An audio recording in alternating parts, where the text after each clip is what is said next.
What's up, guys? Don't forget to smash that like button, drop a comment, hype up the video, and if you're new here, hit that subscribe and join the family.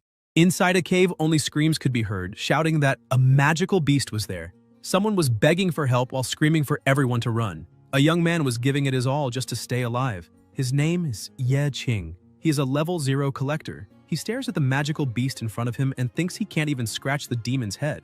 Despite all his attacks and efforts, he dealt a total of 0 damage to the spirit wolf. He thinks about how he survives by picking up the trash left behind by hunters, as a level 0 is considered by society to be nothing more than a burden, a useless person, and trash. A monster prepares to attack again, and even knowing that his chances are basically 0, he doesn't flinch and gives his all, aiming for its head. But it's no use. His wooden shield is easily shattered and the monster lands a hit.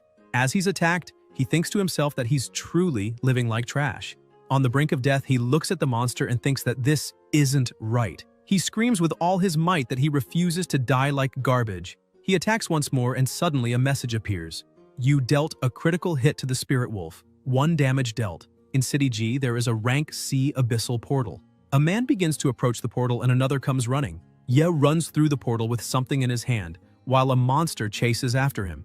A hunter attacks the monster and defends him, saying the collector is too slow. The protagonist is a veteran collector and works every day recycling the trash left behind by hunters who fight monsters, because the Abyss supervisors don't want those resources to fall into the hands of ordinary people. After all, those crystals are rank C and worth over 50,000 yuan. Suddenly, someone shows up and steps on a box, calling the protagonist a brat. The hunter says they will inspect the dungeon resources one by one, and warns that if Ye tries to be clever and hide a crystal, he'll face a hefty fine and might even be arrested. The protagonist asks his boss to calm down, saying he's been doing this for a long time and knows all the rules. The collector's job is usually done by those at level 0. If the combat team can't handle the monsters, level 0 lives are in immediate danger. And it's not an exaggeration to say the job is worth a life. The pay for returning from a dungeon is 300 yuan. Each collector gets 1,000th of the value of the trash collected, around 600 yuan. But since the agency takes 30%, they're left with about 540 yuan. The protagonist sighs, saying his debt is over 670,000 yuan, so he needs to work much more. Suddenly, one of the collectors calls Ye and says there's a big job with a 3 1,000ths commission. He asks if Ye wants it. The protagonist is a bit surprised, asking if it's really 3,000ths, as that's very high. His partner says Ye always seems to need money, so if he wants in, he just needs to apply to the group. Ye doesn't waste time and stands up, saying he'll join and will apply right away. On the bus, people were asking if the public mall in Shenfeng is that Abyss Republic they've been hearing about in the news. They say it's rank A. That's why the rewards are so high. They heard that several groups were wiped out.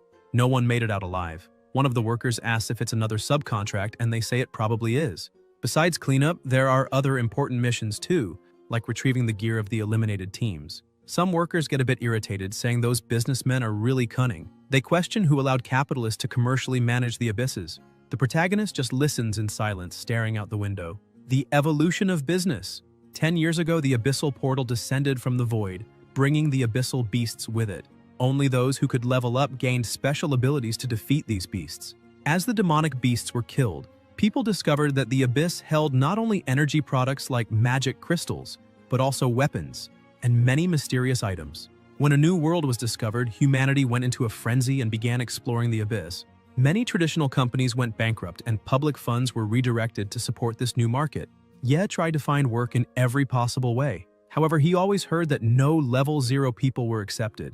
He went to the hospital and the doctor shouted at him, saying the hospital wasn't a charity, and if he didn't pay up soon, he could take his mother and leave. In despair, unable to afford his mother's treatment, he begged the doctor for forgiveness and asked for just a few more days to get the money. Inside his house, the landlord starts banging on the door, shouting for the protagonist to open up because he's already 2 months behind on rent. Everywhere he went, it was always the same thing. They told him to disappear, that he wasn't needed, that he was just trash and should vanish. This drove him into complete despair as he needed money to pay for housing and, most importantly, his mother's treatment. The job market is unprecedentedly bleak for level 0 players who can't level up. Basically, they're already considered useless by society. Suddenly, in the midst of all this desperation, someone shows up and offers him a loan card asking if he needs money. With no other option, the protagonist looks at the person and takes the card. The person says he needs to pawn the most valuable things he has, which in this case are his organs. Back in the present, he sighs. One of the workers looks at the protagonist and says he heard that he borrowed 1 million from a loan shark and lost it all in the stock market, and if he doesn't repay what he owes, he's going to lose a kidney. And on top of that, he still has a little sister who depends on him. Not to mention the hospital bills are extremely expensive. They say it looks like that kid just needs to die already since there's no way he can pay off that debt. And even if he stays alive, he'll live the rest of his life as nothing but trash. Finally, the bus arrives at the location and the combat group was already waiting. One of the fighters says all the collectors are too slow, and they get off the bus already apologizing. Another fighter tells them to hurry up and emphasizes that it's not his fault if anyone dies. Everyone starts climbing and heading toward the portal. Ye also gets off the bus and looks at the portal, thinking that this time he'll work hard to earn money and make it out alive. He steps through the portal and enters the underground city, the Dungeon Republic in Shenfeng, a rank B abyss. He looks around, thinking it's his first time entering a rank B abyss. Suddenly, the hunters hear a noise and some magical beasts appear ahead of them. A shield bearer shouts, calling his partner and saying that monsters showed up as soon as they entered. A magic user steps forward and says this is too easy since they're just low-level spirit wolves. He starts summoning flames around him as the wolves attack. He fires a fireball, causing a large explosion and pushing the other wolves away.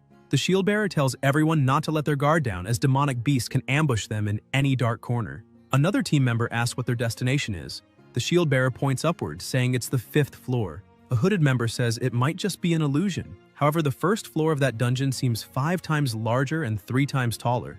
The guy with glasses says that's abyssification, a replica created based on the real world but whose internal structure has been completely mutated. He asks where the bodies of the groups that came before them are, as there's no trace at all. He tells the collectors to try and find the bodies and not just wander behind, stressing that no matter where a level 0 goes, their only use is being trash. The protagonist starts walking through the place, a bit distracted, and the magic user was crouching right in front of him, tying his shoes.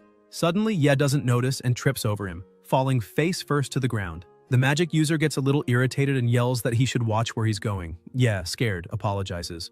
However, the magic user grabs him by the shirt and slams him against the wall, saying hitting trash disgusts him and that it scared him because he thought a monster was attacking. The shield bearer tells Lao Chen to leave the collector alone because they have a mission to accomplish. Lao Chen looks at the protagonist angrily and throws him to the ground, saying if he knows he's trash, he should stay away. Ye, still on the ground, thinks that guy is just a jerk who looks down on others. Lao Chen keeps ranting and asks the collectors if this is what they call a professional team. They start walking, and the protagonist thinks they're just burdens to society, useless trash. Those are the collective terms society uses for level 0s. However, they have no idea that the protagonist's experience is at 99 out of 100, and he's about to level up.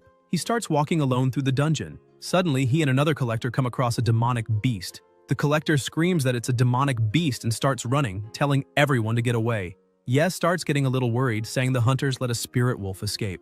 That is a critically injured spirit wolf. The protagonist looks behind him and sees a level 1 wooden shield and a level 1 stick. The wolf tries to attack him. Ye thinks that monster is nearly dead, but his group ran away. He runs and tries to grab the shield but takes a direct hit. Still, he doesn't back down and says this is exactly the chance he's been waiting for. He lands on his feet, holding the shield and the stick in his hands. He charges at the monster without hesitation. The wolf is alone. He manages to land a hit on the monster's head, saying it should just die. However, the damage dealt is 0. The demonic beast only gets angrier, and the other collectors, who were a bit farther back, say that Ye is extremely dumb. They point out that the protagonist didn't start in this field yesterday, so he should know that only hunters can deal damage to those demonic creatures. While fighting the wolf, he thinks that he already knows that. His stats are level 0, strength 1, agility 1, intelligence 1, willpower 1, constitution 1, luck 1. He drops his bag and tries to run from the wolf, thinking that with such weak attributes, he can't even scratch a weak monster. He turns around, frustrated, thinking that this is something he knows better than anyone. And it's precisely because he understands this so well that he has to go even harder. He dodges one of the attacks and charges again. Somewhere else, Lao Chen starts laughing, saying that when level 0s see a nearly dead beast, they'll tremble and piss their pants. The shield bearer says they could line their pockets just by killing a few monsters, but those pieces of trash can't do a thing to a demonic beast. No wonder they're worse than garbage. He says they should keep the more valuable items and leave the rest to the collectors, telling them to clean up what's left. Another hooded member warns the boss that it looks like another beast escaped around there. Suddenly, screams are heard, saying a demonic beast appeared, and they should run. The hunters start laughing, saying it's exactly as the boss predicted. Lao Chen, still annoyed, says that the purple item has already been claimed by him and warns everyone to stay away from it. Meanwhile, deeper in the dungeon, noises are heard from all directions. Ye is being attacked by the demonic wolf and, badly injured, begins to panic. However, he gathers all his strength and yells that he refuses to die like trash. He manages to stab the monster with his stick, landing a critical hit and dealing 1 point of damage. With that, he defeats the wolf, which collapses in front of him. On his knees, he starts panting and, even in excruciating pain, begins to laugh, shouting and celebrating that he managed to take down at least one. Suddenly, he hears someone approaching. Lao Chen starts mocking him, saying the loner managed to defeat a low-level wolf. He grabs Ye by the shirt again and yells, asking if he's playing hero and whether he thinks he's immortal. Lao Chen keeps yelling, saying they didn't spend money just to drag the corpse of a worthless idiot like him. However, despite hearing all of this, the protagonist smiles. A hunter's career doesn't follow just one path. When you reach level 1, even a level 0 can change classes and gain access to a hidden class more easily. But for that, you need to find ways to gain experience and level up. Yet, for a level 0 who can't deal damage to demonic beasts, that's like climbing a slippery mountain barefoot. Even so, Ye spent years risking his life, seeking a critical hit to gain experience, accumulating little by little, rising slowly. But he never gave up until reaching 99%. A message appears. Repeated kills. You dealt 1 damage to the spirit wolf. You gained 1 experience point. With that, he finally reaches 100%. Completely injured but happy, he says, "This is the only way to gain experience. The conditions have been met." The system shows that his experience points went from 99 to 100, and that the requirements for leveling up have been fulfilled. Lao Chen is shocked and shouts that someone like that actually managed to change class. The system congratulates him, saying he finally reached level 1. An aura begins to envelop his body. In the end, he obtains the class Abyss Collector, and his max level is 1. Lao Chen looks at that and bursts out laughing. He asks what kind of joke of a class change that is. A garbage collector is still a garbage collector, and the max level is 1. He taps Ye's shoulder, apologizing because he just can't stop laughing. He says this was a once-in-a-lifetime chance, and even so, the protagonist managed to get a class that literally means trash. He keeps laughing and says it's perfect for him. Suddenly, Lao Chen stops laughing and gets serious, staring directly at Ye, saying all the other collectors are gone, and that's why Ye will finish the cleanup alone. He turns and starts walking away, mocking and telling the other fighters that they won't believe what just happened. The protagonist looks at his injured hand and asks if collectors really are weak. He thinks that if the max level is 1, then he won't be able to use attributes to level up. He looks at the wolf's corpse and wonders what a collector's ability is. Suddenly, his eyes start to glow and the wolf's corpse begins to emit a strange energy. The system says, "Recyclable trash found. Low-level spirit wolf corpse." Ye is a bit surprised to see this system screen, so he decides to say yes. Suddenly, his eyes begin to glow purple and several hands appear out of nowhere. A powerful energy and intense pressure take over the area. He looks back and asks if this is a collector's ability. The hands go to the wolf's body and begin pulling it in. A message appears saying the trash is being disintegrated until the disintegration is complete. Ye asks if that's all and if it's over already. Suddenly, a hand reappears and informs him that he gained spiritual boost, emphasizing that he received 3 attribute points. The protagonist asks if he can get skills and attribute points from corpses. Curious, he opens his attribute panel. The hand says he needs 3 agility points to use it, which surprises him since it's only 3 points. He goes to the panel and says that if that's all it takes, then he'll put everything into agility, raising it to 3. The system informs him that he met the conditions to use the Spirit Wolf's ability and asks if he wants to activate it. Without hesitation, he says yes. Suddenly, he starts feeling something strange in his body. When he opens his eyes, he's a bit confused because he didn't feel any result. Someone yells at him, saying he needs to go clean up that mess, and he yells back that he's going. Afraid of getting scolded, he starts running. But as he steps on the ground, he notices something different. His speed is extremely higher. Not used to it, he trips over a root and falls to the ground, asking if it was the ability that did that. The system screen appears again, informing him that the spiritual boost is on cooldown. He gets up, takes a deep breath, and looks ahead. But when he sees it all, he's surprised. There are several wolf corpses there. With his new vision and collector ability, he can see that all those bodies are recyclable. He wonders if he can take attributes and recycle abilities from beasts, because that's the only ability of an abyss collector. He starts using his ability again, saying that maybe it's his only ability, but it's extremely powerful.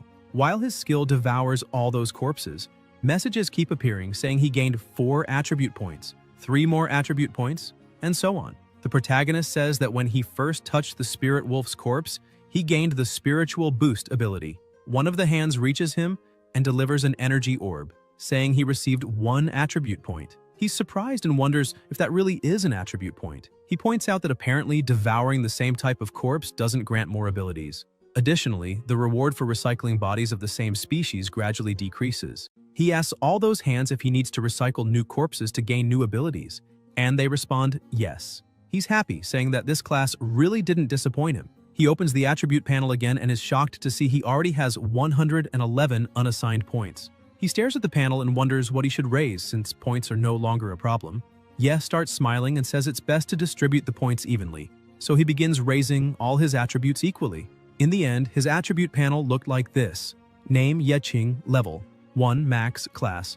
Abyss Collector, strength 20, agility 20, intelligence 20, willpower 20, constitution 20, luck 20. Meanwhile, the group of hunters continued fighting, saying that only those last 2 monsters remained. After defeating them, the shield bearer asked Lao Chen if he's serious about saying that the collector changed class to collector. He wonders if that hidden class wasn't on that class list he always checks. Another member says it's not that important because every year a new class is added to the list, but the most valuable ones remain the same. These so-called hidden classes are usually just a joke. Lao Chen says that considering the protagonist's level is at most 1, then he must be an F rank, just a bit stronger than a level 0, so there's almost no difference. The group leader says they should let it go, continue what they're doing, and stay alert at all times.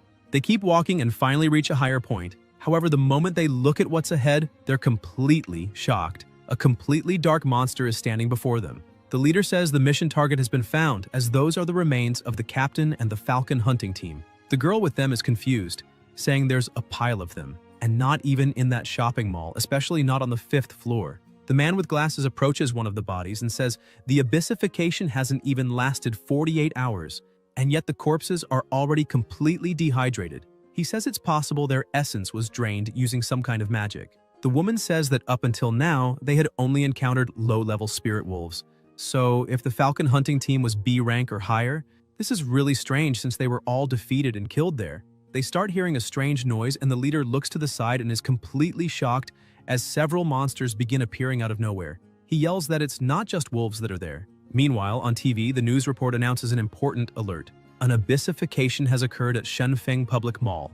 Initially rated as a grade B mutation, the current number of missing people has already reached 217. Back inside, the leader shouts in fear, telling everyone to retreat immediately, saying it's an ambush. Lao Chen starts using his flame and yells that he had found it very suspicious not to see the bodies of the previous hunting team, but it turns out they were all piled up in that mountain of corpses. The leader says the weak demonic beasts along the way were only there to lure them deeper into the dungeon. As they defend against the first wave of attacks, they begin to see something much bigger starting to move. The leader looks and says that the true voice of that dungeon has appeared. It's a carnivorous plant from the abyss, rank A. Lao Chen shouts for everyone to look up because the hunters who had died came back to life and were attacking. While all this is happening, the protagonist is still recycling the corpses of the low-level spirit wolves. After recycling several bodies, a system screen pops up in front of him, saying he reached the novice collector milestone by recycling 50 corpses. He starts laughing, saying he finally unlocked an achievement. The system informs him that he'll receive the following rewards, which makes him very happy because he wasn't expecting any. His rewards are a low-grade heart collector and a very ordinary dagger. He's extremely disappointed, saying that while the dagger might be usable, the rewards are really bad. As he's there examining his rewards, he starts hearing very loud noises, looks up, and wonders if something's coming toward him. Screams start growing louder in his direction, and a zombie begins running to attack him, which terrifies him. He dodges the first strike and backs away. The system says he triggered an agility check, emphasizing that he successfully evaded with a flashy move. He shouts that the monster scared him so much he thought he was going to die. He begins to analyze his own body and feels like he's become significantly more agile, wondering if it's because of the attribute points he distributed. He clenches his fist and smiles, thinking he's finally become stronger. However, the monster that attacked him charges forward again, giving him no time to react. Just as he's about to be hit, his body reacts extremely fast. He manages to dodge another attack. He pulls back a bit and thinks it's not just his agility that's improved, but also his strength. Feeling confident, he activates his spiritual boost ability and charges forward, saying it's his turn to attack now. As he rushes in, he thinks that he's finally become the hunter instead of the prey. He lands a punch on the monster, sending it flying, saying that This time, he won't just tickle his opponents. The system appears again saying he triggered a new strength check, noting that he caused a breakthrough in the target's defense, doubling his physical damage. The monster starts groaning in pain and shaking. Ye begins to smile and says that this is his new version, and it's way better than the old one. The system screen appears again saying that, thanks to his 20 points in intelligence, the protagonist's perception has been significantly enhanced, allowing him to detect hidden traps and weak points in his targets. The monster starts moving again, and now, with his new analysis ability, Ye can see that its essence level is parasitic, and that its weaknesses are fire and its neck. The monster lets out another roar and charges full speed, but this time, instead of dodging, Ye also starts moving forward. The monster attacks with everything it has, but the protagonist manages to dodge and slips under it, going for its back. He starts summoning his dagger, thinking that the monster's weak point is its neck, and with a quick strike, he manages to hit the nape of its neck. The system notifies that he triggered another luck check. The effect of the common dagger was activated and the target received a bleeding effect.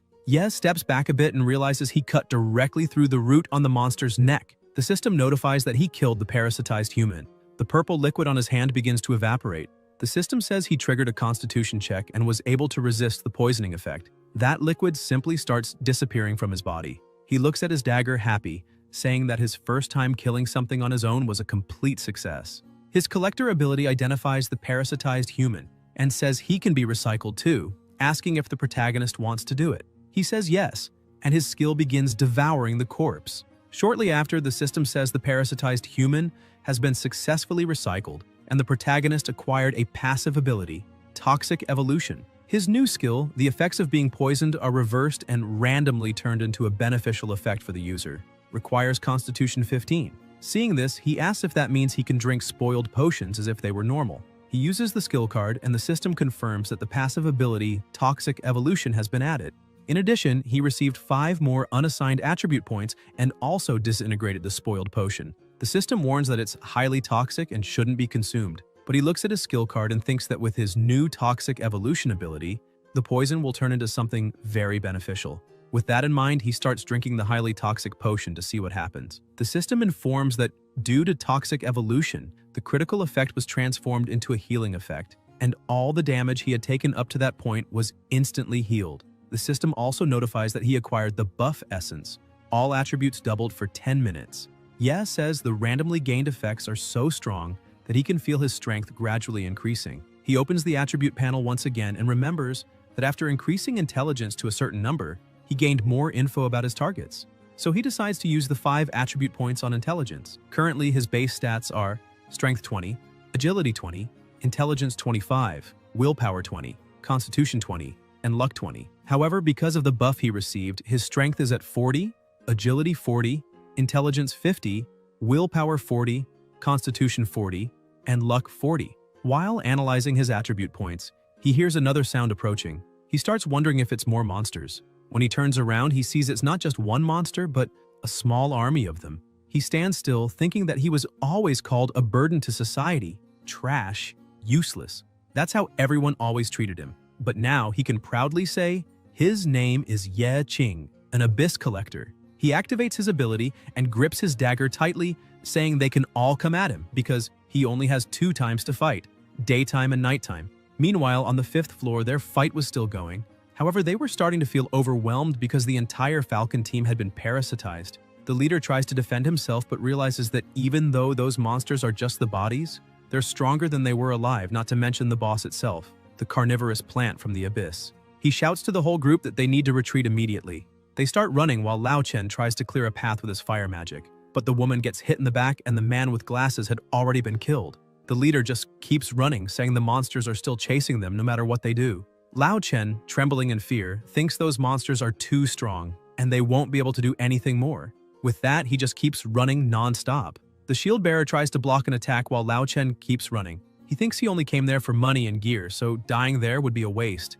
Suddenly, the team leader starts being enveloped by a strange magic and can't move properly. He looks at Lao Chen and asks what he's doing, saying they're a team. Lao Chen apologizes to his boss but points out that he needs to hold the monsters off as long as possible. He abandons his leader to his fate and starts running, saying that when he comes back, he'll spend a little more on his funeral. The shield bearer, lying on the ground and unable to do anything, just tries to call for help but is completely ignored by his companion. While running, Lao Chen thinks he won't lose anything if he escapes now, because at least he still has the equipment he managed to grab, and at worst, he'll just have to come up with an excuse for his whole team being wiped out. However, he crashes into someone and falls to the ground. Seeing the protagonist, startled, he covers his mouth, but once he realizes it's Ye, he starts getting nervous, saying that once again that trash kid got in his way. The protagonist begins to get angry, asking if Lao Chen really betrayed all his teammates just to survive. Lao Chen, watching Ye's ability in action, asks if that's all he can do. Suddenly, he starts thinking that he can't let the protagonist leave, because if Ye reports him to the committee supervisors, he'll likely be condemned. He shouts at Ye, asking if he doesn't want to become stronger and stand out from the others. Then he says this is the moment and tries to kick the protagonist, telling him to go and become monster food. However, the kick has no effect on Ye. The system appears, saying that the strength check failed. The kick was invalid and will have negative effects. Lao Chen falls to the ground in pain, screaming and insulting the protagonist, asking what he's doing. Ye begins to release his aura, cursing Lao Chen, saying that he may be trash, but anyone who abandons their friends is worse than trash. Without hesitation, he begins using his ability. Lao Chen starts shaking and screaming, "What is this?" begging for help and calling for his mother, but he is dragged away by the hands.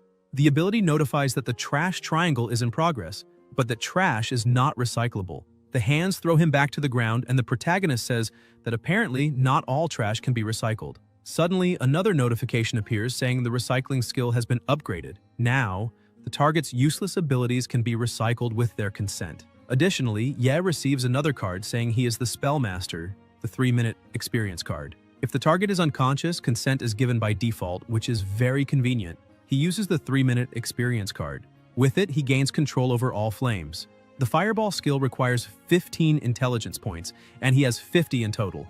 By activating the Dark effect, the Fireball evolves into Grand Flame Explosion. Several monsters begin moving again. Ye looks back and sees they're getting closer and closer. He starts trying to figure out how to use the Fireball skill and tries to remember how Lao Chen did it last time. When he uses it, it creates an extremely powerful explosion. The flash takes over the entire floor, and all the monsters in front of him are completely disintegrated. He gets irritated with himself, saying he didn't have time to recycle the bodies and begs them not to turn into smoke so easily. However, another monster appears at the top of the stairs and stealthily advances behind him. But Ye senses the presence of someone else and dodges at the last second. He moves away from the opponent, who keeps pressing forward without giving him any time, but none of its blows can land. Ye grabs his dagger again and begins fighting on equal footing with that monster. He starts thinking that he still hasn't learned any close combat skill. He looks back and sees the body of the shield bearer, thinking that might work. He says the shield bearer wouldn't want to be resurrected by that boss after death,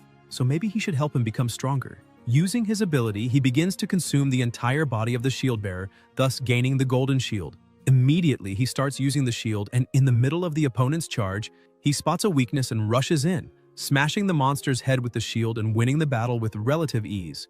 Without wasting time, he apologizes to the former hunter, who had been parasitized but says he needs to recycle that body too. He asks the former warrior to rest in peace. Upon absorbing the body of the former hunter, he gains the Dagger Demon card. Now, he can use a dagger like an assassin and unleash a flurry of stab attacks. He quickly uses the card and gains another ability. Upon absorbing it, he says the dagger now feels more flexible in his hand. A story is told. Their fight was brutal. The committee states that the protagonist's mission is to find the Falcon Group and bring them out of the dungeon. Instantly, the response to that is yes. The committee says that if their bodies aren't found, the mission will be considered a failure and no payment will be given. The battle continued, and with each moment, the protagonist gained more abilities. By recycling the bodies, he managed to gain speed, and his strength and agility attributes increased significantly, in addition to becoming immune to control skills. The man telling the story says he already knows he won't get anything. The committee asks if he has found the bodies of the Falcon Group. He replies yes, but that they've all been recycled. The committee asks what he's talking about, and the man says all the corpses and monsters were taken into the abyss by that person. At the Abyss Supervisory Committee building in the interrogation room, Lao Chen is sitting in front of the evaluators, trembling with fear. The committee says he was the only survivor from that dungeon, so the person he's referring to doesn't exist. And furthermore, there's something very strange. When they found Lao Chen's body lying on the ground, his level had been reduced to 1, something that's never been seen before. Driven mad, Lao Chen starts screaming that it was exactly like he said, his abilities were recycled by that person. And that's the proof that he's the trash collector. but he doesn't sound credible saying that. The committee states that the abyss's energy pollution level is so high that it's possible he was recycled and then spat back out, which is what's causing hallucinations. That's the main theory proposed by the assassination team. Lao Chen keeps yelling that it's not true and insists he's telling the truth, that he wouldn't lie about it. He insists that everything really happened. The trash collector did all of it at the entrance to the rank B abyss. After all that, the protagonist sold the magic crystals on the black market, but received only 30% of their value since crystal trading is monopolized by large corporations and private transactions are illegal. The black market charges 70% as a handling fee. The magic crystals he brought were barely enough to pay what he owed the loan sharks from some time ago. However, since then, there have been no more incidents. He looks at his own hands and thinks that he's a bit afraid of using his recycling ability in front of others, as they might report it to the supervisors. Not to mention that he awakened an extremely strange class, so it wouldn't be impossible for them to lock him up for a year to run major experiments. The protagonist concludes that he needs to earn as much money as possible while he's still a free man. Among several other people, the group leader says that Abyss just appeared, and everything is still extremely new, so everyone there needs to be aware of the risks involved. That's why the rewards will be doubled. He emphasizes that only people with a class qualification and a rank higher than B can sign up for the mission. Ye asks the leader if he thinks someone like him would qualify. The leader asks what his rank is. The protagonist pulls off his hood and says he's a level 1 collector. Everyone starts laughing and the leader slaps his hand, saying that even a piece of trash like him has the nerve to consider himself a classed individual. He says the protagonist should get in line with the rest of the trash. However, that's exactly what Ye wanted. He thinks that if everyone there believes he's weak, they'll lower their guard and probably place him in the back of the group, acting as a simple support. And in that case, even if he secretly collects bodies and trash, no one will notice. It's a dangerous plan, but a brilliant one. Suddenly, another person arrives and says they should get going. People start commenting that she's the daughter of a famous family, the one who awakened a god-chosen class. The woman tells the leader that if they take the protagonist, then they'll have enough people. Others keep commenting that she's the rising star of the hunting group, and also known as the Chosen of God. Her name is Liu Xingran. The leader still hesitates a bit, saying that kid is clearly level 1, and, on top of that, a novice without any proof or qualification. Xingran says it doesn't matter if he's a novice, and it wouldn't matter even if everyone was level 1 because they're all just there to be numbers, so they're all the same as trash. The leader agrees with her and says their only responsibility is to protect her, since that place belongs to her family, so it's only natural that she has the final say. Ye breathes a sigh of relief, thinking that was a close one, as he thought he'd be kicked out again. However, this isn't the first time he's acted like simple trash. Suddenly, Xingran looks at the protagonist without saying a word. He gets a little uneasy and starts wondering where he saw her for the first time, until he remembers it was back when he hadn't awakened yet, around 2 years ago. She was in danger, and her weapon had broken, but he stepped in, and without hesitation, managed to land a critical hit on the monster, finishing it and saving her life. Still shaken from the situation, Xingran asks if he's really a trash collector. Then how did he manage to kill demonic beasts? Suddenly, Ye starts celebrating, shouting that he did it, that it was his first time. He finally managed to earn a single experience point. He turns and asks if she's okay. Xingran says she really had heard the rumors, but didn't believe anyone was actually trying to level up that way. She asks if it's true, if he's really trying to gain experience like that and why. The protagonist says the reason is obvious. He needs money. He bends down to pick up the magic crystals and she stands up, saying she can't believe someone is actually doing that, since that method could cost him his life. But the only thing that caught his attention was that the monster gave a lot of magic crystals. He turns to her and asks what she really knows, because people with good classes like her always think they're superior. So how could she understand how hard the life of trash like them is? He continues doing his work while saying she's the one who abandoned the group and went off alone. He asks if she's really trying to waste her life facing that many demonic beasts, since she charged at them without hesitation. That makes him wonder and ask if she's really trying to prove something. She gets irritated and says yes because she needs to get stronger, as she wants to be the first person to conquer that place. Ye asks what place she's talking about, but she changes the subject and asks him to tell her the real reason he wants a class so badly. Without thinking twice, the protagonist says it's because of his family. He explains that he wants to become stronger so he can protect his whole family. Smiling, she asks for his name and the protagonist introduces himself as Ye Qing. Still smiling, she introduces herself and says she truly hopes to see him succeed someday. She emphasizes that once he manages to get his class, he should join her group so they can conquer that place together. She extends her hand to him, but the protagonist is a bit confused since it's the first time he's actually been treated like a human and not like trash. Even so, he ends up accepting and takes her hand, saying it's a deal, and that she better not hold him back when the time comes. She says she'd like to see him again after he changes classes, since she just killed 30 demonic beasts on her own and he only killed one. Actually, half, since he only landed the finishing blow. Suddenly, some people appear there. They say they've been looking for her for ages, and question how she could sneak into the depths of an abyss. The reality of the world returns to normal. People start cursing at the protagonist, saying he shouldn't go near her again.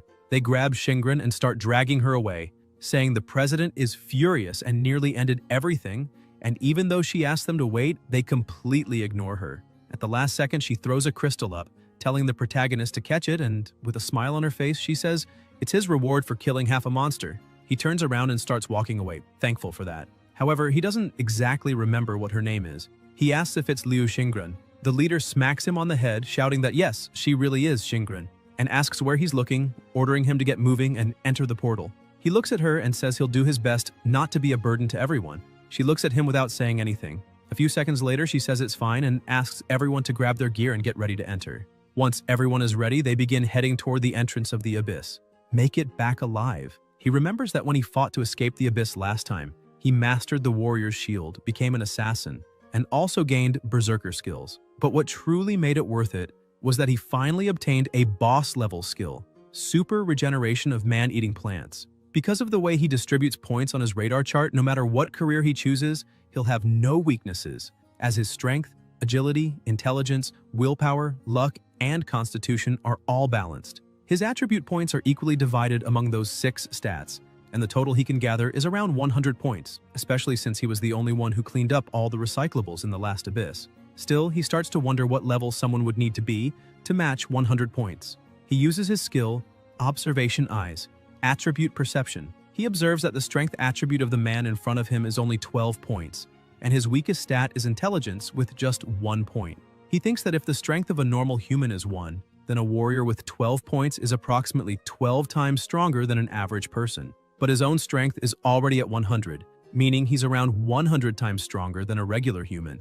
As he analyzes all this, they keep walking until something moves and a loud noise is heard. The whole group looks back, and the leader asks what happened and whether it was a small earthquake or something like that. In reality, it was a trap. However, Yeb managed to hold it back with just the strength of one arm, pushing the wall back and preventing it from crushing someone. He remarks that the structure of that underground space is very unstable. Suddenly, someone else arrives, shouting that they found a chest, drawing everyone's attention and allowing the protagonist to breathe a sigh of relief for not being noticed. When they reach the chest, the leader says, this is total crap because they don't have any assassins in the team. And that chest looks like it's rank A. The protagonist raises his hand and says he can open it. However, the whole group is confused as to how a level 1 person could open something like that. He walks up and effortlessly opens the chest, leaving everyone stunned. He thinks that opening that lock is as easy as eating, but the rest of the group can't believe he did it so easily. The leader says that lockpicking skills like that can only be learned by assassins above level 5. Ye explains that a level 1 collector can learn a bunch of useful skills because they come across lots of unopened chests while cleaning up trash. The leader ends up understanding and says they'll divide the items once the mission is over. For now, they should keep moving. The group agrees, but they hear a small sound. Ye asks the woman next to him to stand still for a second because it seems like there's something ahead. He throws a rock, and the walls quickly begin to move. This way, he triggers a trap and prevents a fatal incident. The woman looks a bit uneasy and questions whether the protagonist is really level 1. Ye asks her not to think too much about it, saying they just happen to run into something he's good at. He finds a lot of traps while picking up trash, so he usually suffers because of them. That's how he ended up unlocking the trap perception skill, and there's nothing strange about it. Shingren was behind the two of them and hears the whole explanation. However, she remains silent, saying nothing. All 3 members of the group end up accepting the explanation, saying they understand. The system appears saying, Deception check, success.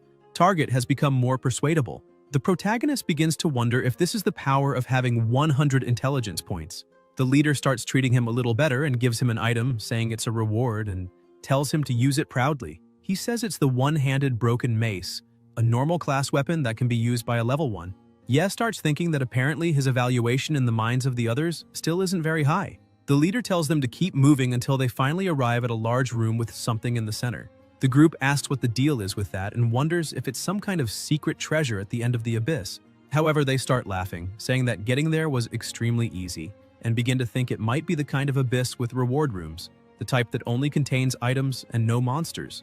The system explains that this is the reward room, a room with no monsters containing only some treasures, a unique type location within an abyss. Jingren asks the group not to get overconfident and to pay attention to places where monsters might spawn. One of the group members walks up to the plaque and holds it in his hand, saying, "There's no way that stone plaque is the only thing in this abyss." He turns, letting his guard down, and asks if now that they've found the last treasure, they can leave. However, the chalice in front of him begins acting strangely. Suddenly, it starts to emit an absurd amount of blood, and the system announces that the blood trial has begun. Shingren curses that member, calling him an idiot, and points out that this isn't an abyss reward but a trap. She says the thing in front of them is the blood nightmares. Shingren opens her inventory, grabs her sword, and shouts for everyone to get ready to fight. The blood monsters begin surrounding them. The protagonist says that to avoid exposing his attributes, he should fight using only 20% of his power. At that moment, the ring on his finger is the trash weakness ring. Its effect reduces all the wearer's stats to a chosen percentage. When he first got the item, he was furious, wondering what kind of trashy ring only serves to lower your stats. But now he thinks that no matter how useless something may seem, it can always become extremely useful one day. The battle begins. Ye uses his spiritual dash and charges at the monsters. Even limiting his strength to 25%, he destroys everything in front of him with a single strike. This catches Shingren's attention, and seeing that he did all that with just one move, she realizes everything around him is being destroyed. One of the monsters takes advantage of her distraction and tries to attack her. However, Shingren hadn't let her guard down, and with one move, she destroys the monster. Meanwhile, the horned warrior is struggling. He asks what's going on because even after blasting the monster with a hit, it begins to condense and take human form. The blood nightmare, in its original state, is fragile, but when it attacks humans, it strengthens based on the opponent and mimics their form. Even so, the warrior doesn't back down and manages to slash the monster in front of him. The mage shouts, praising the attack, but the monster, even wounded, doesn't fall. It counterattacks, cutting off one of the warrior's arms. He falls, screaming in pain, and the mage, in despair, says, "Decapitation doesn't work, so how are they supposed to win against those things?" The monster prepares for the final blow and attacks with everything. At the last second, its sword stops inches from the warrior. Shingren had completely frozen the monster and asks if they could be just a little less useless. She touches the monster and shatters it entirely. Shingren points out that this is just a bloody nightmare and says they're embarrassing themselves just as expected, because a piece of trash is still trash in the end. The monsters keep attacking. With the warrior on the ground, the mage tries to attack but shouts that there's no time to cast spells since the monsters are moving too fast. Ye says that if swords don't work on those monsters, then they'd better just barbecue them all. He uses Grand Fire Explosion, destroying several monsters at once. Once again, the entire group is left speechless. The mage screams that Grand Fire Explosion is an S-rank spell, and casting it instantly is basically impossible. She asks if something's wrong. How can a level 1 player do that? More monsters begin appearing and advancing. They let out a loud roar. However, Ye does the same, and his roar stuns the monsters. Berserker mode is a skill exclusive to berserkers. Speed is increased by 100%, strength as well, and damage taken also doubles. With one punch, he completely explodes the blood nightmares, but he notices blood fragments flying all around him. When he looks back, the monster he just destroyed starts to fully regenerate, but with something different. The mage, still frightened, says that monster duplicated. The creature begins to evolve, transforming into a blood nightmare king.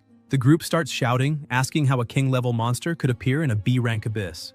That's why they're certain something's wrong there. Ye says that monster can mimic its target's form and grow stronger by facing stronger enemies. That blood nightmare absorbed the protagonist's attributes and instantly evolved into a king-level monster. The blood nightmare begins its assault, but Ye manages to dodge. As he pulls back slightly, he wonders if that monster's attributes are enough to match his own, because if that's true, it means there's no way to win by overpowering it. Shingren steps forward and calls the protagonist a useless little fish, telling him to get out of the way because she wants to handle that powerful opponent. The monster starts attacking her too, but with her speed, she's able to dodge and begins climbing up its body. With her freezing sword, she attacks and begins freezing parts of the monster. Ye is surprised to see that she can use domain-level ice control, but it still isn't enough. With its other hand, the demon strikes, landing a direct hit and throwing her to the ground. She gets up and even without major injuries thinks that it's not going to work this way because she's still too weak. Some time ago, she was at the edge of an abyss, and her guards warned her that the abyss's energy was highly unstable. asking if she really wanted to go in alone. Shingren kept preparing and thought her goal was to conquer that place once and for all, the highest darkness level of the Tower of the End. However, her growth rate is still far below that of her brothers and sisters. She stands up and keeps thinking that, honestly, to be a princess, she doesn't even come close to them. The blood nightmare keeps attacking, and she begins gathering energy around her, thinking that if she can't easily eliminate the abyss, she's not worthy of inheriting her family's name. Liu Xingren opens her eyes with intense focus and creates a barrier around herself, managing to block the attack. A flag appears beside her and she slams it into the ground. That's the Frost Banner. The system appears and says, "Haste! All allies within a 30-meter radius gain a 50% speed boost." The ground in front of her starts freezing and quickly reaches the monster, freezing it completely. With her boosted speed, she charges forward. She thinks that the Ice Demon specializes in restraining water-type monsters. Even if it can't kill, it'll no longer be a threat if it's frozen. Shingren uses Comet Strike, an extremely powerful blow that manages to slash the monster. The protagonist watches and says that this must be the legendary God-chosen class. However, he's still uncertain, wondering who is stronger, the King-level Blood Nightmare or the God-chosen Knight. As she finishes her attack and pulls back slightly, she looks at the monster and starts to wonder if her attack had any effect at all. The part she managed to cut falls to the ground, but the King-level Blood Nightmare remains intact. It continues attacking, but none of its blows land. While fighting, she thinks that even though she's an S rank, her strength still doesn't come close to her older siblings. She keeps dodging while questioning her own power, thinking that even though she carries the Liu name, she always feels like she's being left behind. And clearly she is the weakest member of the entire family, always mocked and ridiculed, called the disgrace of the Liu family, with people questioning how they could have such a weak sister, saying she should just stay home because the abyss is too dangerous for someone so fragile. With all that weight and those repressed feelings in her heart, she gathers her strength, thinking that she wants to become the strongest, even if that means starting with a beginner's abyss. Because as long as she keeps challenging greater hardships, she'll be able to surpass everyone one day. And to surpass everyone, she must be capable of facing every challenge by herself. She lands a blow on the monster's head with all her strength, but it's not enough. Ye looks slightly alarmed and she notices something behind her. The monster lands a direct hit, slamming her into the ground with immense force. From that attack, she begins coughing up blood. The team's mage starts panicking, shouting that the monster was able to defeat even Shingren, an S-rank hunter. So everyone needs to get out of there immediately. The Blood Nightmare prepares to deliver the finishing blow to her, but the protagonist won't allow it and once again uses his firepower, destroying one of the monster's arms. The severed arm flies toward the rest of the group, who scramble to dodge. Thanks to that attack, Xingren manages to get up. Ye was going to face the monster head-on. He uses his observation eye skill to find the monster's weakness. He thinks that if that monster really reaches king level, it will gain resistance to abnormal conditions. And if the level is high enough, it might become completely immune to freezing, stunning, paralysis, and slowing. As the levels progress, even places that were originally weak points will no longer be. That's why he thinks there's no reason to keep holding back and decides to activate all his attributes. He gathers an immense amount of fire in his hand and with a punch causes the monster tremendous pain, but it's still not enough to defeat it. The monster counterattacks, but the protagonist manages to get out of range. While Shingren takes a healing potion, the mage is impressed by the protagonist's speed. He keeps dodging and attacking like it's nothing. His movements are truly impressive, like those of a real assassin. He begins releasing even more power, thinking that as long as he can find the weakness of that king-level monster, he'll be able to reach his goal. He attacks with consecutive fireballs, causing great damage. However, he thinks that no matter what part he destroys, it will always regenerate, and he hasn't managed to identify any weakness on the monster's entire body. However, he notices the monster seems to be remotely controlled by something. When an object was removed, a trail of blood appeared, indicating that the cube had something to do with the Blood Nightmare. He asks the group to throw it to him. The warrior sees the block in front of him and with a three-fingered kick, makes a perfect throw. The system screen appears saying the intelligence test was successful and that he can now decipher the ancient writing on the block. The system begins decoding the ancient enchantment on the block to break the blood curse. Ye is shocked and thinks the solution was right under everyone's noses, and if he had used the observation eye from the start, all of this could have been solved. The monster grabs the plaque in midair, puts it in its mouth, and enters invincible mode. The group asks why the monster is no longer moving, and the protagonist gets frustrated, saying he was too careless. Now that monster has gone into invincible mode. Xingren approaches him and asks if they've met before, because when she heard him for the first time before entering the dungeon, his voice sounded familiar. Ye is surprised and asks if she really didn't recognize him. He explains that he met her in the abyss 2 years ago and says he was the trash collector who took her experience point, the first one he ever earned in his life. She remembers and brings up the 29.5 points she got from that monster. So, he's that brat who took her 0.5 point. Shingren says she remembers now, but can't recall his name. She throws out a few guesses, making him a little uncomfortable, so he decides to tell her his name is Ye Qing. She's surprised and happy at the same time because she never imagined he'd succeed just through hard work. He confirms she's right and says he's now a level 1 collector. Shingren is amazed because he'd always risked his life for experience, slowly accumulating his points, and still managed to become incredibly strong. He asks why she's looking at him like that. She smiles and says it's a little embarrassing to say it out loud. She taps her sword on the ground again and says the block will orbit around the Blood Nightmare's body, so her control over the ice demon can freeze it for a short time. Shingren asks the protagonist to use that brief moment to locate the block. Yes smiles and says he expected that, because no matter who you are, there are always moments when you can't handle the challenge alone. With a smile on his face and confidence in his heart, he tells her to consider this a 0.5 reward and emphasizes that they'll work together to defeat that monster. She smiles and gives him a high five, saying he better not slow her down. The rest of the group yells at both of them, telling them to wait a bit because they want to join the battle too. Even if they're not much help, they want to fight with everything they've got. Yes smiles and says it's fine, so they'll do it all together, and emphasizes that they'll definitely all make it out alive. They get ready. Meanwhile, the plate starts acting inside the monster. The protagonist pays attention to this and says they still have 5 seconds until invincible mode ends, and after that the monster will enter berserker mode and attack non-stop for 30 seconds. He turns and tells the whole group to listen carefully because these are the last 30 seconds of opportunity they'll have, and they must return alive no matter what. Even though they're very afraid, the whole group gets fired up and shouts that they'll return alive no matter what it takes. A system alert appears stating that the intelligence test was activated and the spirit boost was successful. Shingren also receives this buff, and the spirit boost on her caused her fatigue value to decrease by 100%. Her magic recovery rate increased by 15% for 30 seconds. She's surprised by these effects and turns around in disbelief. She smiles and says that it seems she really can't underestimate the protagonist. She begins to coordinate the first attack and orders the warrior to keep the monster's rage low. Without hesitation, the warrior charges at his leader's command, goes up to the front of the Blood Nightmare and starts insulting it, trying to grab its attention. This works, as the monster's rage is now focused on the warrior. Wasting no time, Shingren continues coordinating her team and asks the beloved to hit the monster's newly formed tentacles and cover the collector. She immediately gets to work and manages to restrain the monster for a while using her magic. Ye observes the situation and says the block with the griffin is the key to ending the blood trail, and that if it gets destroyed by the fireball, the blood trail will never end. Shingren asks what they should do. Even without being sure of what he's saying, the protagonist says maybe he can pull it out with his bare hands.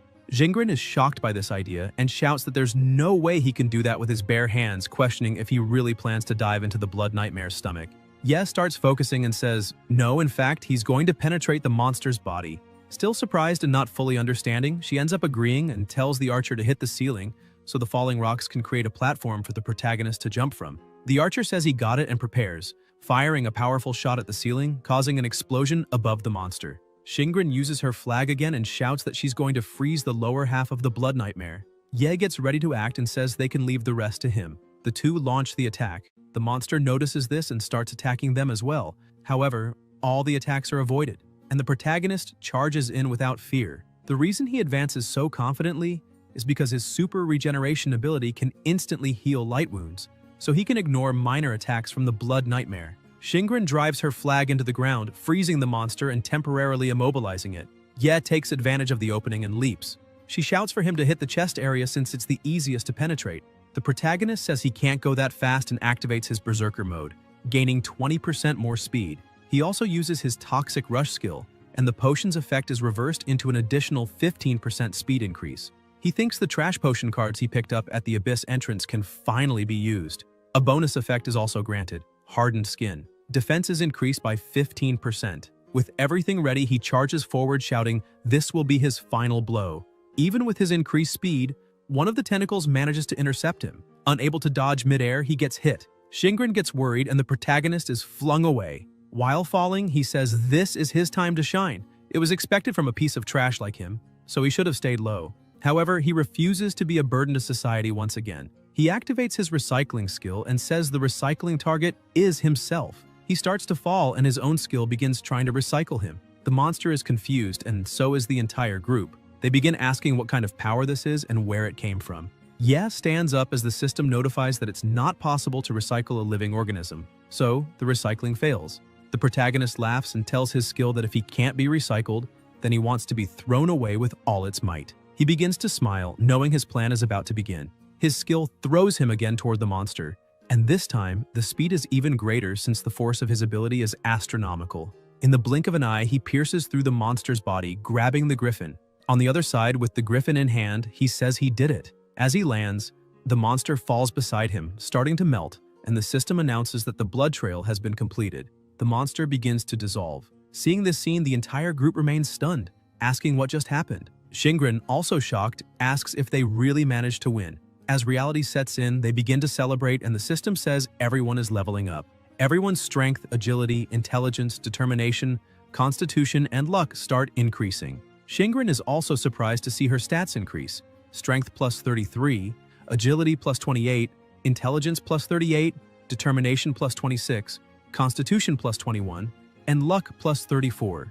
Meanwhile, the system says Yev failed to level up because he's already at max level, and a bit embarrassed, he says that was expected. Suddenly, a treasure chest appears in the middle of them all and the group is impressed. It's the real treasure. Once opened, several powerful cards emerge. One of them goes straight into the protagonist's hand, an extremely powerful weapon card that grants plus 88 attack. However, the required level to use it is 10. He's a little disappointed since his max level is only 1, and the system promptly notifies him that he doesn't meet the requirements. He throws the card to the ground, frustrated, saying all those shiny items he wanted so badly are now completely useless to him, and he's sad, wanting to cry. Shingren picks up some cards and calls Ye, saying that he was the one who completed the blood trail and was undoubtedly the biggest contributor among them, so he should be the one to distribute the items.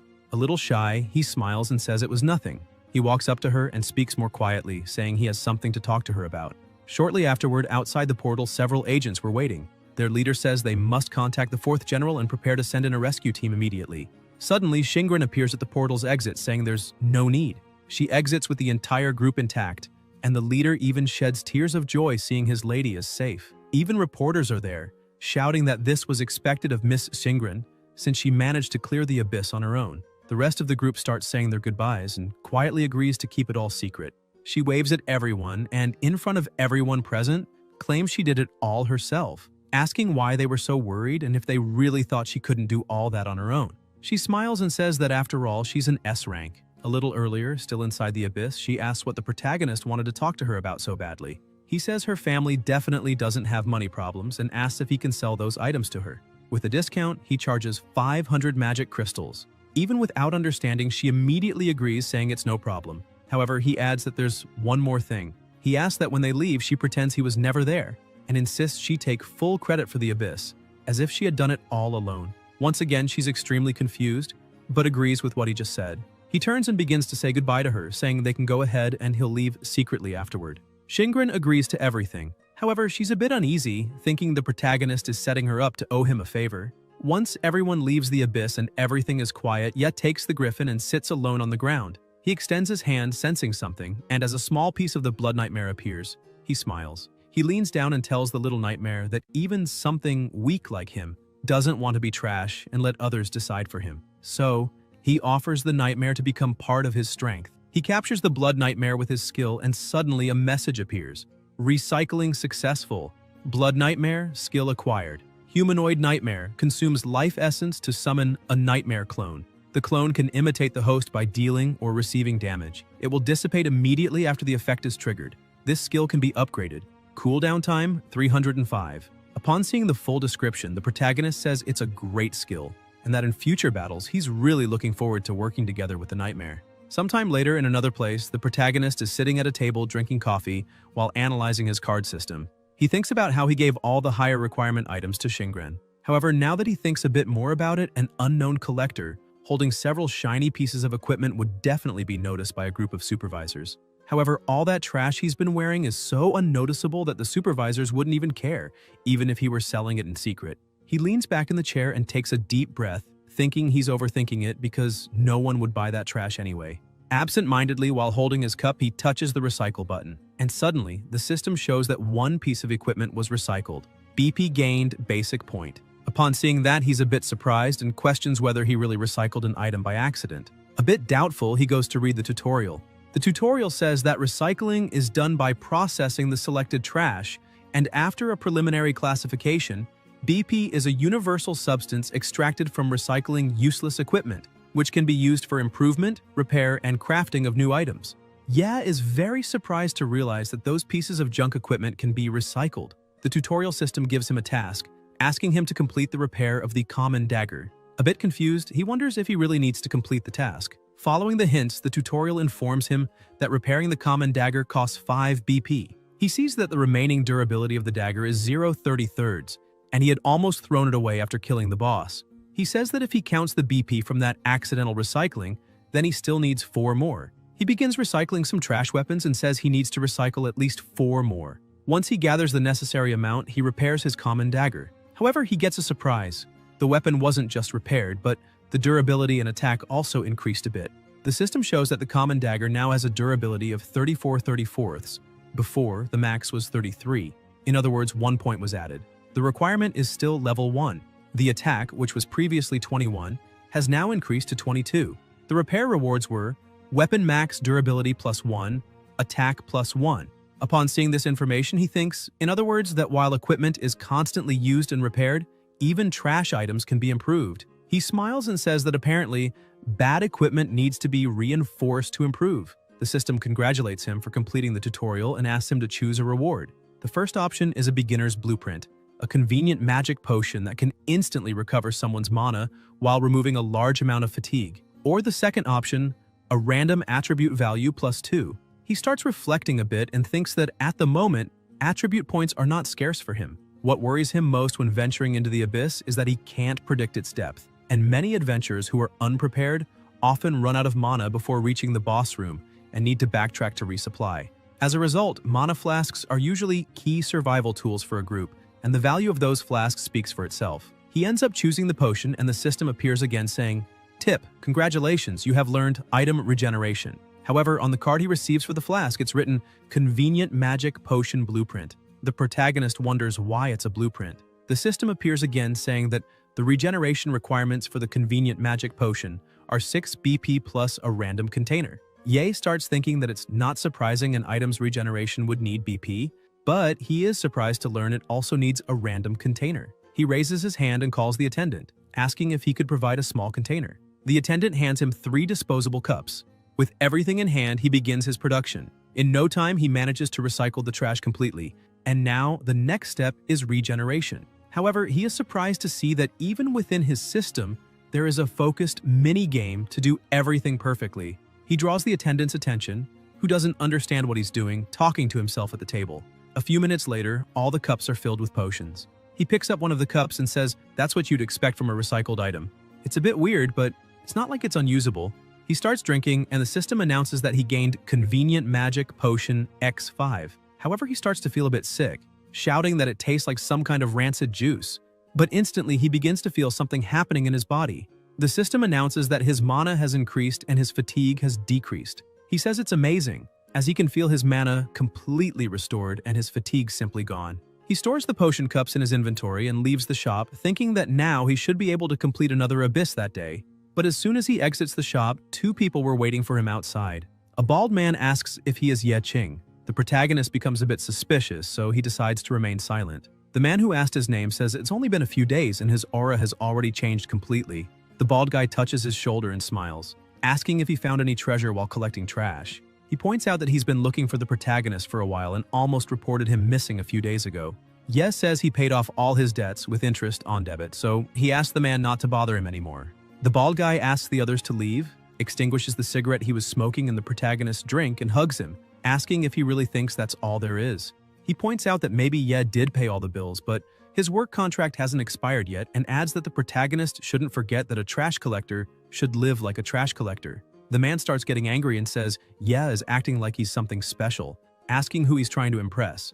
With a slap, he knocks the protagonist's drink to the ground, but then he starts screaming, asking how blind Ye can be, because he just spilled the bald guy's drink, the sacred brown sugar pearl.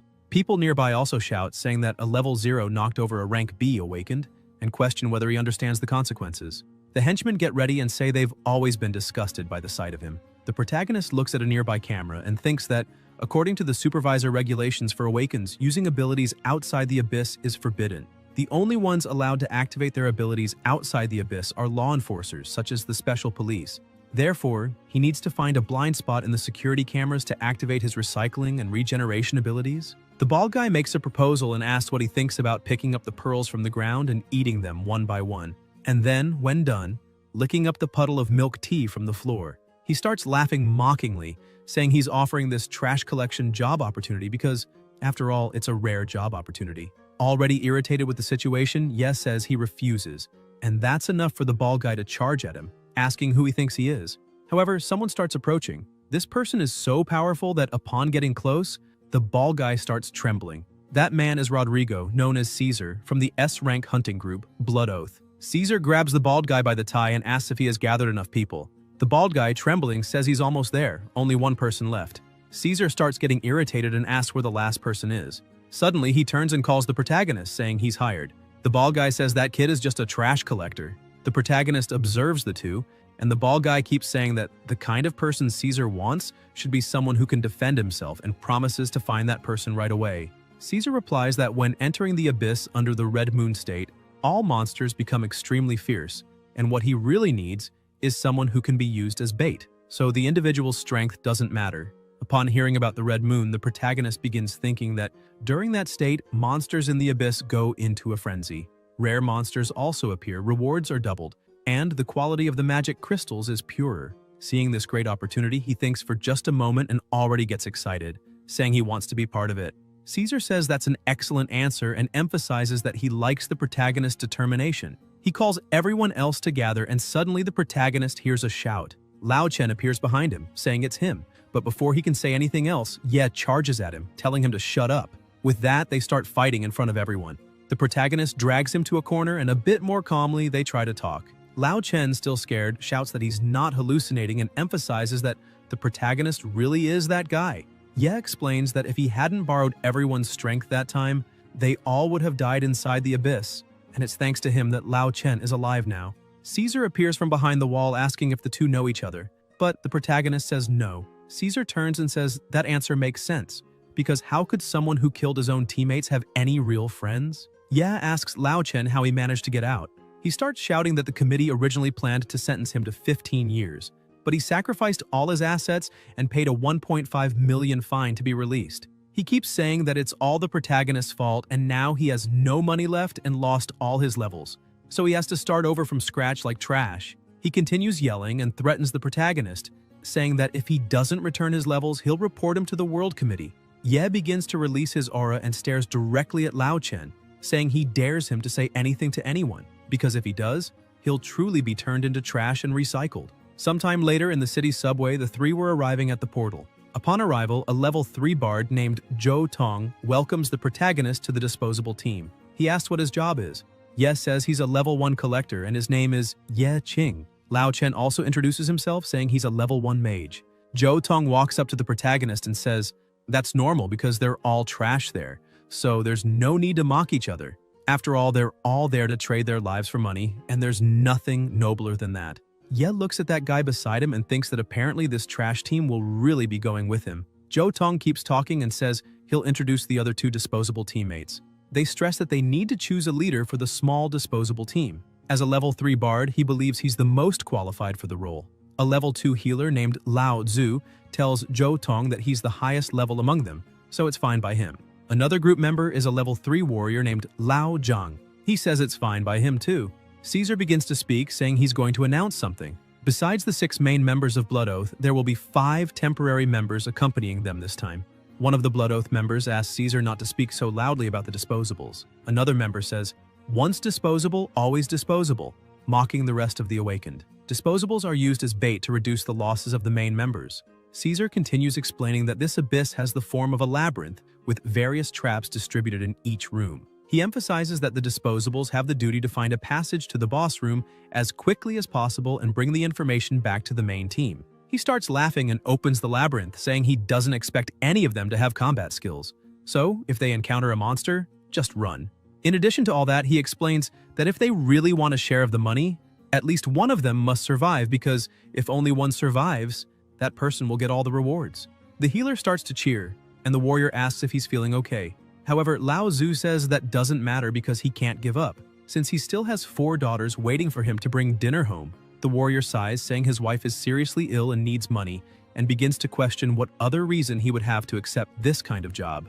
As the portal fully opens, Zhou Tong calls his disposable team to enter. Lao Zhang looks at his companion and says he seems to be a newbie, but the healer thinks that's normal and asks if there isn't always a newbie in the disposable field. The warrior says that's not what he meant, rather that the newbie looks extremely relaxed and it's the first time he's seen someone so calm before entering such a difficult abyss. As soon as they enter, they start walking through the place, and their leader turns and asks if they don't find it strange that no monsters have appeared even after walking so far. Lao Chen yells at his leader to stop jinxing them by saying things like that. Lao Tzu starts looking around and asks why the environment suddenly got colder. The warrior agrees with him and says the temperature dropped. Zhou Tong continues walking while shivering from the cold, saying he already knew this could happen and should have dressed better. Distracted by the temperature, he ends up stepping on a trap and a giant blade starts falling toward him. The protagonist flicks his forehead, pulling him out of danger. However, he complains that it hurt a lot. He turns and asks what just happened. Lao Chen explains that he stepped on a trap and calls him an idiot. Ye watches the scene and wonders how their leader has survived until now. He keeps walking like nothing happened and says he's extremely lucky, yet almost got killed by that mechanism. However, his luck is only at level 1. The protagonist looks at him saying he's not lucky, just careless. But the leader isn't discouraged and takes the lead again, saying it's no big deal, they should keep moving. However, he steps on another trap and more things start falling on him. He runs back to the middle of the group, dodging another trap. The healer stares at the things that fell and asks if those things might be alive. Suddenly, spikes start coming out of the cocoons and turn into level 5 demonized spiders, elite creatures. Demonic insect spits poison. Zhou Tong starts screaming, saying those disgusting bugs are terrifying. Quickly, Lao Chen activates his ignite and tries to attack the monsters. However, nothing happens. The group shouts that those are elite creatures. While the others are panicking, the warrior says to leave them all to him and charges in. However, one of them slips past and reaches the protagonist, trying to bite his leg. No damage is caused, and he just kicks the creature, destroying it completely. Lao Chen looks at Ye and asks why he's being so arrogant since he's nothing more than a skill thief. The system shows that the demonized spider is recyclable and has been found, and asks if he'd like to recycle it. Immediately, the protagonist decides to recycle it and gains one more attribute point and a new skill. It's an arcana. They're an additional type of skill that can be used on items and equipment. After one use, the arcana will disappear and the target item or equipment will gain the arcana's enhancing effects until it's destroyed. Arcana of the same type cannot be stacked, but various arcanas have fusion traits. Upon seeing this information, the protagonist says it looks like he can obtain not just skill cards and job cards from recycling bodies, but arcana cards too. And in addition, this type of card seems to be able to strengthen equipment. While he's thinking about these things, the warrior calls him, asking what he's doing, and says that if he doesn't want to hold everyone back, he needs to retreat quickly. The protagonist says he's going, but then takes out his dagger and says he'll test the annihilation poison on that common dagger. Upon applying the poison, the dagger changes shape. Meanwhile, Zhou Tong is just running from the monsters. While running, he thinks that even though he's the highest level person on the team, he's still scared to tell them something. One of the spiders tries to hit him, but he manages to dodge. He thinks his job actually barely has any combat skills. He can only buff others. And seeing how dangerous the situation is, he thinks the only thing he can do is buff himself with a life preservation buff. First, he starts saying that he's the elegant bard. During the battle, he must always remember to be merciful and doesn't care whether the situation involves monsters or ghosts. Everyone in his territory must be captured without mercy. Ye watches and asks what that guy is doing. The system shows that the target's buff was successful, and as soon as it happens, their leader starts running and yells that he messed up, wondering how he ended up buffing the monster instead of himself. A strengthened insect manages to be faster and charges to attack him. Zhou Tong freezes, waiting for his end. However, the protagonist appears and shatters the monster with extreme ease. But all the other monsters also got stronger. The healer starts getting worried, and the warrior yells for everyone to retreat immediately. Lao Chen can't retreat and tries to defend himself with his fire skill. However, being weakened, he can't do anything. Seeing this, Ye charges forward without hesitation and starts destroying all the monsters in front of him like it's nothing, and within seconds he completely annihilates them. The team members are shocked by what happened and ask if it was their leader who did that.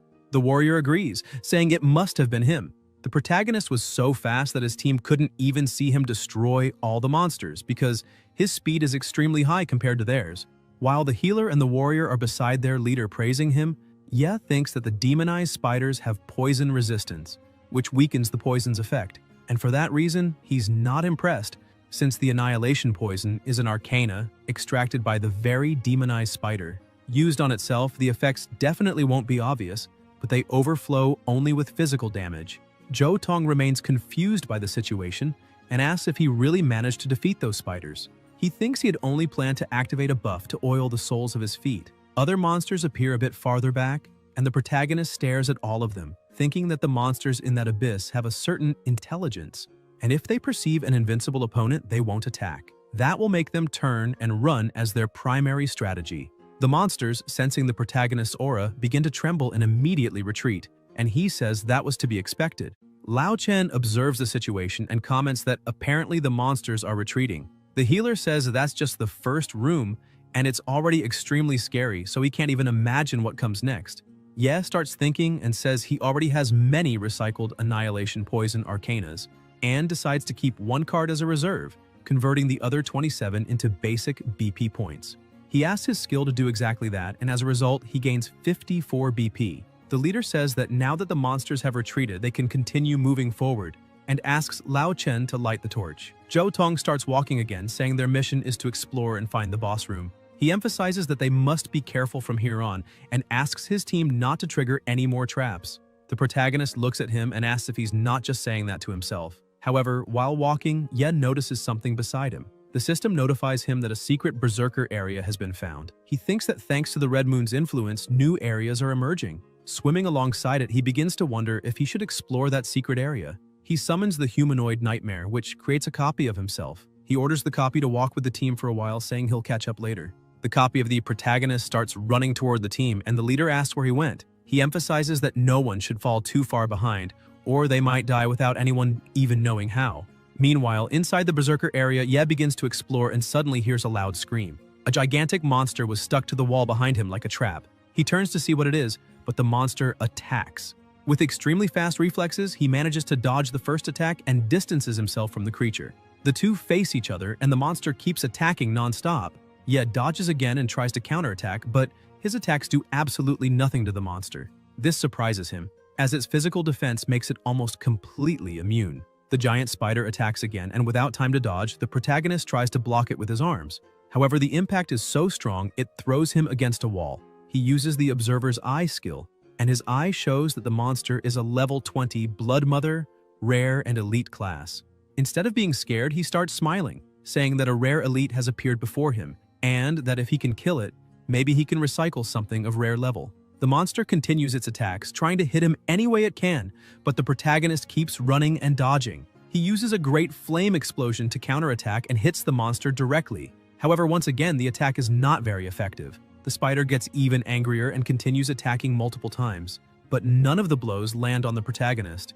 While dodging, he thinks the monster has fire damage immunity, so he can't use that attribute as an advantage. He charges in, saying that if that's the case, then maybe he should just kill it directly. He grabs his dagger and goes on the attack. Striking the spider, he lands a critical hit on its weak spot. The spider starts screaming in pain and loses some balance. He observes the result and says that while level 5 demon spiders have poisonous bites, level 20 matriarchs lost that due to their poison resistance, and that became a weakness. He adds that this probably happened due to changes in their defenses and reproductive capability, since they no longer need to hunt alone, just command the demon spiders to do the dirty work. The monster keeps trembling in pain, feeling the effects of the poisoning. The protagonist says the most ironic thing is that these spiders become most vulnerable to their own poison. However, the matriarch doesn't give up and prepares a new strike.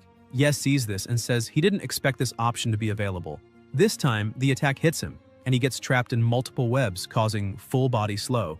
The spider starts approaching. Still smiling, he activates his berserker mode. With extreme ease and sheer physical strength, he breaks all the threads binding him and charges at the spider with his bare hands, landing a direct punch. He simply explodes the spider completely. The system announces that the berserker card can now evolve and asks him to choose one of two routes. First route, Blood Carnage, increases berserker mode efficiency, His physical attack can ignore part of the enemy's resistance, but his life will gradually decrease until he dies or the time ends. Route 2. Unshakable Fury increases the Berserker mode duration and halves the cooldown time. He comments that most people would choose Unshakable Fury because it's the safer option. However, he's been facing monsters with high resistance, like the Matriarch Spider he just defeated.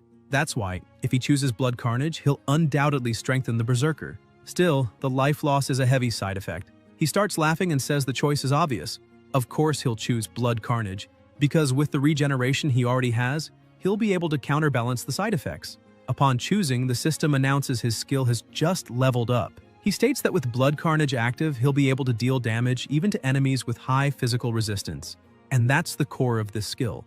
Other items appear in front of him and he quickly collects them. The protagonist says those are pieces of equipment he can bring back from the Abyss as an official member, especially one that he can sell for 15,000. After picking up the items, he activates his skill to recycle the rest. The system says he obtained 20 tribute points, but what excites him is discovering what kind of skill he'll get. The system shows that he obtained the rare card, Matriarch. With it, he can summon up to 4 demon spawn to fight alongside him, and evolve as they gain combat experience. Ye is surprised by this, as he now has a summon that can choose its own evolution. Meanwhile, somewhere else, the disposable team managed to find a place full of crystals. Zhou Tong is impressed, saying he didn't think they'd find a mine in that abyss. Lao Zhu points out that, besides that, those magic crystals are highly concentrated S rank. He wonders if this is another influence of the abyss during the Red Moon, since each of those crystals is worth a fortune. Without hesitation, the healer places an item among the crystals, the Eye of Argos. It marks a 60-meter radius around, allowing nearby adventurers to be notified on the map. Lao Chen gets angry about this, grabs the healer furiously, and yells asking if he's stupid, emphasizing that with those crystals they could have been rich for life. So why is he marking it for other idiots to come and take it? The healer yells back, telling him to forget about enjoying the riches, because they'll be in serious trouble trying to stay alive if anyone finds out they're hiding something like that. The warrior approaches and says the disposable team's job is only to pave the way to the bosses. If they die, it'll be called an accident and no one will care. Experiencing this firsthand, Lao Chen is speechless, thinking about the word trash. He remembers how he used to behave, kicking, hitting, and shoving disposables, saying they were just garbage, and that it made no difference if they lived or died. However, he also remembers the moment he was recycled. Extremely irritated, he looks to the side and sees that the protagonist clone didn't care at all, just gazing in awe at the crystals.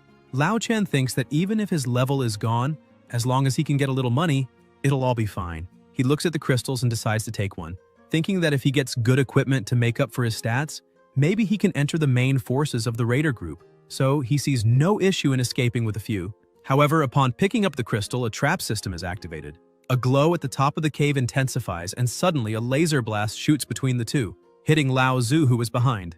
They stare at the scene, wondering what's going on. Still inside the secret area, the protagonist had summoned the demon spawn. He looks at his first summon and says the level 1 spawn seems very weak and lacks combat ability. The system announces that the spawn can evolve up to level 5 demon spider with battle points, BP, and informs that 5 BP are needed for the next level. He comments that if he wants those creatures to survive in the battlefield, he must at least bring them to level 5, so he decides to invest his points there. The spawn becomes very happy with the news, and as soon as it begins evolving, the system announces that the little spawn has evolved into a silk spider and learned to weave webs. Meanwhile, in the crystal cave, the rest of the group was still shaken by their loss. Lao Chen tries to explain, saying it was an accident. However, the warrior was extremely angry for losing one of his closest companions. Lao Zheng grabs Lao Chen by the shirt and starts shouting at him, saying that because of his greed, they lost a comrade, emphasizing that Lao Zhu was the foundation of his family. He worked himself to the bone to support everyone, and now, because of that greed, it was all thrown away. Lao Chen shouts back asking if it's wrong to want to make a little money, because if he hadn't dropped to level 1, he'd be living well by now, and he adds that on top of that, he still has to deal with people like them, a bunch of idiots. Lao Zheng begins to lose his patience and curses Lao Chen, calling him a traitor. But Lao Chen fires back saying Lao Zheng is no better than him, because in that damned world, power and money are the only things that matter, along with luck. While they were arguing, someone starts to approach and suddenly begins clapping, saying those words were well said, and that he likes that kind of worldview. Caesar shows up and asks Lao Chen if he wants to join Blood Oath, saying they've got a spot open for one more. They are surprised to see Caesar there. Another man arrives and says the body of that person is still warm. Caesar says that death is common there, and just as Lao Chen said, without power, all that's left is to trade your life for money. And wanting to make money isn't shameful, just as dying isn't either. Caesar walks up to Lao Chen and hugs him, saying that those magic crystals that appear during the red moon are worth entire cities. So, if he gets one, his life is set. But he forgot to mention one little thing: the price to take one of those crystals. The price requires someone to offer a humble, useless life. Another warrior appears before the three of them, and the red-haired one says that what his boss meant is that they're going to take the magic crystals from the walls and toss them in the basket. He asks if everyone understood because if they try to run, they'll be killed on the spot. Lao Zheng protests, saying that's impossible because they'll be challenging death with every crystal, and asks if this is a suicide mission. Caesar asks the warrior if his wife doesn't urgently need money for treatment, or if he was just joking when he said, "I'll risk my life to earn money for her treatment." The warrior feels threatened and goes silent, just staring. Caesar tells him to remember that it's not shameful to trade a useless life for money. Trembling with fear but out of options, Lao Zheng turns toward the crystals. He extends his hand, trembling, trying to grab one, but ends up giving up. He lowers himself, apologizing, and shouts that he can't do it. He starts yelling that, to be honest, he lost a lot of money gambling and is only here to pay off his debts because he doesn't want to die. Caesar says they're useless, as expected. Lao Chen analyzes the situation and realizes Caesar is extremely strong, and not even at his peak could he come close to defeating him. He decides to call Caesar boss, and says he mentioned earlier that Blood Oath was recruiting and asks if he's interested. Lao Chen points out that he's just a fire mage, but would like to join. Caesar asks his companion if he really said that, and the companion confirms. He tells the fire mage to come to him. Lao Chen kneels in front of him and begins to say that he's willing to sacrifice his life for, but before he can finish, he's struck in the face. Caesar yells, asking if he really thought he was someone important, and says he'd never let trash like him into the elite group, emphasizing that he's nothing but a useless traitor and would be sentenced to death either way. He's just doing this to add a bit more value to his death. Caesar keeps kicking Lao Chen, saying he can be as angry as he wants because he's not leaving alive, emphasizing that he'll turn all of them into corpses and have necromancers control them to collect the magic crystals. While all of this is happening, the protagonist arrives and quickly pulls his clone out. Caesar keeps shouting that they've all already died once, but for some, it's no big deal. Zhou Tong starts getting irritated with everything that's going on and yells, telling Caesar to shut. Ye arrives just in time and touches his shoulder, asking him not to be hasty. He takes the lead and asks their leader to leave everything to him, and in the meantime, just wait in the corner. He asks how dangerous collecting those crystals could really be.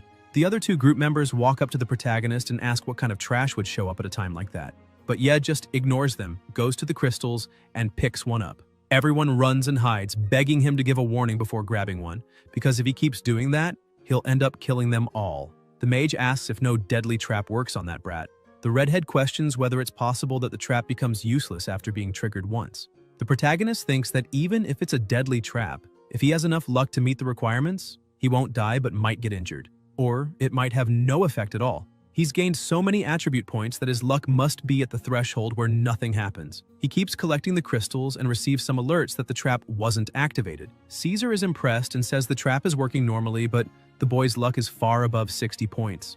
The mage asks if it's possible for a level 1 collector to have over 60 luck, since in most class changes, luck doesn't increase by itself. Caesar says that if that's taken into account, there's only one possibility: the deadly trap failed. The redhead goes to a crystal, saying it's already happened twice and clearly must be that. So he decides to grab one and smugly says nothing happened. But in the next second, he's also hit by a laser blast and falls dead on the spot, leaving the mage stunned.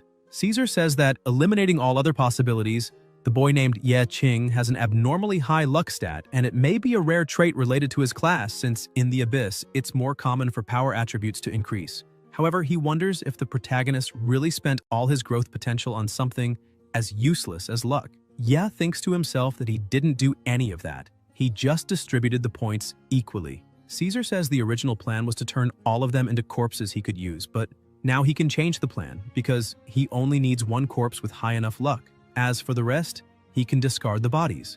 He calls the rest of the group and orders that none of them escape. Lao Zheng starts trembling, saying they're finished now because their opponents are qualified members of Blood Oath, so they're not capable of winning that fight. Lao Chen gets up all beaten and shouts that there's still time to run. He tries to escape with one of the crystals in his hand. The protagonist turns and asks why he's running, because the numbers are on their side.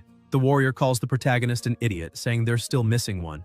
but he corrects him, saying they're not missing anyone. Suddenly, the mage asks his companion if he heard something, and looking up, sees that small spider-men were coming their way. The system announces that the summon is complete.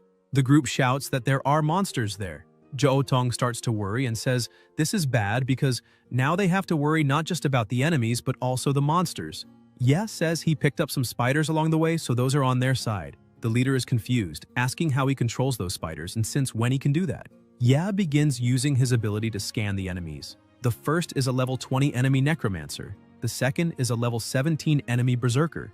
Then there are 2 level 18 enemy hunters and 1 level 19 enemy paladin. The protagonist thinks he can't be certain of the power gap between the humans and the monsters he summoned, but he doesn't think it will be a problem. However, when he tries to scan Caesar, his skill says it's not possible to identify and states that it can't analyze nearby human enemies of comparable power. Caesar starts speaking, saying he's impressed to discover the protagonist can control abyssal monsters and that apparently he picked up a few tricks from rummaging around. Ye thinks that in that case, the guy's stats probably aren't much lower than his own and may even be higher. Caesar shouts that if they're not level 10 monsters or above, they're not even worth mentioning. He orders his group to take care of the monsters first, then eliminate everyone else, and tells them to be careful not to damage the crystals. The protagonist says the plan has changed a little. He looks at his group and tells them that if they don't want to die, they need to run immediately in the same direction as Lao Chen. The warrior is surprised and thinks he already knew the protagonist was an idiot, sacrificing himself like that to stop the enemy group.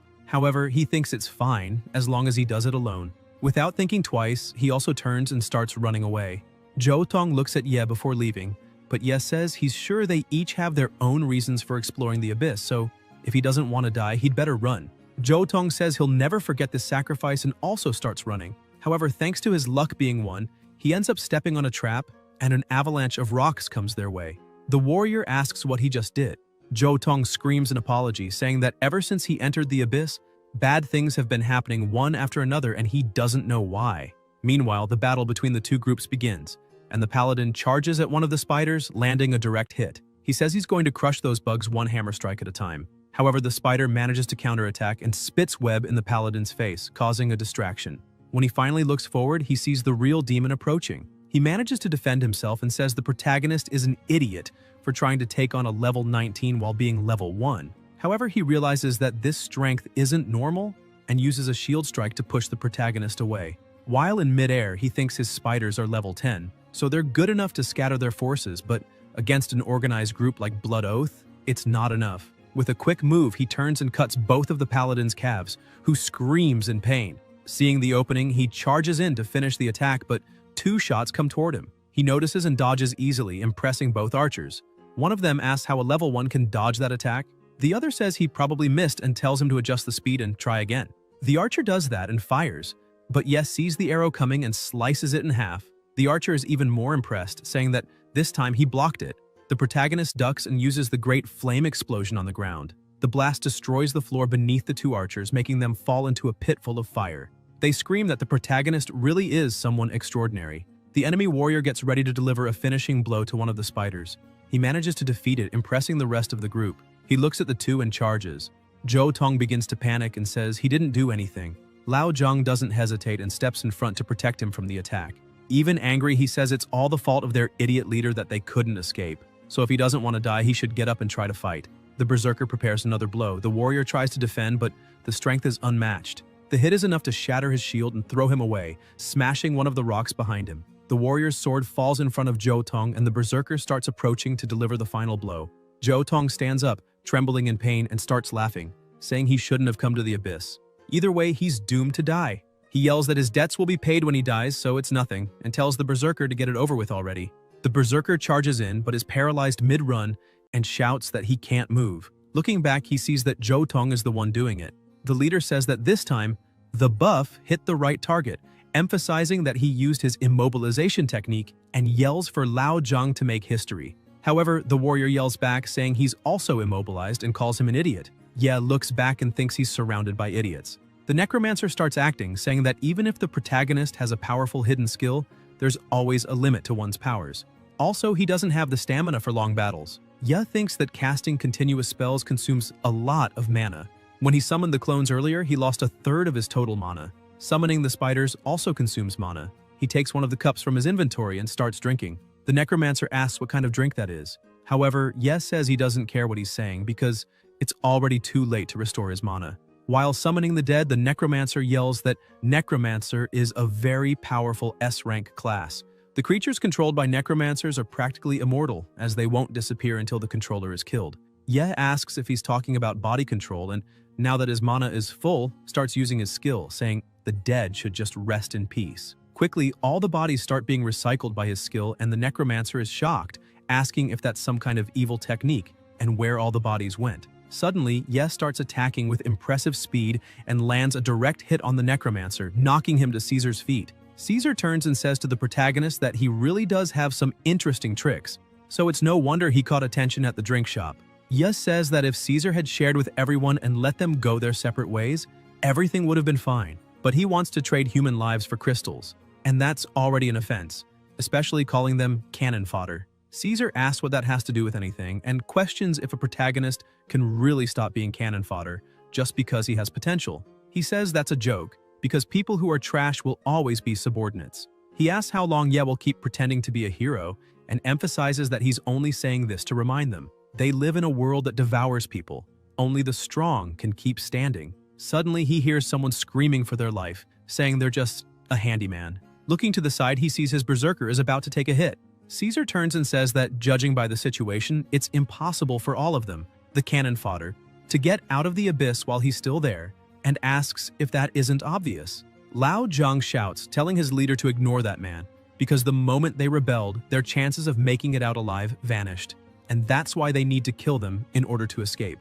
Zhou Tong says he's a support, and it's impossible for him to defeat anyone alone. Caesar returns to speaking with Ye, emphasizing that only one group will leave alive from there, and asks if he knows which one. The protagonist crouches down and starts laughing, saying there's one thing he's sure of, and emphasizes that everyone has the right to enter and leave the abyss alive. He begins releasing his aura, preparing for battle. Caesar does the same, saying that unfortunately, Ye was too naive. Caesar manages to land a direct punch and sends the protagonist flying far away. He gets up thinking that Caesar's strength is truly impressive, and that he's definitely the strongest person the protagonist has seen so far. Suddenly, Ye is startled as Caesar charges at him like a madman.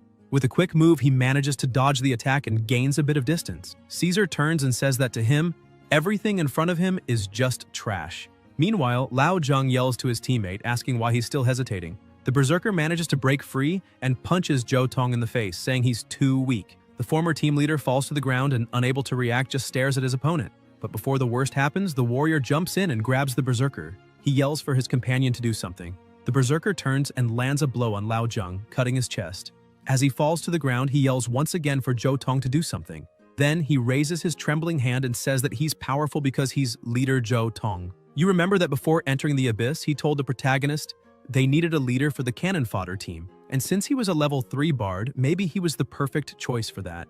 With a trembling voice, he says he only thought he wouldn't have to kill monsters with his own hands if he was the leader. He kneels on the ground, saying maybe he wouldn't have to deal with these dangerous things, or reveal that he's a complete failure. He states that he's not truly powerful. In fact, he's really just a desperate noob. He lowers his head in front of his opponent, begging for his life. Zhou Tong starts remembering things he heard his whole life as people criticized him, saying he was the only one in the team who wasn't helping with anything, but still gained experience by casting buffs. But then another team member said he couldn't even buff the right target and should be ashamed and leave the team. Until one night, while sitting alone in the plaza, Caesar appeared, asking what his class was.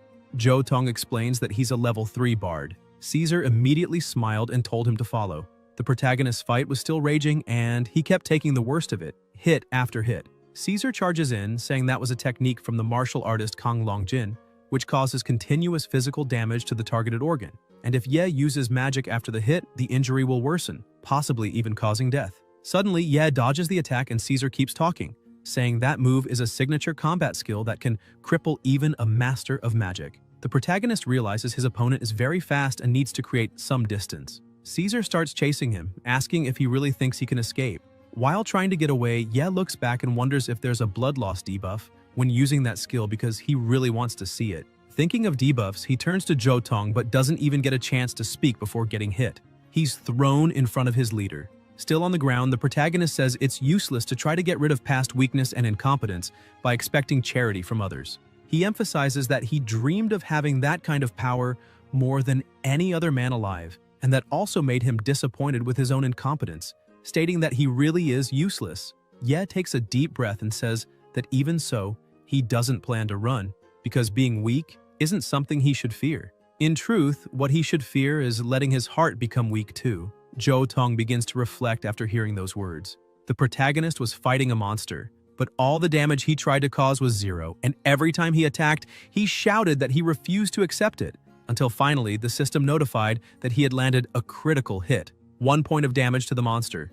The monster fell dead to the ground, and he was the only one left standing. The protagonist says he really succeeded when he gathered the courage to take the first step. He gets up and wipes his mouth, saying that's when he finally realized he had been preparing his whole life to become a king, even if he was just a useless garbage collector. Jo Tong asks if he can become a king too, and holding his sword, he says that if he doesn't get stronger here and now, he'll die. Because compared to being ridiculed, it was better to hide and avoid fights. But now he wants to get stronger because he wants to become a strong person. The berserker starts laughing, saying that's a joke, because how could a mere level 3 support cut his level 17 armor? Confident in his power and defense, he says he'll stand still and let Jo Tong try to cut him. However, Jo Tong throws the sword aside, confusing his opponent. He grabs his microphone and starts singing the poem, Great Dispersion. Both the berserker and Caesar are shocked by what's happening. Caesar asks what's going on there. The protagonist starts smiling and says that's because he found the best support in the world. The system notifies that he has been struck by inspiration and the status has been obtained, granting a 15% boost. Defense increased by 15%, speed increased by 15%, resistance increased by 15%. Yi summons his blood nightmare. The little monster goes after the berserker, and as he looks back, he sees an image of the protagonist, but the blood nightmare quickly begins wrapping around his body. He starts losing balance while screaming for that thing to let him go. Jo Tong can't believe the protagonist is that strong. He hears a noise, looks back, and realizes that now their fight is different. Ye is dodging all the attacks. While evading, he thinks that due to the abundance of magic, his body's regeneration speed is very fast. He activates Berserker mode, Carnage. The two clash on the first strike, but the protagonist's speed is very high and he manages to strike again before Caesar can do anything. However, one attack grazes him, and Caesar begins to question whether his armor is even working, as it was pierced by a ragged dagger. On the other side, the protagonist is also reflecting, since his Carnage skill, which ignores defense, was very effective in the attack. However, the blood loss debuff is still active. He jumps again to attack, thinking this fight must be resolved as soon as possible. Caesar looks at him and starts laughing, shouting that this is getting more and more interesting. He dodges the protagonist's attack and blocks the second one, saying that after 20 years of training, how could he lose to a kid like him in skill? Caesar punches Ye in the face, asking if he can feel the difference in strength between them. He points out that martial artists can advance in their upgrade path and change class to a Destruction King, based on strength, or to a Street Fighter, based on skills. The protagonist drops his dagger and goes in with his fists too. The two clash at the same time, creating massive pressure inside the abyss.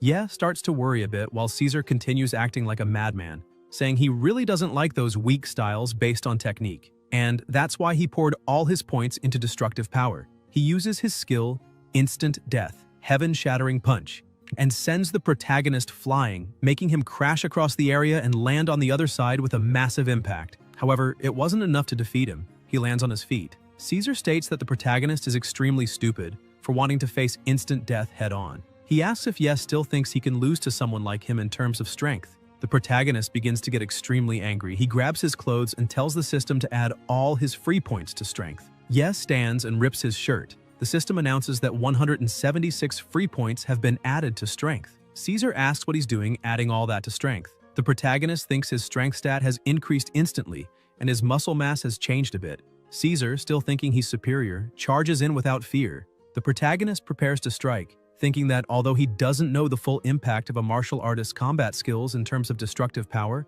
pouring 300 free points all at once should be enough to land a single decisive blow. Once again they clash, but this time one side loses badly. Caesar's hand begins to twist and he's sent flying with a destroyed hand. He starts screaming, asking how a punch with no skill managed to do that to him. Jo Tong watches that fight in shock, and the protagonist wastes no time and jumps, slamming his opponent deeper into the rocks. While grabbing Caesar's face, he says, there won't be time for him to be shocked because that fight needs to end immediately. Caesar starts to get scared and remembers someone saying that from today on he could join Caesar's cannon fodder team. 8 years ago, he was being told by someone to clean all the gear because there would be deeper dungeons to return to later. They emphasized that he had to clean well because the rule of the Lionheart Hunters was that the weak are only assigned to polish boots. And he also used to hear that if he wanted to become an official member, he had to prove himself. However, it seems he's destined to be cannon fodder for the rest of his life. In a battle against a giant beast, he thinks that if he can prove he's not incompetent, then he'll be able to rise from the ranks of rookies. He thinks he needs to prove it and charges forward, landing an extremely powerful blow on that massive beast. He looks at his hands and thinks it doesn't seem so hard. He manages to bring the monster down but lets his guard down and the monster strikes back, slamming him into the ground. In the infirmary, a doctor says his jaw was crushed, 8 ribs were broken, his heart was pierced, his liver, spleen, and kidneys were all damaged. He highlights that the entire setup inside his body cost many magic crystals, since abyssal technology can now extract high-value cells from abyssal creatures and transplant them into human bodies. The doctor notes that, coincidentally, Caesar's DNA matched the monster's, and the good news is that he'll live. The bad news is he'll become a hybrid. Sometime later, he receives the news that he has successfully proven himself worthy of joining the Lionhearts. As an official member, a shield is thrown on the ground, and a strange being tells him to wear it and become its extra arm, becoming its dog. Caesar picks up the shield and smiles, asking where his friends are.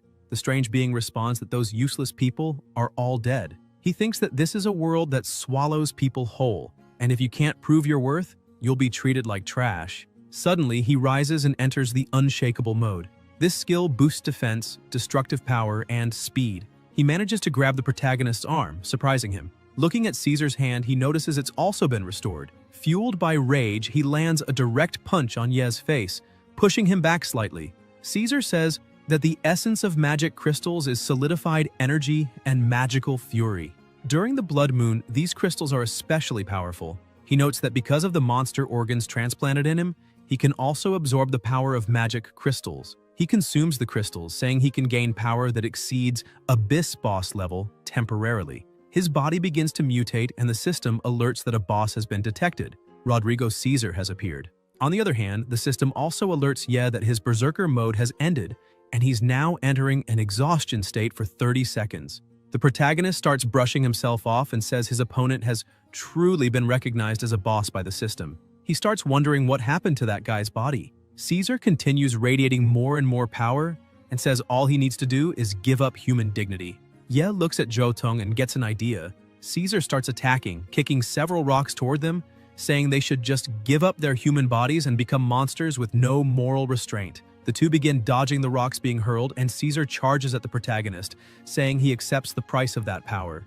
As he runs, he looks back and sees Caesar closing in more and more. Even Zhou Tong, who was a bit farther away, begins to tremble at the overwhelming aura. He stares at that monster in front of him and thinks that without a doubt, they, the trash, don't have the power to fight against truly powerful players. However, Ye Qing, the name of that person with hidden strength, is already far better than his teammates, and even so, he's no match for that thing and could be killed with a single punch. Zhou Tong keeps thinking that even though he's exhausted all his strength, he still activated that unshakable power. His body just reacted instinctively. Caesar starts laughing hard and says the weak tremble before the strong. That's an unchanging truth. He keeps laughing and says that to be strong, you must show that ugly face. Suddenly, he turns and says he almost forgot something. Zhou Tong tries to cover it up, saying he swears he didn't see anything about him being ugly. Caesar says it doesn't matter because he messed up the Crystal Collection mission anyway, and he's the last cannon fodder to witness this tragedy. Caesar begins screaming that he'll give him a heroic death. However, Zhou Tong pleads for a moment and says that if he has no choice but to die, then he'd like to say one last thing. Caesar grabs his neck, saying he talks too much, and asks what his final words are. Behind them, the body Caesar had defeated, the protagonist starts to dissolve, revealing it was the blood nightmare. Zhou Tong says his last words are that he wants to leave the abyss alive, and that maybe he's not the only cannon fodder to witness this tragedy. Caesar is confused and turns, seeing blood bubbles forming.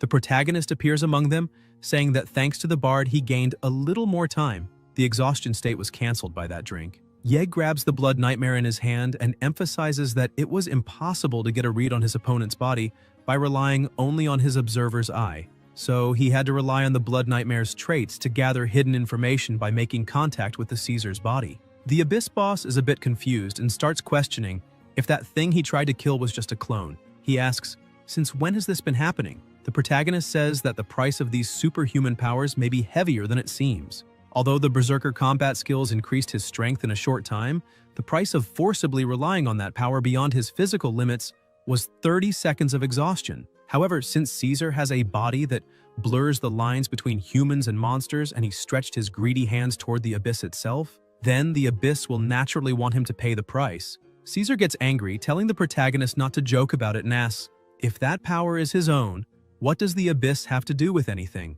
Suddenly he feels something strange in his arm and upon looking, realizes it's taking on a monstrous form and begins to scream in pain. His arm starts growing, becoming more monstrous. Caesar looks at Ye and thinks he's the one doing it. He charges forward, but the protagonist is extremely fast and easily dodges the attack. Caesar keeps trying to attack, but Ye thinks that the change in his opponent's body shape slowed him down and now it's way too easy. He keeps dodging with ease and thinks that if he had a weapon now, everything would end faster. Zhou Tong acts quickly, passes behind the protagonist and shouts. As Ye turns, he throws a dagger, asking him to catch it. The protagonist grips it firmly and tries to create some space, but Caesar continues charging without hesitation. Seeing a small opening, the protagonist blocks and with a quick move, manages to get behind Caesar and stab him with the dagger. Caesar starts feeling unbearable pain and asks if every strike is a critical.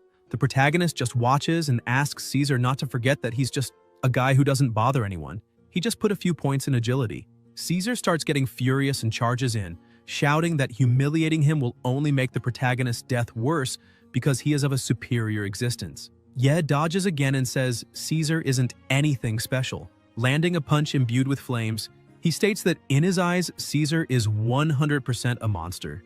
As Caesar catches fire and screams in pain, he grows even more enraged and loses complete control of his body, transforming fully into a monster. Seeing this transformation, Ye says that unfortunately, Caesar is already gone. There's no saving him now. He's completely transformed. A strange aura begins to surround them, and the protagonist asks if he's beginning to hear the abyss's call. Caesar gets a bad feeling but keeps screaming that the protagonist should just die and not drag him along. Suddenly, he starts swinging at the air, screaming that he already proved his worth, so why can't he leave? He says he's not cannon fodder and doesn't want to die and keeps yelling while trying to hit nothing.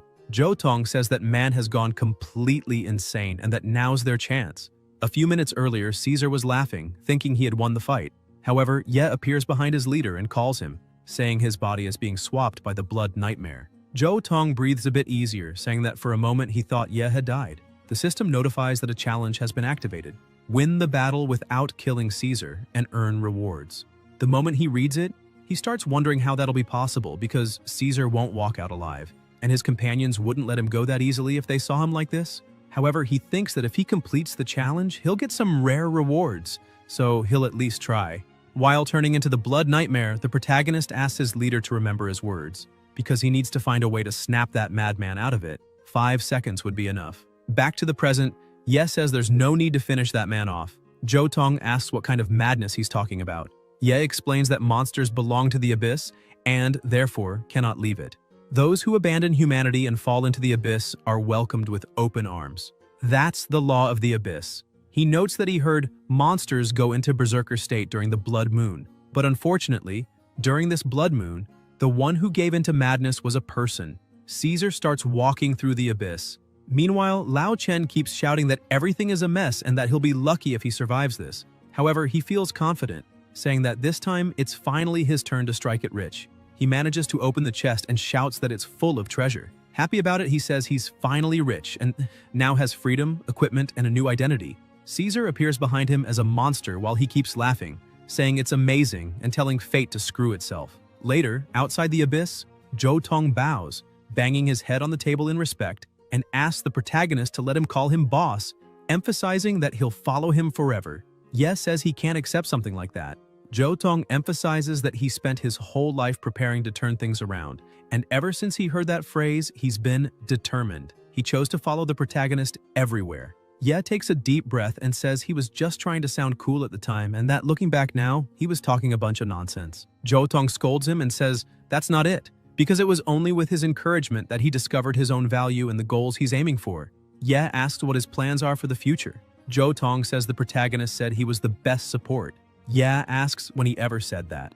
Zhou Tong, determined, says he wants to become the king of supports. The protagonist thinks that a guy with agility 2 and luck 1 is impressive for still having a place on the battlefield. Ye understands that if he keeps encouraging that young man to fight on the front lines, he'll end up hurting him. Jo Tong remains extremely enthusiastic. He asks the protagonist to imagine the following scene. Ye in front, fighting, while he provides support from behind. That way, they'd make a great team. However, the protagonist says he doesn't recommend he keep going into the abyss.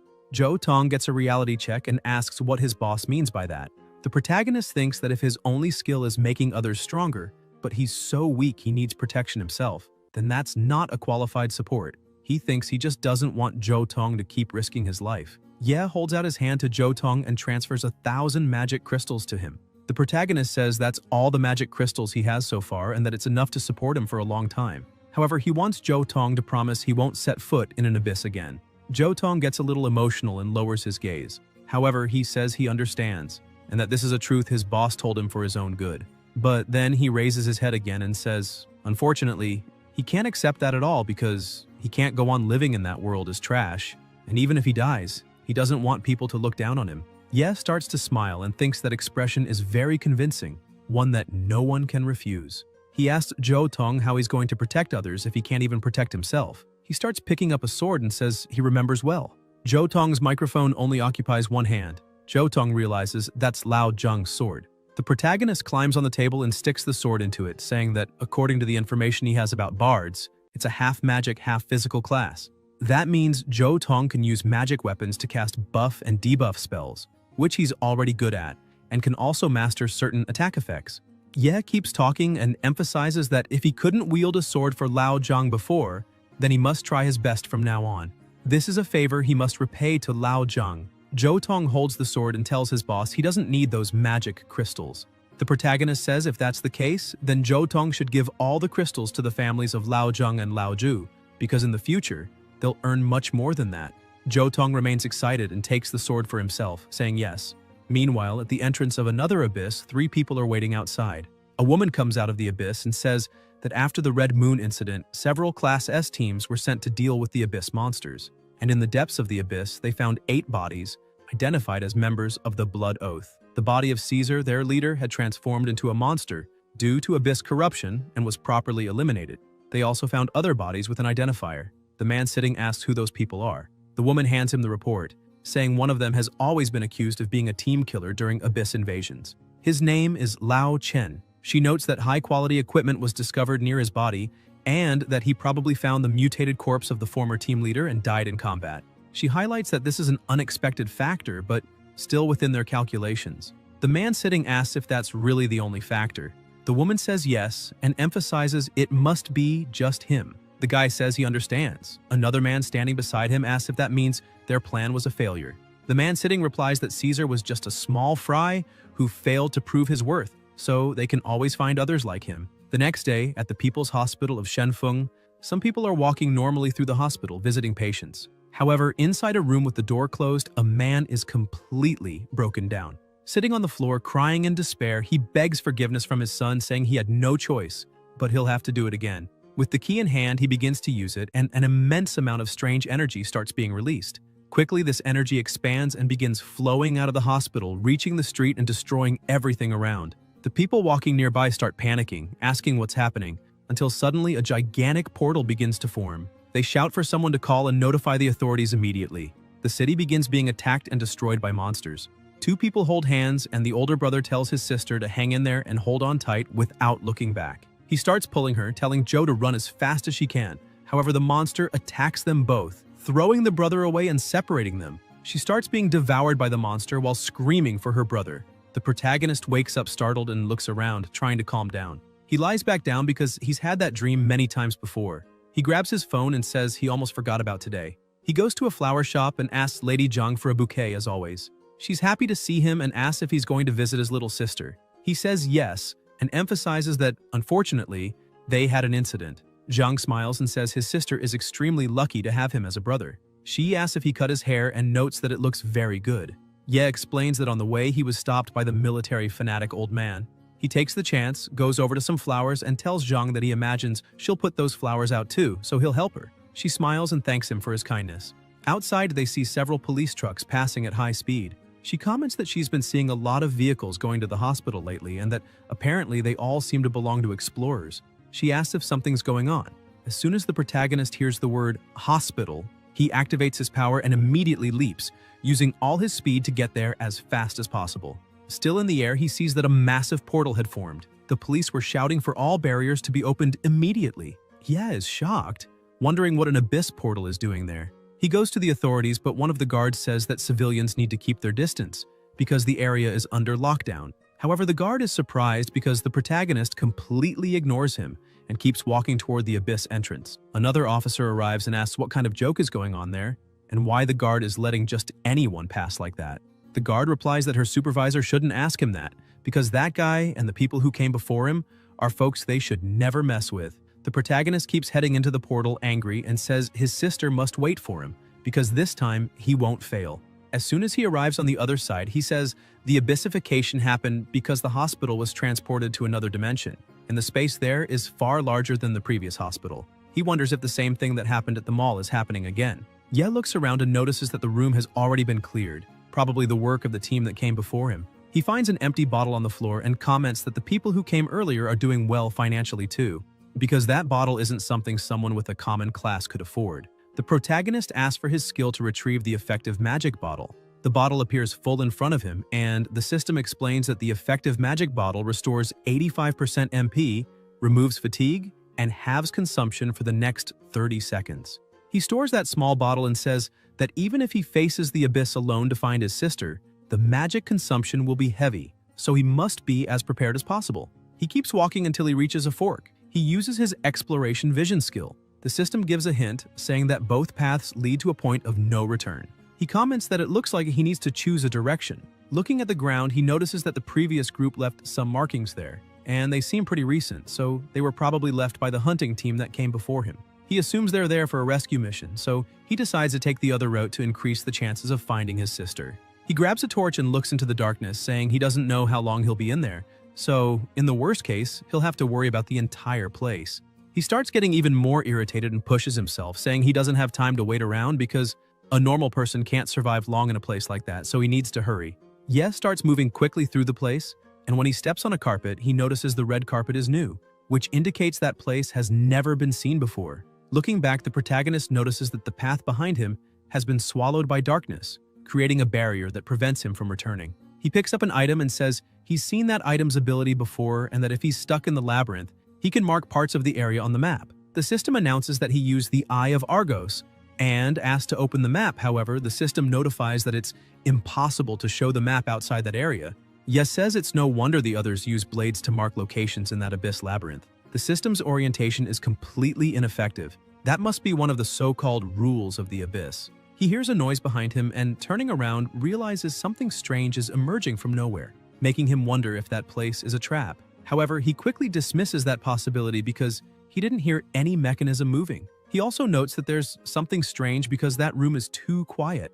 Suddenly, a monster starts to form behind him and gets ready to attack, but he senses its presence and dodges the attack with a quick movement. He prepares and counterattacks the monster, slicing it in half. The system announces that it's ineffective, and the monster begins to regenerate. He starts to wonder if that monster is immune to physical damage. The monster roars. The sound is so loud it makes the protagonist bleed from his eyes, mouth, nose, and ears. The system announces that he is now under the deafness status. He thinks that now he won't be able to hear with his ears, which will drastically reduce his perception. He thinks he completely underestimated the danger of that abyss, and that what he's facing there is a rule-type monster. He remembers encountering one of those 3 years ago.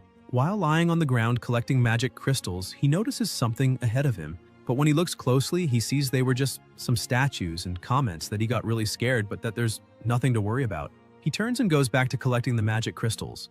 The statues begin to stare at him and move closer while he's focused only on the crystals. As soon as he looks back again, he's startled to see the statues are already very close to him. He asks if it's possible that he's hallucinating since those statues were on top of that rock mound just seconds ago.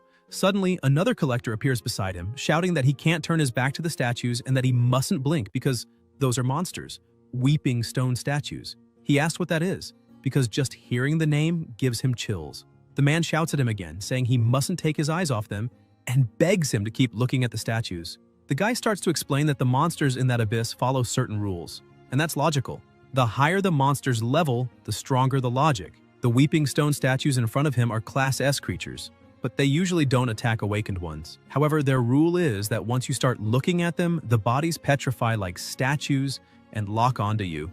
As soon as you look away, they rush at you at a speed fast enough to kill most awakened ones instantly. The protagonist asks what they should do now. The man comes over to him and asks him to follow his lead. He explains that they should retreat slowly until they're out of the room and mustn't blink. The two begin walking backward, watching the statues, until they manage to leave the area. However, the protagonist trips on something and falls to the ground, scattering all the magic crystals. As a result, both of them look away, and the statues charge.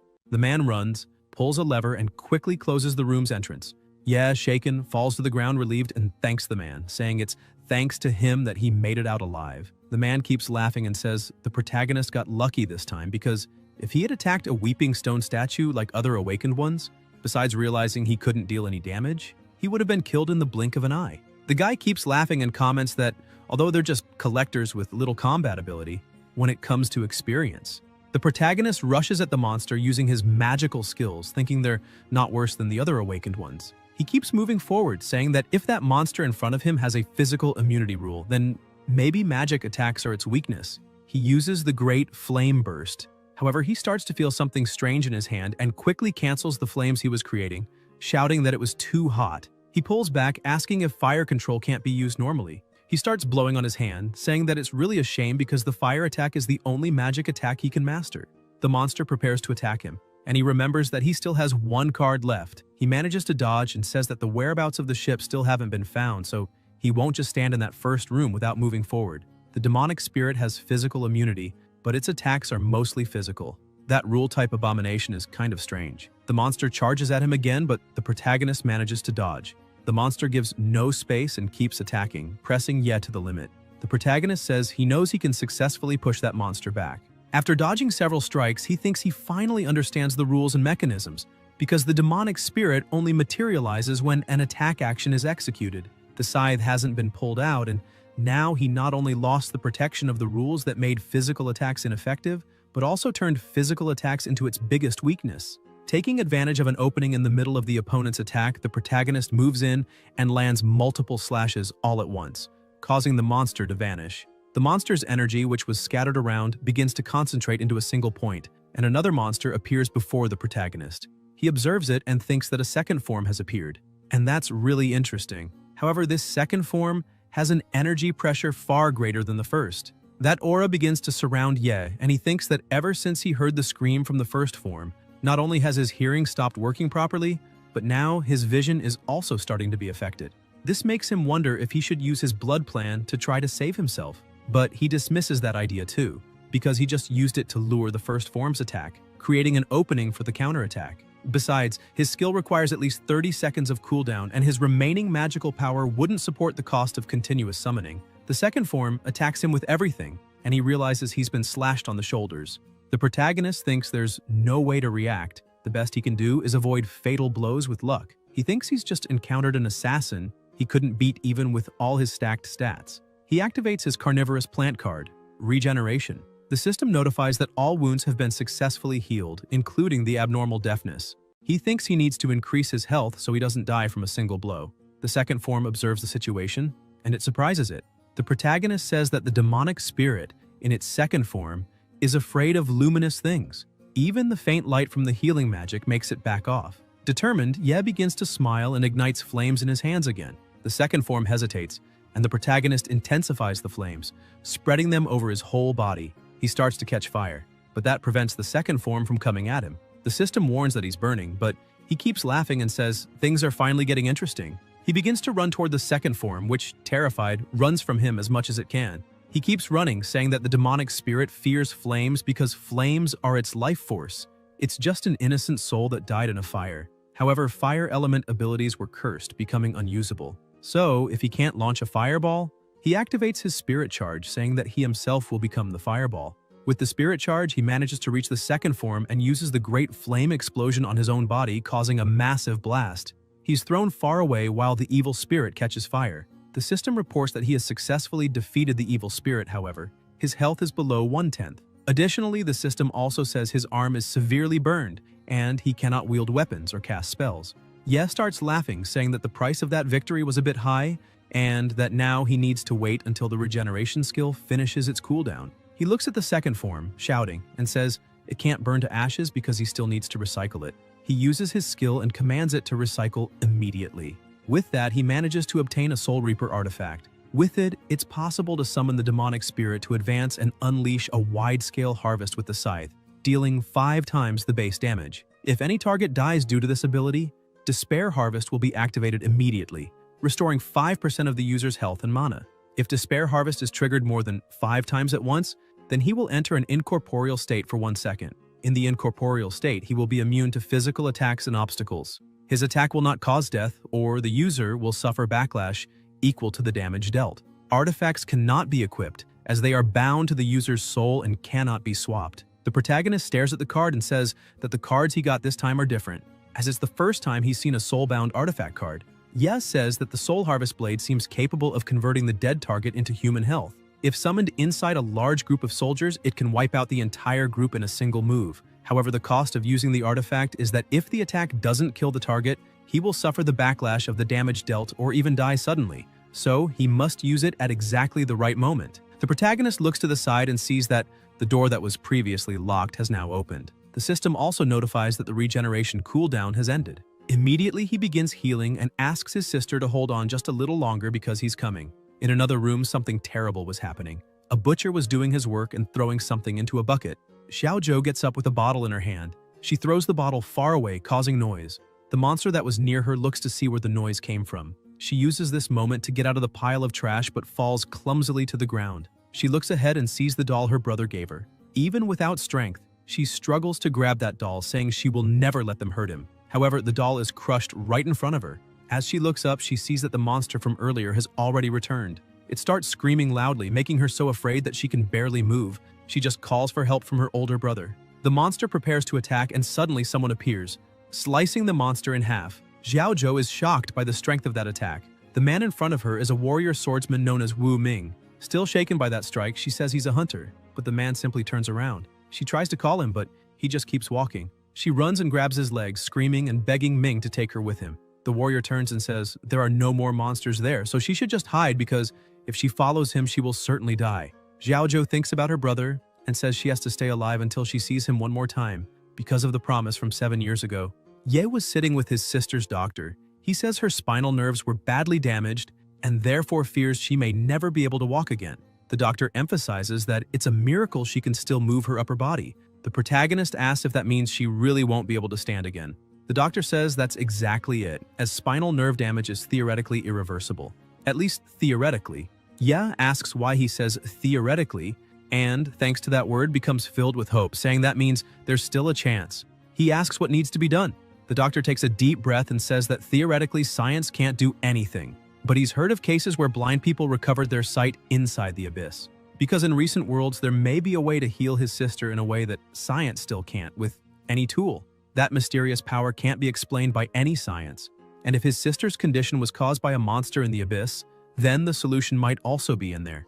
Ye starts looking at his hand and says that if the cure may be in the abyss, that means if he can enter the abyss, then he might be able to cure his sister.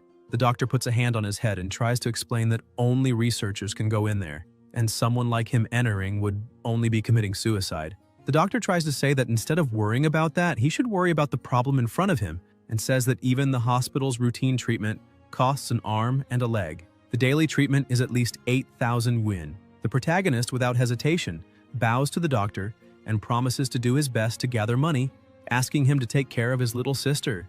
The doctor says he'll do everything possible to keep her healthy and safe. However, the hospital bills must be paid on time. Ye starts walking away, saying he understood, and emphasizes that he'll gather the full amount as soon as possible.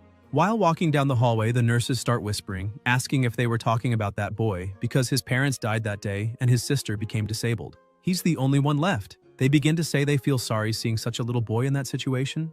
With tears streaming down his face, he reaches his sister's hospital room door. Before entering, he puts a smile on his face, wipes his tears, and, as he opens the door, tries to look as cheerful as possible, shouting that he's back. Xiaozhou, worried, looks at him and asks where he had gone. He jumps onto her bed and says he was talking to the doctor. All happy, he tells her he's going to a place called The Abyss. His little sister, not knowing much about the world, asks what the abyss is and whether it's safe there. The protagonist keeps smiling and says yes, emphasizing that it's not dangerous, and he just needs to stay behind other people. She just listens quietly. Then, Ye gets up and starts to leave, but before leaving the room, he says he almost forgot. Suddenly, he turns and shows her a teddy bear. He says he won't be able to show up for a while, so while he's gone, that teddy bear will take care of her for him. Xiaozhou gets worried and says that he's her only family and she doesn't want him to put himself in danger again. She asks him not to go anywhere that has monsters. Ye approaches his sister, still smiling, and says, "There's no way around it. He found a job that will pay very well, and then they'll be able to treat her legs. And as long as she waits just a little longer, she'll be able to walk again." Xiaozhou says that if her brother has to go to dangerous places for that, then she'd rather stay in a wheelchair for the rest of her life because she doesn't want him to go to where the monsters are. She says this is a pinky promise. Ye also hooks his pinky and promises not to put himself in danger. Back to the present, she keeps clinging to the hunter's legs and says that if she stays in the abyss, then her brother will find a way to come too, and she doesn't want him to risk himself for her again. That's why she can't die there. And besides that, she doesn't want her brother to die either. Ming keeps looking at her and says that apparently she's very stubborn. He picks her up and places her in a wheelchair, saying that's actually interesting. However, if a monster tries to attack her, he won't protect her. She manages to recover the teddy bear her brother had given her and is happy her chair is intact. The hunter turns to her and says she's not his employer, so whether she lives or dies isn't his concern. She says that's fine and asks him to just do his job, while she watches from a distance and won't get in the way. He introduces himself to her, saying his name is Wu Ming and that he's a warrior swordsman. Meanwhile, elsewhere in the abyss, the protagonist was walking and says that although he worked as a scavenger for a while, he saw many potions capable of healing wounds that could only heal those caused by monsters, with just a few exceptions.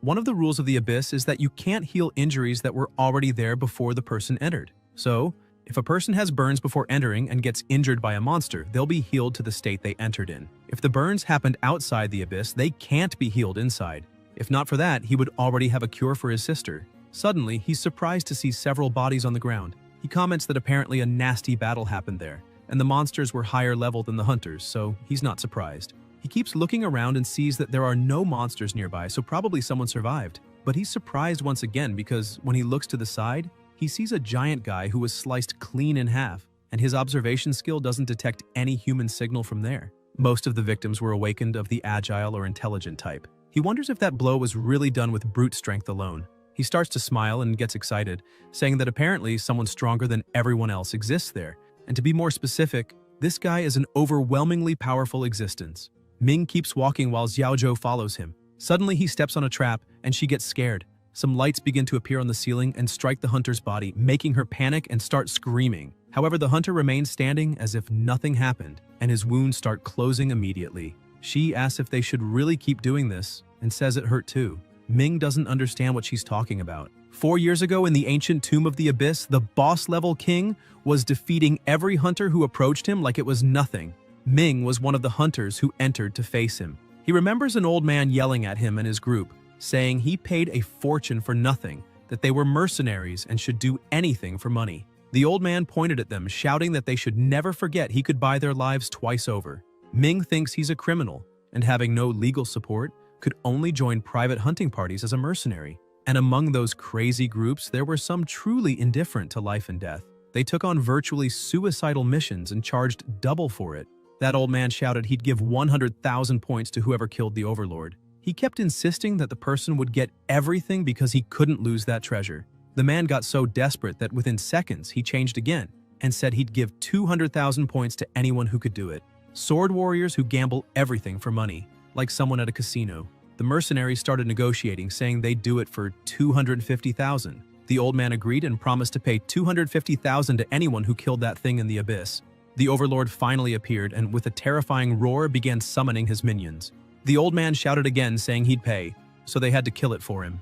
One of the warriors shouted and two decided to attack at once, but were instantly destroyed in milliseconds. Ming also tried something, but took a direct hit and was sent flying. The overlord turned and looked at the old man. He started panicking and begged to be saved, shouting that they'd only get paid if he got out alive, and reminding them he bought all their lives. Ming started getting up and charged at the monster with everything he had. Catching it off guard, he managed to land a direct hit. The monster vanished, and a chest along with a gem appeared in its place. The old man shoved the warrior aside, yelling at him to move because he wanted to open the chest immediately. Ming got up, badly injured, and said the pay was double. The old man laughed, saying he was practically dead anyway. So what did he need money for? Was he going to spend it in the afterlife? He opened the chest laughing, saying he'd be rich, that he hadn't wasted money on hidden abyss info for nothing. As he opened the box, a strange light emerged, and he was shocked to see it empty. He kept screaming, saying he worked so hard to get there. But something started happening to him. His head began to swell. That was the sand curse. The sword warrior wondered if it was cursed. He noticed some sand leaking from his own eye and questioned if he'd also been affected. In front of him was the Corpse King's jewel, and whether it could be used or not depended only on him. He picked up the Immortal Relic, a soul-bound artifact that transforms the bearer into an undead creature. Holy and healing spells deal fatal damage to the user. Ordinary damage doesn't hurt the undead. The cost of the transformation is the loss of pain and all other emotions. Ming thought he became someone who couldn't die. After telling all this to Xiaoju, she asked if his blood was actually sand and what kind of curse it was. Ming just ignored the question and turned away. She yelled not to be ignored like that. Meanwhile, elsewhere, the chaos was on. Countless monsters gathered and charged. Ye began walking toward them, defeating one after another. He thought he had rushed too much and hadn't distributed his points carefully, so he ended up spreading them evenly. Now all his stats were over 200.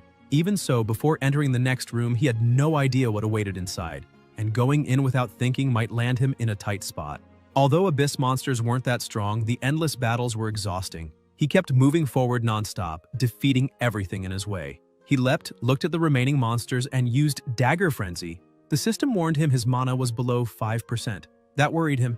He couldn't use any spells or skills anymore. One monster noticed a small opening and charged, but Ye was alert and said he'd have to rely on fists now. With absurd strength, he crushed the monster's head. Looking back, he saw more monsters coming. Frustrated, he shouted that it never ends.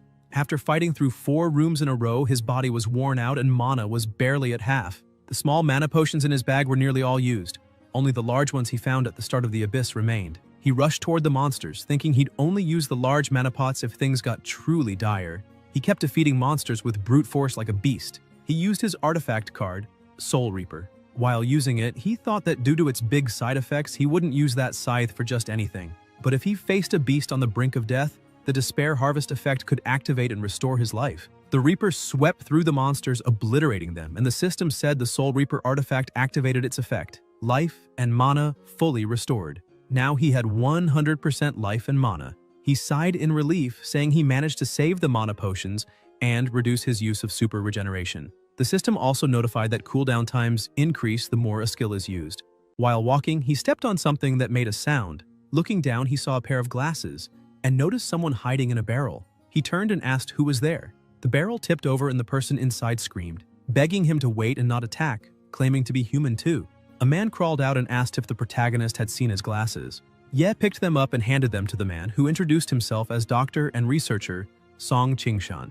The doctor said he didn't know exactly what happened, but earlier several monsters showed up where he was, the same ones Ye had just killed. He said he was so terrified he only thought about running and ended up in that weird room with no choice but to hide in the barrel. Ye asked if he knew of any other survivors. Qingshan said that was impossible since it was a hospital, and if people with all limbs intact couldn't survive, let alone those sick or missing parts. Ye got furious and grabbed the doctor by the collar, asking how he could say things like sick or missing parts. If he really was a doctor, he shouldn't speak like that. Qingshan asked why not and said he was a doctor, not a hero, and couldn't fight those monsters. He asked if Ye understood. He added that even when rescuing others, one's own life must come first. If he were strong, he wouldn't have been hiding in a barrel. Then asked if Ye came to save him. If he was paid to, he shouldn't be talking crap. Lionheart must have offered a massive reward if he got him out. Ye remembered that name and thought of the Emperor. A few days ago when he defeated the Emperor, a small shield had dropped and he got 150 points. Ye had asked Zhou Tong what that guy just dropped. Zhou Tong said he'd seen it before and thought it was the Lionheart Hunter's emblem. Ye said that was the group of super hunters who only accept the strongest, with entry requirements so absurd they were nearly impossible. Back to the present, Ye just turned away and ignored the doctor. Qingshan yelled at him, saying he just came from that direction, so the exit had to be the other way. Ye said the doctor came from the infirmary, but Qingshan didn't understand and asked what that had to do with anything. He said Ye shouldn't care about saving those weirdos since they're all trouble and wouldn't be able to pay for a rescue. Ye said sadly that he was sorry, but his sister was there. When the doctor heard that, he realized Ye wasn't there to save him and wasn't part of Lionheart. Ye confirmed it and said he just collects trash. and doesn't usually rescue it. Ye begins unleashing his power, saying that when it comes to trash like Qingshan, he doesn't even want to bother collecting him. The passage that had been sealed now starts to open, and the protagonist moves toward it. The doctor runs after him, warning that the place has become a confusing labyrinth, and if Ye happens to take the same path he came from, he will certainly encounter an absorption, and they could end up getting lost. Still, he offers to help, saying he can guide the protagonist through the abyss so they can find his sister together and return safely. Ye keeps walking in silence.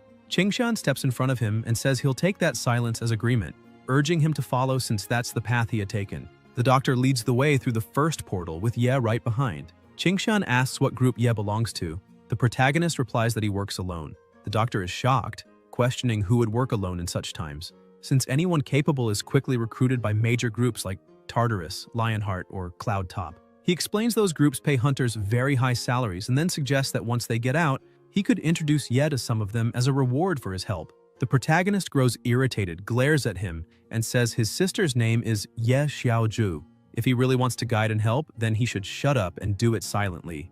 Upon hearing that name, Qingshan becomes desperate. He recalls a past conversation where he had asked about the condition of those two test subjects since, according to the documentation, both were underage. A man laughed and told the doctor not to worry because those girls' families had no means. One of them was Ye Xiaozhou, who lived with her older brother. The man explained her brother was a mercenary who risked his life in the abyss to make money, and sooner or later he would die there. The other was Lin Shugu, whose father had just gotten out of prison and survived on scraps. The doctor stared at the man and asked how he had convinced them. The man responded mockingly, asking if he really thought persuasion was needed. He had only asked if they wanted to be a burden to their families. He told Lin Shugu that her father was unemployed, struggling to afford her treatment, and had been visiting her less often. Maybe she was already a burden to him. Then he pointed at Ye Xiaoju, saying he told her to think about how her brother constantly risked his life to pay for her treatment, and asked if she didn't want him to be safe. Ye Xiaoju immediately said yes. Seeing their interest, the man laughed and said there might be a new treatment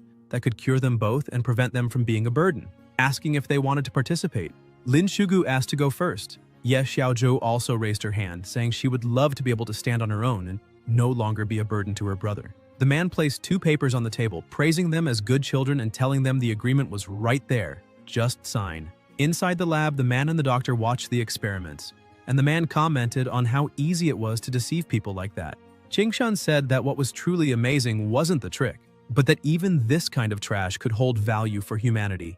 The man praised the doctor, calling him the best director, and saying the research could help job changers push past their limits to become stronger, making his contribution to society extraordinary. Qingshan grew excited, agreeing and declaring that each subject could be sold for billions, a great contribution indeed. One of the other doctors in the room asked if they could start the experiments. The chief doctor gave the order to proceed. A physician injected a syringe into the patient's blood bag, announcing her as experiment number 1.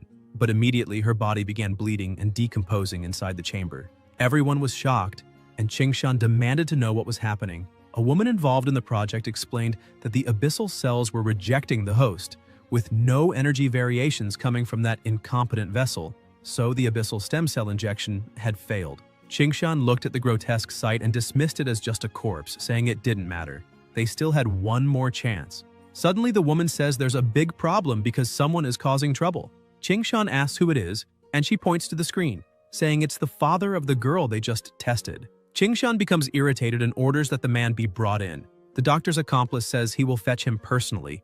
By the time he arrives, the guards have already restrained the man. He demands to know what they're doing, saying they can't beat a patient inside the hospital, and stresses that the director ordered the man to be brought in. On the way, the father starts smiling, saying his daughter is with the director. When they reach the experiment room, Qingshan introduces himself and says he's the director of that hospital and that the man's daughter is right there. The father looks around in confusion and asks where his daughter is. The director points at the tank and says she's inside. He explains that unfortunately she agreed to it, but there were complications. Qingshan says he's sorry, that it's truly a pity, but they will compensate him as outlined in the contract his daughter signed. Seeing this with his own eyes, the man is shocked and begins to cry.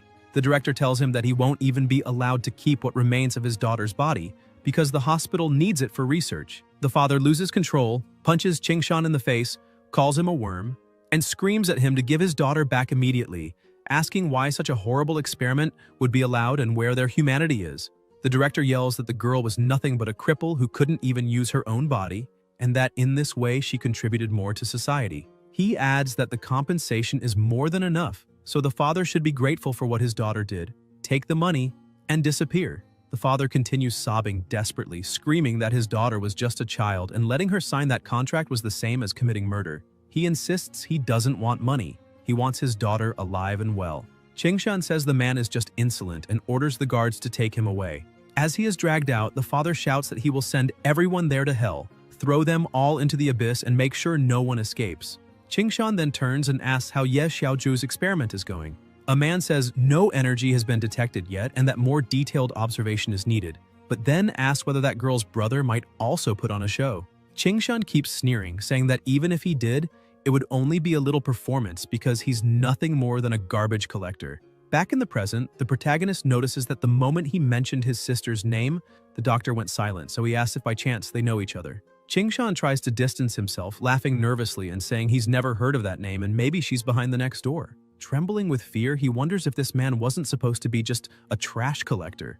So why does he seem so strong? He even questions if he had been hallucinating when he saw him defeat the beast in the previous room. Chingshan grows more desperate, realizing that if the man is really strong, this time he's as good as dead. Maybe if he throws the girl into the monster's pit and escapes alone, he might still survive. As they continue walking, Chingshan starts glancing nervously around. Ye asks what's wrong and if the doctor forgot the way. Chingshan says no and tries to cover it up, claiming he's just worried about his sister since there were many monsters in the hospital ward earlier and he had no choice but to run. Ye stays silent and notices something ahead. The director keeps crying, shaking with fear, convinced he'll be killed if the protagonist finds out his sister is dead. Still, maybe he can blame the abyssal monsters and avoid full responsibility. Suddenly, the thing the protagonist was watching makes a noise. Instantly, he realizes what it is and yanks the doctor by the collar, pulling him out of the path of an attack. He points out that this time, it isn't a monster. Chingshan is still trembling, clueless about what just happened. Ming appears, apologizing, saying he thought they were a monster. He looks at the doctor and asks if he's Director Chingshan, explaining that he received a commission from Lionheart to rescue him. The protagonist puts it together and says that apparently Ming really is there to save the doctor. But Chingshan, still in shock, screams at Ming, demanding to know if he's really there to save him, since he almost just killed him. Ye begins to say that he should have realized it sooner, since that same sword had left marks near the entrance of the labyrinth, and even if a whole team had been wiped out, it doesn't surprise him that someone as strong as Ming could have handled everything alone. Ming steps forward, introduces himself, and says he is a double mercenary. For the right price, the lives of his companions mean nothing. The protagonist watches and thinks he's seen deranged double mercenaries before, men who risk their lives in the abyss for higher pay, sometimes claiming the entire reward if their team dies. The doctor explains that he is the one who needs to be saved here, asking Ming to take him. Ye grabs the doctor and insists that he doesn't believe this man is here to rescue anyone, since his sword is radiating murderous intent. Chingshan argues that he doesn't feel anything, but the protagonist cuts him off and tells Ming he isn't there to sabotage anyone's mission. However, the director asked him to throw them off track, since his sister was in a room right behind the mercenary. Ming draws his sword and turns, saying he actually did see a little girl earlier. Hearing this, the protagonist is shocked and asks if he's telling the truth and where that girl is. The director grows more terrified, thinking that if she's alive, he's doomed. Ming tosses a teddy bear to Ye. The protagonist stares at the object, panicked, and demands to know where the mercenary got it. Ming closes his eyes and says the girl truly was adorable, but sadly, she didn't survive. At that moment, Ye feels his soul collapse and asks what Ming just said. The director, somewhat relieved, thinks that if the girl is dead, then he's safe after all. The mercenary explains that he had warned the girl he wouldn't intervene if a monster attacked her, and that whether she lived or died didn't matter to him. Still, he had promised her he would deliver a message if he ever met her brother. As Ye listens, he begins trembling. Ming continues, saying the girl told him she wished she could have waited at the hospital door for her brother, to show him she was fine, so he wouldn't risk his life trying to save her. Ye loses control, consumed by rage, and charges forward, demanding why Ming stood still even knowing she was in danger. Ming replies that a mercenary's mission is only to complete the task and take the payment. Anything beyond that isn't his concern. Preparing for battle, he adds that the curse he carries ensures all who follow him will die, and each time he alone survives. So, in a way, it was still her own fault. Ming defends and counterattacks, but Ye keeps pressing, screaming and demanding to know where his sister is. The mercenary holds his ground and says if Ye hands over the director, he'll show him the way. The protagonist asks what happens if he refuses. The director interjects that he's still standing there, hearing everything. Ming answers coldly that if Ye refuses, he'll show no mercy to anyone and send them all to hell, even comrades he once fought beside. He launches another strike, but Ye dodges and finds an opening, disarming his opponent. He rushes in, demanding what Ming can do now that he has no weapon. Ming simply studies Ye's movements and manages to grab both his hands at once. He activates a skill called Disarm, which disables any weapon for 8 seconds, then headbutts Ye and throws him back. Ye steadies himself to continue fighting and admits that, for a moment, he thought the mercenary only knew how to use that weapon. But this was unexpected. Ming explains that double mercenaries, in dangerous situations, are always the first to be used as human sacrifices, even against unknown monsters. As a result, they must learn to use their bodies as weapons when needed. He adds that he hasn't even used half his strength yet. Picking up his sword again, he points it at Ye and declares that now he doesn't stand the slightest chance of winning. Ming prepares to attack once more with the emerald blade. Ye watches the weapon and thinks that although the sword is extremely powerful, its size and weight make it slow, and as long as the target moves before the strike is completed, it can be avoided. Ming continues his assault, but the protagonist manages to dodge, though only with great difficulty. Ye realizes his opponent is truly fast and, without hesitation, summons his creatures. Ming is caught off guard when Ye's spiders manage to entangle him, but with sheer brute strength, he rips through the webs and charges the creatures, declaring that Ye will never succeed if he relies on them to defeat him. Ming unleashes his rock-shattering strike, tearing up the ground in front of him, and says that if the protagonist really thinks he can defeat him with such tricks, he is completely mistaken. But Ye suddenly appears behind him, surging forward like a missile. Ming notices at the last moment and turns, blocking the punch with his sword. The impact is so strong that it sends him flying. Looking at Ye, he admits that if it weren't for the weight of his sword, which managed to absorb the force of that blow, he would probably be in pieces. Seeing the aura emanating from Ye's body, Ming says he's beginning to think Ye isn't one of those level 0 incompetents. The two lock eyes, and Ming comments that the protagonist's strength likely goes far beyond what he's shown. Ye retorts that his combat skills aren't far behind the mercenaries and, growing angrier, says he'll only ask one more time where his sister is. Ming remembers being with Ye Xiaoju, who once said her brother was very strong, and he asked her who was stronger, him or her brother. Ming had been confused, asking who her brother was. Ye Xiaoju had explained that she had the best brother in the world. Even though he was just a collector, he strove every day to become stronger. She admired him deeply and hoped one day to be like him. Ming had looked at her and asked if she really believed her brother was strong, since from what he knew, collectors were usually level 1 or low-class jobs and had nothing to do with real strength. But she had refused to believe it, shouting that he was lying. She explained that whenever she saw her brother's determined eyes and his muscular arms, she knew he was a true warrior. Ming had grown curious, wondering what kind of person her brother really was, and she had said that when the time came, she would introduce them. Back in the present, the mercenary looks at Ye and says that the look in his eyes now belongs to someone who has faced countless life-and-death situations, and that, from the way he fights, he must be using his last potion at the height of the battle. Ming studies him carefully, thinking he can see Ye's basic attributes, his health bar, and that he is categorized as a double swordsman. However, his HP isn't very high if Ming stacks his berserker bonus damage and lands a critical strike on a weak point. He could probably kill Ye in just 3 blows. But even as he assesses this, he realizes Ye is different from the other class changers he's fought before. Ye wears no armor, and besides the sword in his hands, carries nothing else. The mercenary lunges with full force. Ye focuses entirely on his offense, leaving no room for defense, because that seems to be his fighting style, full-body assault. Ming goes for the first strike, but Ye dodges and with a swift movement slips behind him. But that's exactly what Ming wanted from the start. He whirls around with his berserker mode active, laughing as he prepares to strike. Ye realizes it and thinks that Ming truly reacts fast, but he activates his soul impulse skill. With this burst of speed, he counters before Ming's strike lands, moving faster than before. Ye lands a critical hit, then another lucky critical, and even inflicts a grievous wound. He notices, however, that Ming isn't dodging, as if he doesn't care about being hit, which is strange. Ming quickly turns and the wound on his neck heals instantly. Ye is stunned, wondering what's happening. Ming charges again with everything he's got, but Ye counters with his collector's skill. Even so, Ming, still in berserker mode, grabs one of Ye's hands and channels all his strength with the other, catching him off guard. He slams Ye into his own skill, causing a massive explosion at the site. Ye emerges unscathed. The mercenary explains that his trait prevents him from dying to ordinary attacks, Ye asks if he's immortal, and Ming replies that the abyss is full of existences beyond current human comprehension. Professions, skills, attributes, equipment, curses, even unique divine punishments that one must endure in pursuit of power. For even with the fear of death, people cannot resist the temptation of walking the line between life and death, reaching for treasures that were never theirs, and then claiming them as their own, refusing to leave them for anyone else.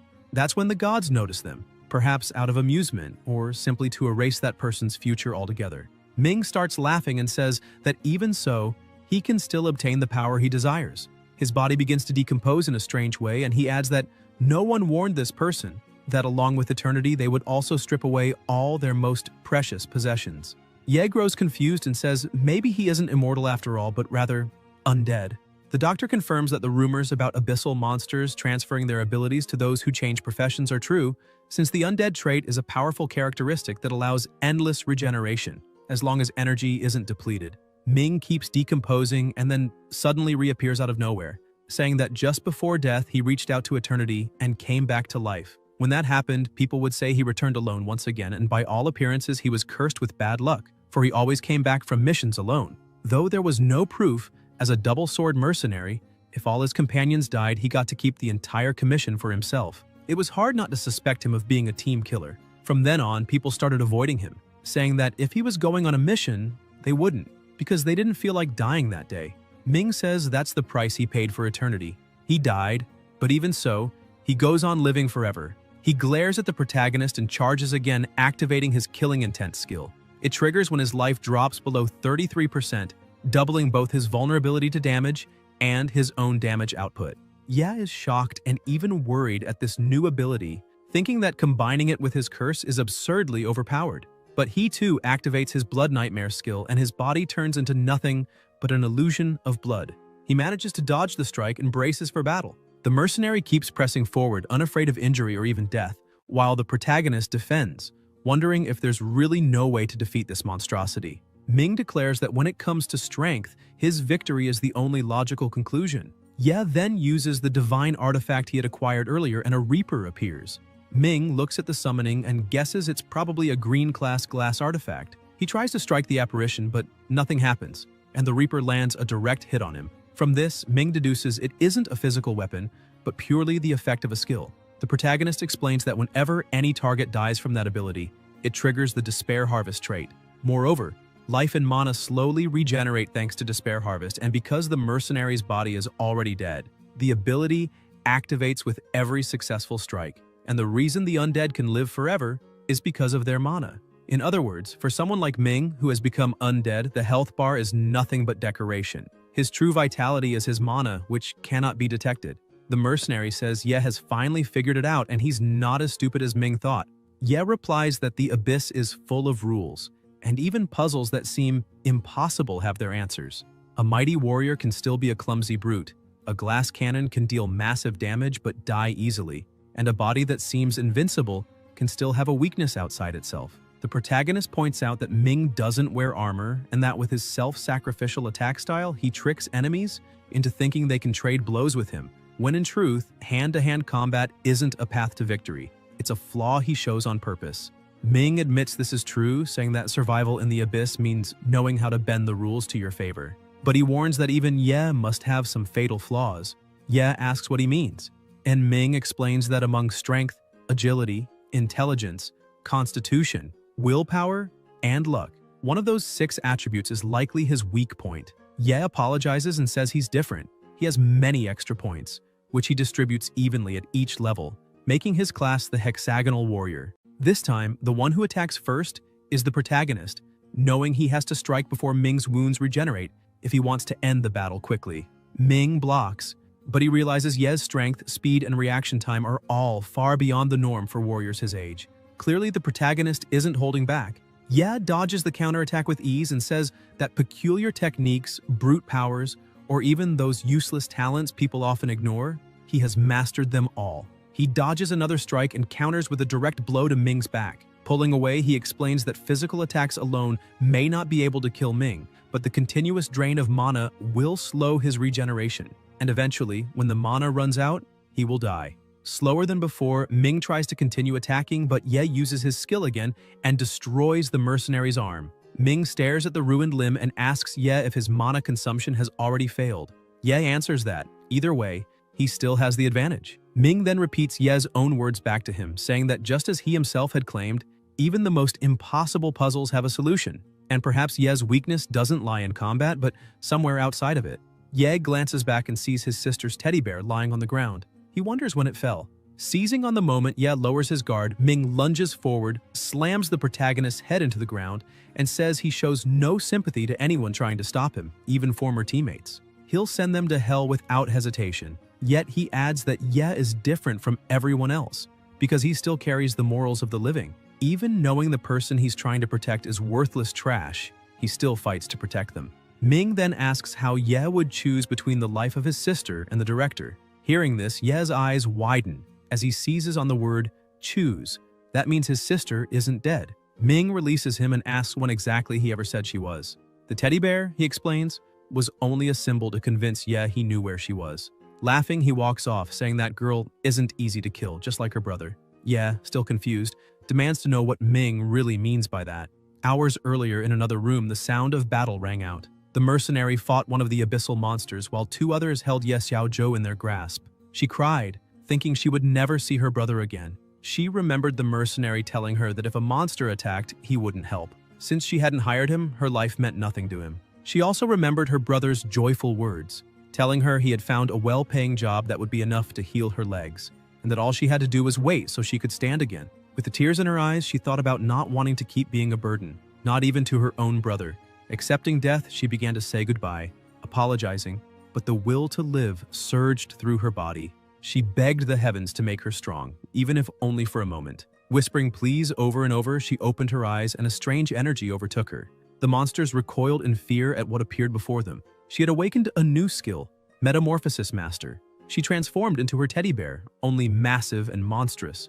With a single strike, she could crush monsters as if they were nothing. While the mercenary struggled against the leader, he suddenly noticed the severed head of a monster land beside him. Turning, he saw that Ye Xiaozhou had also transformed into a beast. He muttered that those treated with abyssal cells often had a higher chance of awakening abilities, and that she must be one of those victims, just as another father had once said. Even as a monster, she continued crying and reached her hand out to him. He stayed on guard, fearing she might attack. After all, he had heard that those touched by the temptation of abyssal cells often lost their minds and became raging monsters.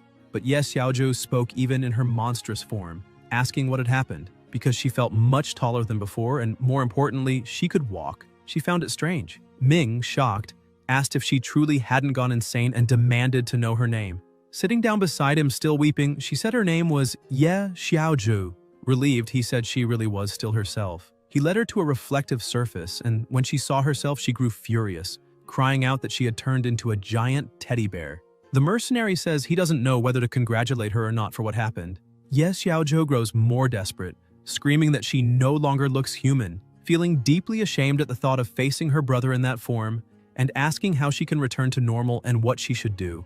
Ming replies that she's starting to get really annoying and explains that the ability is hers, so there's no way he could know how she can transform or change back. He turns away and says it's fine if she doesn't want to keep traveling with him. Either way, he'll continue his mission and try to find that person. She hands him the teddy bear and asks that if he can deliver it to her brother, she would be very grateful. She also begs him to tell her brother that she might need some time to prepare herself mentally since she has never been as shocked as she is now. The mercenary takes the teddy bear and says that if he happens to meet her brother, he'll tell him that personally. Back in the present, the mercenary says that if they continue fighting, he would probably still have the advantage, but he would like to see the protagonist's true abilities. Still, they have no real reason to interfere in each other's path. The director suddenly asks if Ye Xiaozhou really isn't dead. The protagonist is still stunned by the doctor's unusual interest in his sister. Ming takes a deep breath and says that specifically, the doctor standing behind Ye is the one responsible for the dangerous situation his sister is in right now, because it was thanks to him that the abyss appeared. Some time ago, the girl's father spoke with Ming, saying that was the only plan he had left. He held the key tightly in his hand and explained that by using it to open any portal, all the power of the abyss would spread through the laboratory. But he made it clear that he needed to be sure a rescue team would come looking for Qingshan, ensuring that he would remain trapped inside forever, body and soul. Still consumed by anger, the father swore he would sink that idiot's research, and make him pay for the pain he had caused his daughter. He asked Ming if he understood the consequences he would face. The mercenary answered yes, because for him, nothing changed.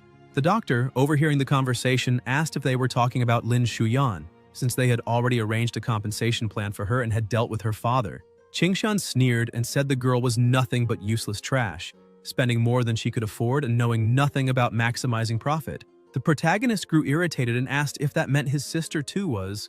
The frightened doctor begged him not to misunderstand and explained that she had simply fallen into the abyss before he could help her. He tried to justify himself, saying that even if she was used in an experiment, it was her own choice, and if Ye was dissatisfied, he could be compensated. Standing up, he tried to calm the tension, claiming it didn't matter if she was alive or dead. Ye laughed with contempt and punched the doctor in the face, asking how he could speak so casually, thinking that a life could be bought with compensation. Qingshan fell to the ground, bleeding and trembling, not understanding. He asked why the protagonist wanted to save a cripple who couldn't even walk, saying he only used his weapon to maximize her potential. He insisted it was a small sacrifice for science and that, in the name of all the awakened, she should be proud. Ye lost control, consumed by rage. He activated his recycling ability, grabbed the doctor, and shouted that his sister was the only survivor of their entire family, something Qingshan would never understand.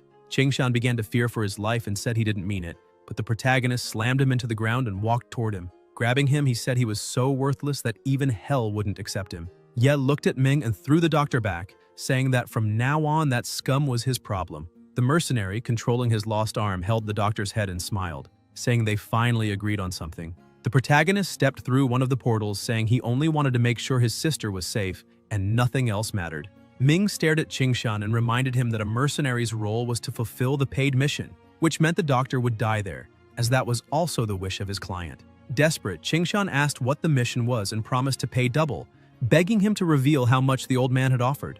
Ming looked at him and replied that a person only had one life, so how could he pay double for that? The doctor didn't understand and asked what he meant. Ming smiled, looked toward the protagonist and said that next time they would fight with everything. As Ye moved away, the doctor's screams echoed. Crossing the portal, his sister, still in the form of a teddy bear, appeared and asked if it was really him. Ye confirmed, apologized, and said he was sorry for taking so long. Xiao Zhou began trembling and answered that it was okay, that she should be the one apologizing for always dragging her brother into trouble. Even though she didn't want him to take risks, she confessed she wanted him always by her side. Crying, she heard her brother say everything was fine. There were no more monsters and she was safe. But Xiao Zhou denied it, saying he was wrong because there was still a monster right in front of him, and admitted that now she herself was that monster. In tears, she confessed that she had always hidden behind him, asking him to protect her forever, while at the same time hating herself for being like that. She said that even if she couldn't be a heroine like him, at least she could stand without the chair and no longer be a burden. She apologized again for having turned into something strange. Ye took a deep breath, approached, held his sister's hand and said that those people might look human, but inside they were no different from monsters. So even if someone looked like a monster on the outside, they could still have the heart of a little doll. Xiao Zhou was surprised and asked if he was referring to her. Ye laughed and confirmed, saying he dealt with monsters almost every day and knew very well what a monster was, so he could state with certainty that she was not one. He noticed something, looked to the side, and remarked that it seemed his sister had become quite strong, asking if it was her who had done that. Xiao Zhou stood up, excited and confirmed, explaining that when she transformed, she ended up defeating them all. Ye feigned surprise and asked if it was with a single punch, emphasizing that she was really strong. Relieved, feeling pure and accepted after being treated kindly by her brother, the girl's body began to shine until suddenly she returned to human form and fell sitting on the ground. Confused, she asked what was happening and how she had returned to normal. Ye approached and explained that spells required mana, and when it ran out, the effect faded, revealing the original form. He assured her she was not a monster, only had an ability. When she took the bear form, she could walk freely, as that was the power of the shapeshifter class. He smiled and congratulated her, saying that now she too had the Abyss's abilities and could manage on her own. Xiao Zhou's eyes sparkled, and excitedly she asked if that was really true, wanting to know if she could now be like him. Ye put her back in the wheelchair and said no, because he would not allow her to take risks. Surprised, she changed the subject and asked if he had met anyone while he was there. Ye asked who she meant, and she tried to imitate the mercenary, saying he looked a lot like her brother. Laughing, she said the man had mentioned wanting to meet him because of the similarities between them. Ye asked if she was serious, but Xiao Zhou insisted, repeating the phrase the mercenary had said, "He must be just as hard to kill as I am." The two went together toward the portal, and Ye remarked that maybe he wouldn't be friends with someone like that. The next day, Ye slept peacefully until the sound of his phone woke him. He answered and heard a voice complaining about not having seen him for 2 days since the job at the public market. The person grumbled, saying the boss had commented that Ye had decided to work alone with only that blood guy, and asked how he had the nerve to do that. Ye got up and apologized to his uncle, explaining that he was desperate for money and needed something with faster returns. His uncle asked if he was still collecting, and Ye confirmed, saying he was still a collector. The man shouted, saying Ye was still young and inexperienced, and that worried him. However, since Ye had found a new job, he said he could feel more at ease, but warned him to be careful, reminding him that his sister still needed him. Ye replied that he understood and thanked him for the concern. Suddenly, the phone rang again, and a notification surprised Ye. He had received a transfer of 2,400,000 from Shingrun. He commented that he had expected something like that from a noblewoman, as fast as she was. Opening the message, he saw she had written that she sold everything in her own name and asked him not to forget to thank her. Delighted with the amount, Ye smiled to himself, acknowledging that he really had used her name. After all, with her reputation, no one would doubt the authenticity of the items. The night before, the two had met in a private place. Ye had poured out all the arsenal he had managed to gather, leaving Shingrun surprised, who asked where he had been to return with so many valuable materials. He disguised it, saying he'd just gone into the abyss to collect. Shingrun pressed him to tell the truth, but Ye answered that he no longer had any use for high-class items, so he had simply gathered them. She laughed and asked if he was still a level 1 collector, calling it shameful. Yet, observing his body, she noticed he had grown a little. Ye admitted he had been through a lot and was now more mature. Shingrun analyzed and concluded that the collector profession was new, not yet officially recognized at the Great Profession Exchange Table, so it was impossible to level up, but still possible to get stronger. Ye joked that he was just a guy picking up trash, but it made sense that he could get stronger that way. Shingrun then asked if he wanted to go to the World Committee and take the Hunter's Test, since he needed a legal justification for the things he had brought from the Abyss. He asked Shingrun if, by getting the Hunter's certificate, he would then be able to enter the Abyss as an official hunter. Shingrun confirmed and explained that, until now, he had been sneaking in illegally and could be arrested if caught. She emphasized that the test was meant to persuade the instructor and convince him that, even as just level 1, he deserved to be recognized as a hunter. With a smile, she added that she truly believed in his ability and suggested recommending him to ensure his success. Ye was suspicious and asked if that was really possible. Shingrun replied in front of everyone that they should say she was the one who had found those items. Her bodyguard confirmed with an "understood." Shingrun continued, saying Ye had helped her a lot and that because of that she was indebted to him. Ye got up from the bed and began to walk, thinking that, in truth, it was he who now owed her something. As he walked through the room, he bumped into something, and upon looking at the floor, realized it was a delivery. His sister appeared, saying that, since he didn't even have a kitchen, the least she could do was buy him a meal box. Ye remarked that she had woken up early, and Xiao Zhou replied that of course she had. After all, it was her first day back, and she didn't want to just lie in bed all the time. He sits at the table, starts eating, and asks how her leg is. Xiao Zhou explains that since the previous night, her body has been changing little by little, and now she can move, standing up from the chair. Ye almost chokes, rushes over to her, and asks if she really evolved that much in just one night. She sits back down and says she was afraid of turning into a huge bear and breaking the house, so she focused the magic only on her legs. Ye scolds her, saying she doesn't need to rush so much and shouldn't push herself for nothing. Xiao Zhou says she understands and promises to be careful, believing that soon she'll be able to stand for real, assuring him she isn't forcing herself beyond her limits. Ye gets ready, opens the door, and insists she shouldn't hurry. Seeing that her brother is leaving, Xiao Zhou asks where he's going. He replies that he needs to take care of something, but will be back soon. Upset, she points out that it's the weekend. Ye just says that unfortunately he has to work anyway and closes the door. Alone, Xiao Zhou wonders if maybe he's going to see some woman, imagining it could even be his girlfriend. On the deck of a building, Ye observes a group gathered in front of another building, all ready and equipped, which makes him uneasy and questioning why that job is so competitive. Someone approaches from behind and asks if he's also there for the test and which hunter team he'd like to join. When Ye turns around, he discovers it's Zhou Tong, equally surprised to see him there. The two comment that they hadn't arranged anything. Zhou Tong asks if Ye is really going to take the hunter's test, which means he never had the certificate. Ye explains that only now did he decide to take it since he finally managed to save enough money as the test isn't cheap. Then he asks what his friend is doing there since he already has the certificate. They walk together, and Ye asks how he's been. Zhou Tong says he followed his advice and practiced hand-to-hand combat, but even so the certificate hasn't helped. as the hunting groups believe he only wants experience and won't accept him. That's why he needs to prove he's a good fighter. He smiles and wishes Ye good luck, saying that if he gets the certificate, things will be easy for him. Ye thanks him and agrees, really hoping that's true. In the middle of the crowd, some people fight for space, telling others to move aside. A well-dressed man appears, complaining about having to wait in line for the certificate. Two men clear the way by shouting, asking if the others know who he is, declaring that he's their boss and that he awakened a divine job. They threaten that if anyone annoys him, they'll lose their life. Ye hears that and is confused, wondering about this divine job, since so far he only knew of one, Shingren, the Divine Knight. Besides her knight abilities, she could use ice magic, summon shields, and heal, having much greater evolution potential than other jobs even as an S-class.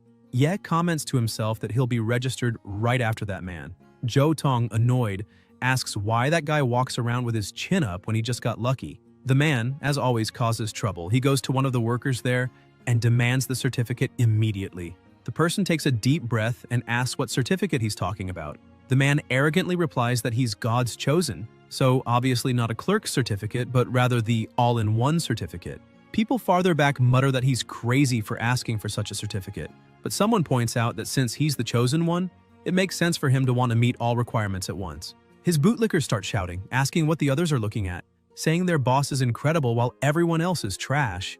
At that moment, a woman approaches and asks if he's really that amazing. The self-proclaimed chosen one trembles with excitement at seeing her and says he never imagined such a beautiful woman would take the exam, inviting her to his team. She immediately rejects him, saying she would never join someone like him. The man insists stupidly, telling her not to say that, claiming he's chosen, a good fighter, and even hinting they could fight in bed. Annoyed, the woman unleashes a massive explosion that blasts him away. He screams in pain, catches fire, and his friends run to help him. Desperate, he shouts, asking what that was, saying everyone taking the test are beginners and asking where she got that kind of power. Still furious, the woman says they have no idea who they're messing with. Jo Tong watches, impressed by her strength. The protagonist comments that an instant explosion isn't something to be taken lightly. The woman keeps mocking, calling the chosen one trash, and saying that just by looking at his filthy face, it's obvious he can't be what he claims. The man, consumed by rage, curses the woman, saying she humiliated him in front of everyone and that she'd pay for it. At that moment, someone touches his shoulder. Angry, he turns around ready to tell the person to shut up, thinking they're looking for death. But when he looks back, he sees Ye's aura like that of a true demon, and he's startled to hear Ye's calm voice explaining that there are examiners watching, and that if he keeps using his abilities carelessly, he'll end up in serious trouble. The man swallows hard, says he understands, and begins sweating cold, unable to believe what he just felt, as Ye's aura was terrifying. One of the examiners approaches and declares that using abilities in public is strictly prohibited. Ye asks him to stay calm, saying everyone seems stressed that day. The woman walks up to the examiner and apologizes, explaining that the man kept provoking her. The examiner warns her that if she breaks the rules again, she'll be arrested immediately. Then he asks what her job is and which certificate she's applying for. She explains that she's a fire elementalist and is applying for the magical damage dealer certificate. The examiner takes out a crystal and, because of the confusion, asks her to place her hand on it. She focuses and transfers her energy to the crystal. The examiner is surprised, saying she has an abnormally high strength rating. Then he adds that due to the increase of problems in the abyss caused by unregistered hunters, security has been reinforced, and asks her to come with him. Worried and also a little annoyed, she tries to redo the test politely and calmly, saying there must have been some mistake. She places her hand on the crystal again, this time more controlled. The examiner, confused, comments that now the crystal reacts normally. The woman laughs, celebrates, and announces that she passed. Ye watches from afar and mutters to himself that it's very strange, as she suddenly turned into a completely different person. Jo Tong, worried, comments that the next person to be investigated is probably, but Ye interrupts him, asking for silence. The examiner announces that the joking is over and asks who will be next. Jo Tong insists that with Ye's strength, he will certainly pass the test. The protagonist raises his hand, saying he's next, and walks up to the table. The examiner asks which certificate he's applying for, and Ye answers that it's for the full certificate. Confused, the examiner asks what his job is, since only God's chosen usually request that kind of certification. Ye reveals that he's a level 1 collector. Immediately, the awakened around him start laughing and mocking, calling him trash and despising his profession. Jo Tong defends him, telling everyone to shut up, and reminding them that if Ye wanted, he could crush them with just one hand. Ye then tells the examiner he only wants a function suitable for his team, so he can handle any situation, and asks if that's a problem. The examiner admits that technically it's possible, but asks if Ye knows what the tests for the full certificate are. Surprised, Ye asks if there really is a test. The examiner yells to confirm. A woman at the front watches curiously and wonders if collector is some new job. The examiner explains that all applicants must gather and enter the abyss in a group to complete missions. However, by applying for the full certificate, Ye will have to do everything alone. Even a mission considered simple becomes nearly impossible to complete by just one person. That's why he says Ye is digging his own grave. Ye looks at the board and asks if completing all the abyss missions really grants the certificate. The examiner answers that those missions are reserved for experienced hunters, and that if a rookie attempts them, it's basically suicide. He throws the crystal to Ye and says that with that level of arrogance, he must either be an idiot or a master in disguise. Then he asks him to touch the crystal. Ye holds it, but nothing happens. The examiner is stunned and concludes that he must just be an idiot. The other awakened keep mocking, telling Zhou Tong that his friend is nothing but a joke, and that trying to enter the abyss without magic is the same as wanting to die. Ye takes the key and asks if there's anything else he needs to know before entering. People around him wonder if he's really going to do this, thinking he's way too stubborn. The examiner says that if he wants to die, they won't be responsible, and explains that there's a tool that blocks teleportation, so the use of the key is necessary.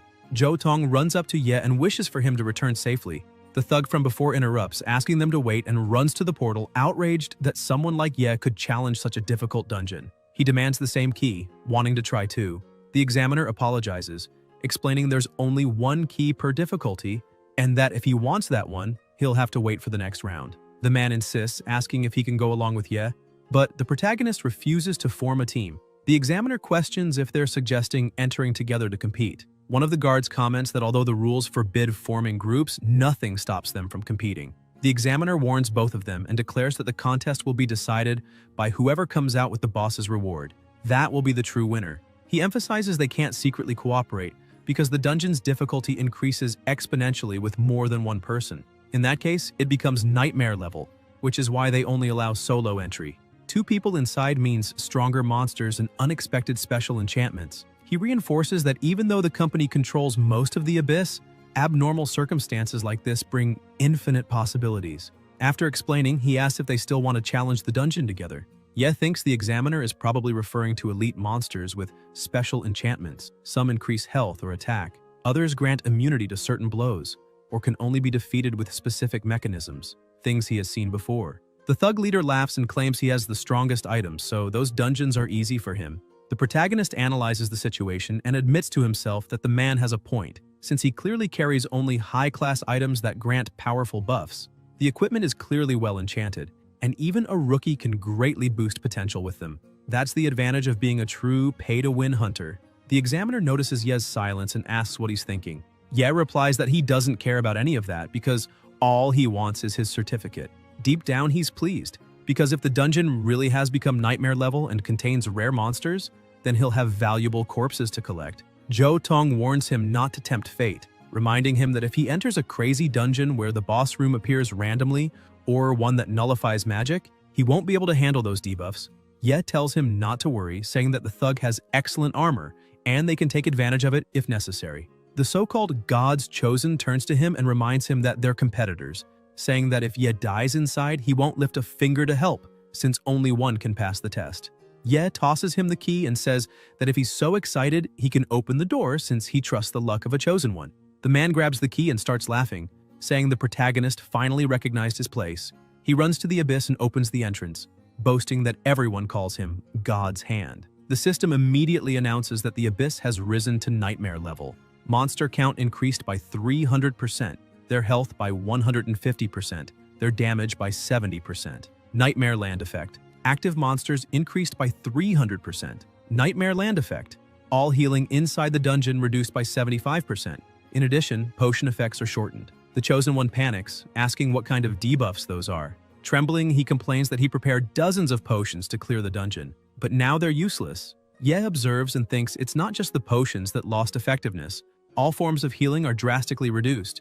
His own abilities with the man-eating plant overload and soul harvesting would also be ineffective. The worst would be the consequences of activating Berserker mode, with even greater damage and real risk of death. He concludes that he'll need to be very careful. The Chosen One keeps complaining, saying he bought the largest bag possible just to carry potions, but now he'll have to set them aside. Putting on his armor, he says it doesn't matter. because it will be enough to crush any monster, and that the protagonist just has to wait and see. Confident, he charges forward, shouting that he'll be the first.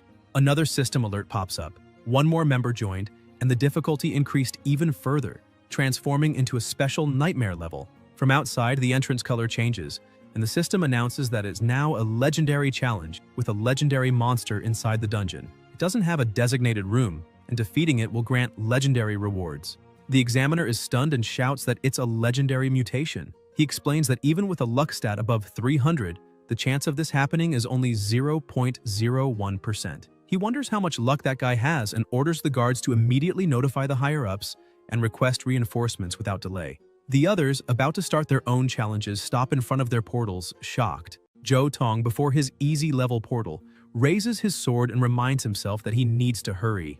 Looking at the entrance Ye just entered, he sees the drastic change and, worried, only wishes for his friend to return safely. Inside the dungeon, the Chosen One is still bragging, saying that right upon entering, they came across a huge house, almost like his 2,000 square meter mansion. In front of it, two statues remain motionless. The idiot keeps muttering, mocking those statues and claiming his front yard is much better. The protagonist calmly interrupts, saying that this is the boss room. The God's Chosen keeps his arrogant posture, asking what Ye is talking about, since they had barely entered the abyss and were already facing the boss room. The two statues begin to move, and the system announces Immortals, extremely fast attacks capable of causing permanent bleeding, along with overwhelming strength. Ye braces himself for battle, thinking this was obvious. After all, statues like these carry all four attributes of a nightmare-level dungeon, making them incredibly hard to face. He quickly reasons he could summon his spiders to the front to draw aggro and then use his speed advantage to move from behind.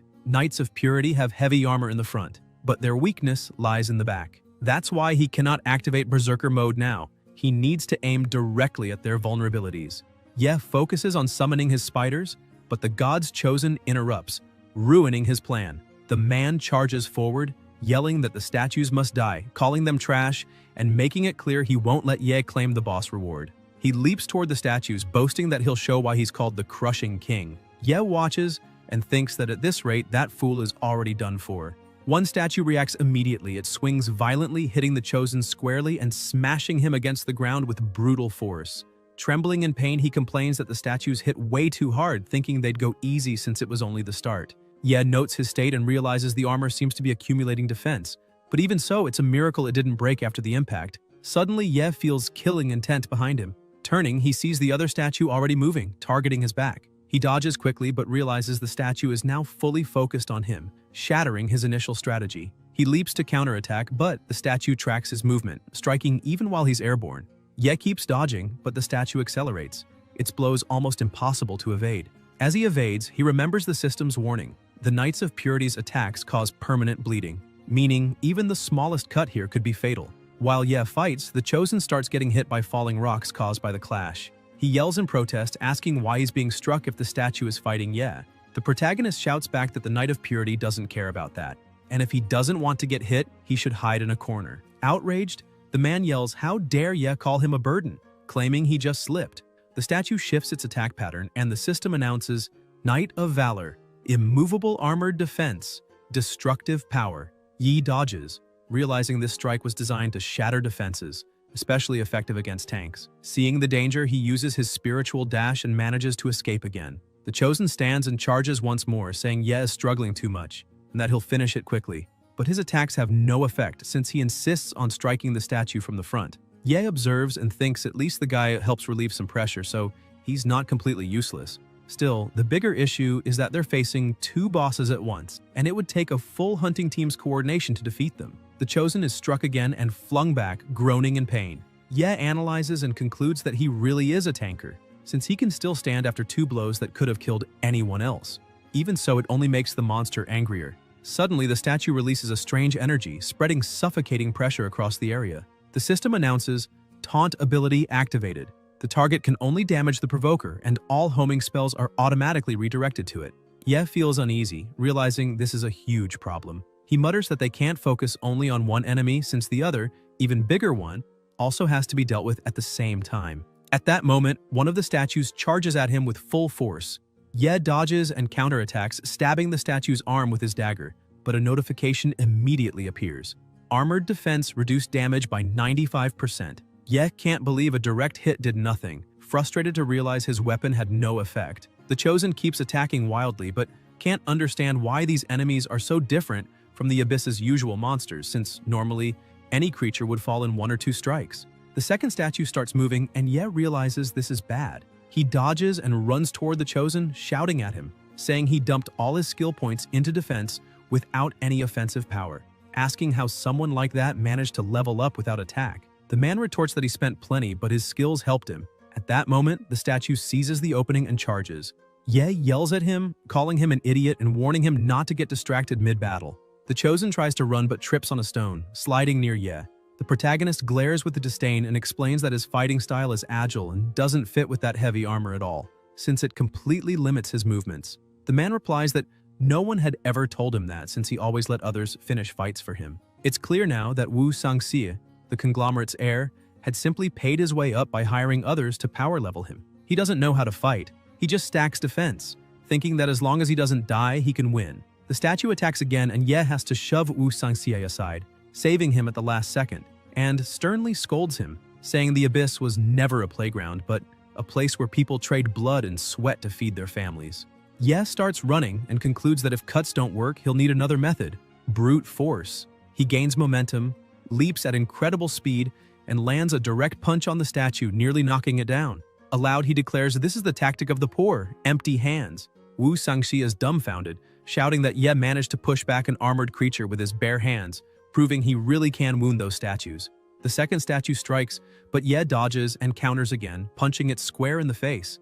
A notification appears. Critical hit to weak point, status effect applied. Even Ye is surprised, thinking luck must have influenced the result. The system confirms critical hits on weak points have a chance to apply status effects according to the luck attribute. Taking advantage of the lowered guard, the statue strikes brutally, slicing Ye in half. Wu Sangxi panics, believing the protagonist has been torn apart, but the body turns into a nightmare of blood, and the real Ye emerges behind, saying it's just the same as always. He evaluates the situation, realizing the Chosen's DPS is far too low to keep the monster pressured, and as a tank, he also can't withstand enough hits. For Ye, this was expected, since he never counted on Wu Sangxi putting in any real effort here. Even so, he concludes he'll need to control the entire flow of the battle himself. The two statues charge together, and Ye orders Wu Sangxi to flee. The man obeys immediately and hides in a corner.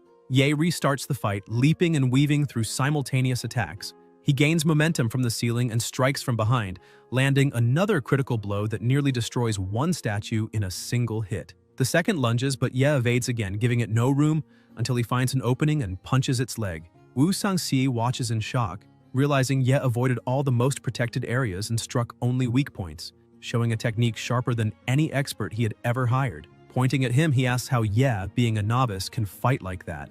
Ye replies that while he is technically a novice, having just been classified, years of excavation teams and fighting monsters to the brink gave him enough experience to evolve once he gained his class.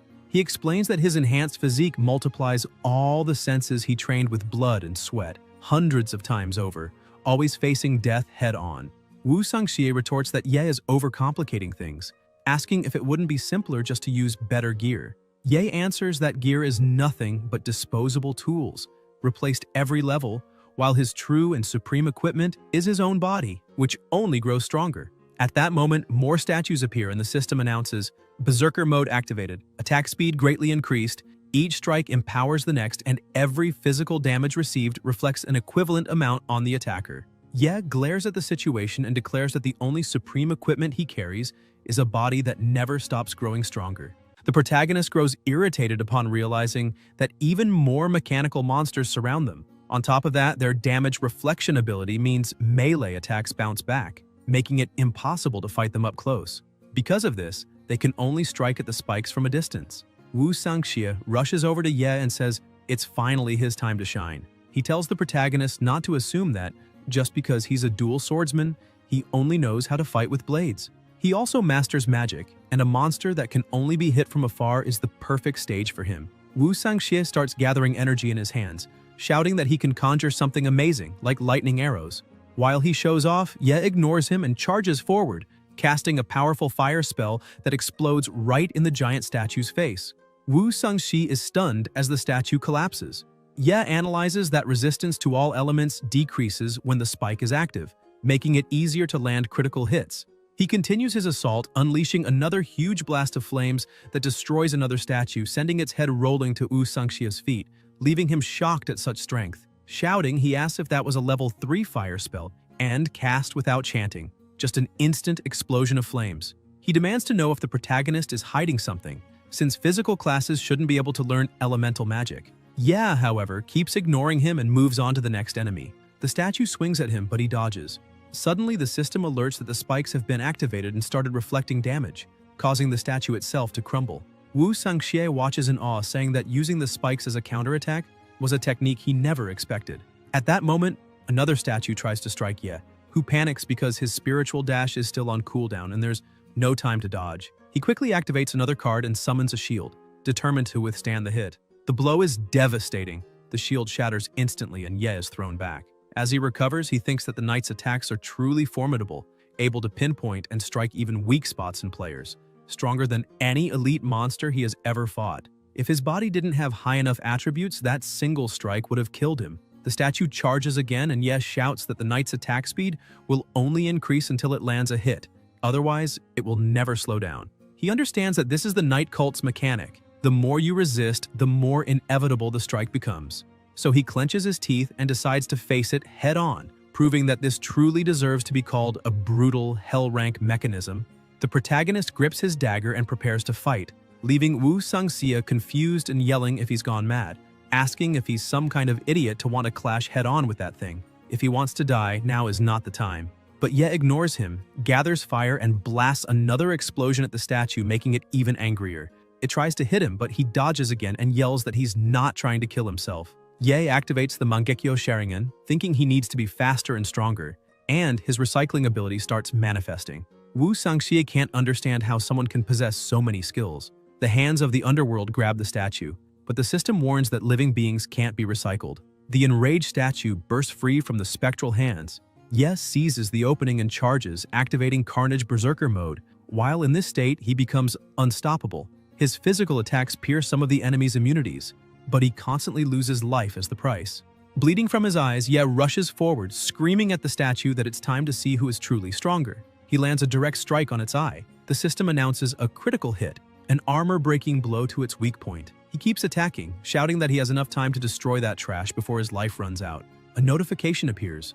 Only 20 seconds of life remain. The protagonist presses on, but the statue manages to hit him, slamming him to the ground. His instant self-heal automatically triggers but also heals the statue. Trembling on the ground, Ye realizes his furious assault only drained 70% of the monster's health. The boss's traits keep stacking as the battle drags on, and if he doesn't end it quickly, he'll be facing an even stronger boss with more buffs. He gets back up, unleashing even more power, thinking that if he stops fighting, he'll die. If he gives up, he'll die. If he hesitates, he'll die too. He releases the second stage of Berserker, gambling the rest of his life. A massive, murderous aura fills the place as he screams that he won't let all his effort be wasted, that he'll use these 7 seconds for a strike so powerful, it will wipe the statue out in one blow.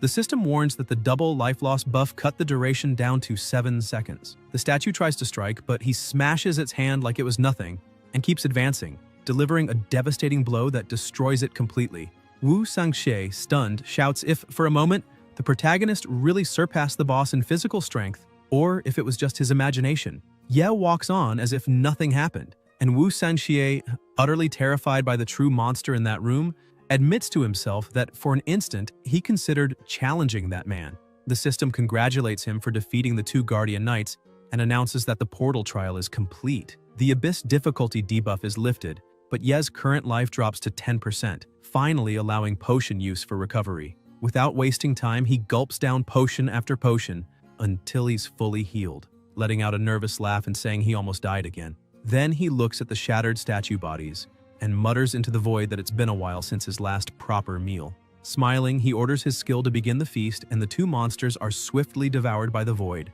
Wu Sangxie, still shaken by everything he witnessed, recognizes those same monstrous hands from before and watches as the knights' bodies are consumed. He thinks the protagonist is truly devouring the boss's corpses, with no mistake, and concludes those tentacles can only belong to an extremely bizarre class ability, something he has never seen before. As he watches, a chill runs down his spine at the realization that the man before him is far scarier than the abyss itself. The system notifies that recycling is complete, and a new skill card has been obtained. Multiple blade strikes requiring a sword-type weapon. It unleashes a flurry of cuts in an instant, and the number of attacks increases with proficiency.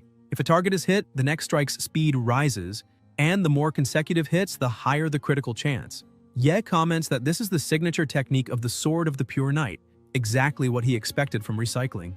The system continues and announces another card obtained, Roar of Courage, requiring a shield equipped and provoking target monsters, forcing them to attack the user.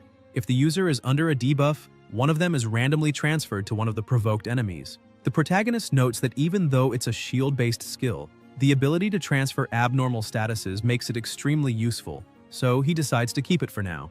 Wu Sangxie remains terrified, saying those two giants were devoured in an instant, and aside from the bloodstains scattered across the battlefield, no trace remains of their existence. As he speaks, something begins to shine above his head. He looks up, startled, and runs back as a box falls to the ground. The system notifies that an equipment item must be inserted, as the knight's souls will merge with it, with a chance to create a new random piece of gear. Ye recognizes the phenomenon and says, "This is the legendary Abyss Reward event, known for its extremely low chances of occurring." He recalls hearing his former team leader mention that once, after a full Abyss room clear, a similar forged altar appeared, marking the start of a rare reward event. Wu Sangxi approaches, saying that this is indeed one of the rarest reward events the Abyss can offer. Ye reflects that the stacked difficulty modifiers boosted his chances thanks to his extremely high luck attribute, turning a low probability event into something practically guaranteed. He grips his dagger with a faint smile, commenting that the harder one works, the more unexpected rewards come, and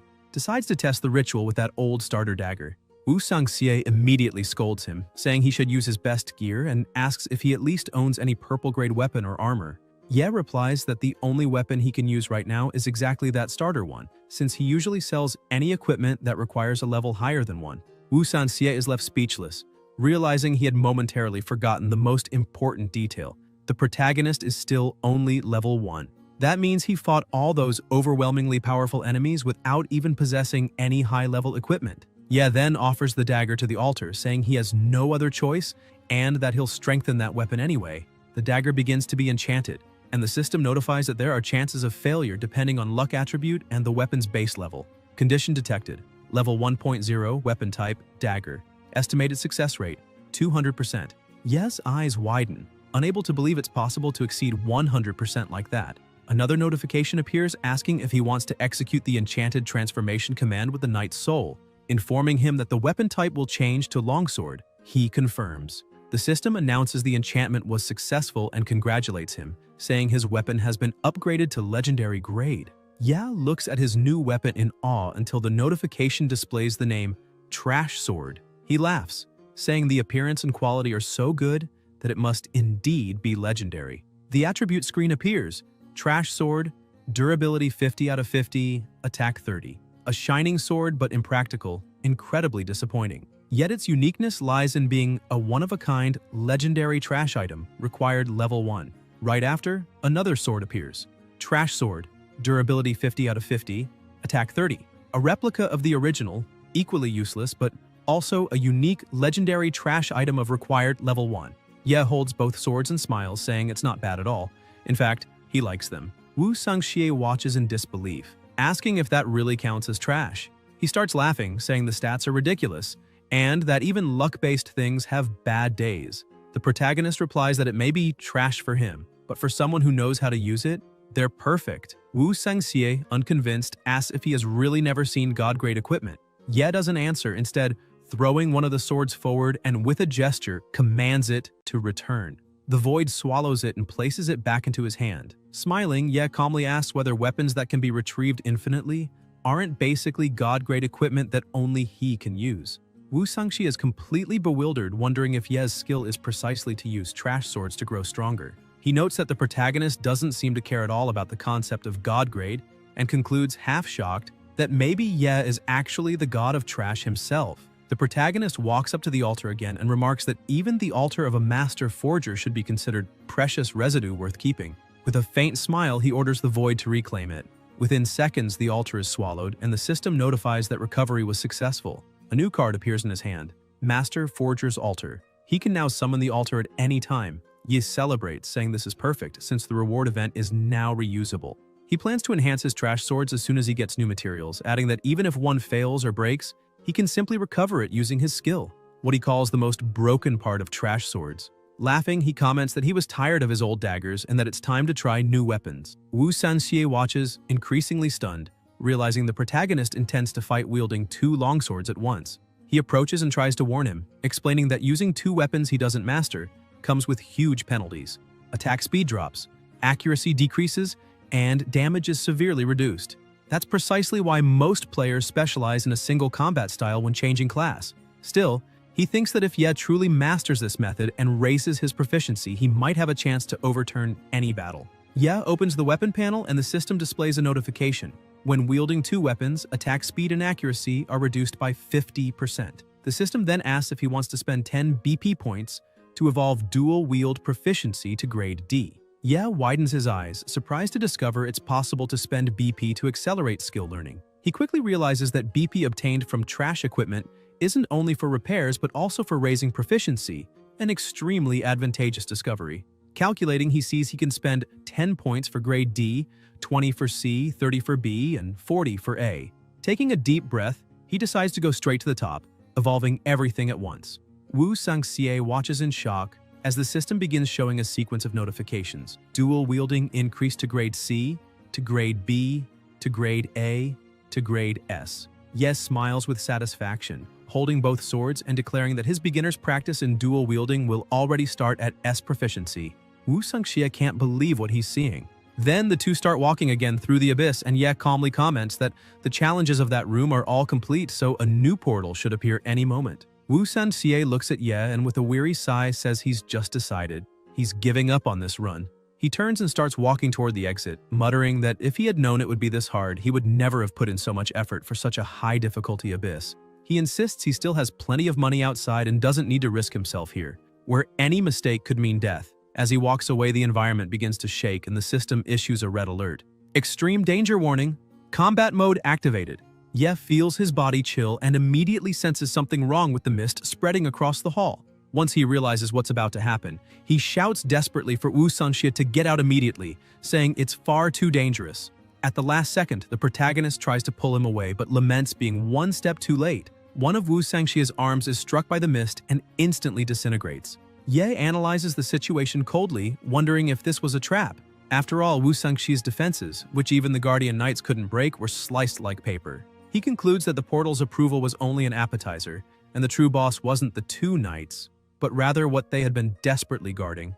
The mist shifts form, and a deafening sound echoes through the chamber. A new portal opens in the center of the abyss, releasing a crushing energy. Yi braces for battle and blocks the first wave of mist, dispersing it with a strike. But when he looks again, he sees something moving in the core. A massive creature begins to emerge, and the system announces, Boss identified, Black Elven King Damasther. Attributes, gravity control, total immunity, lethal drain, anti-magic strike, fearsome hunt, tide prison. Wu Sanxie, panicked, tries to flee, but the Elf King detects him and charges with absurd speed. Yi reacts instantly, moving to intercept the attack. He thinks that with his S-rank proficiency and 2 swords, he can raise his attack speed and, along with his dagger, maintain a furious combo to draw the boss's attention. At the last instant, he manages to block the strike, saving Wu Sanxie's life and activating multiple blade strikes, shouting for the monster to focus on him.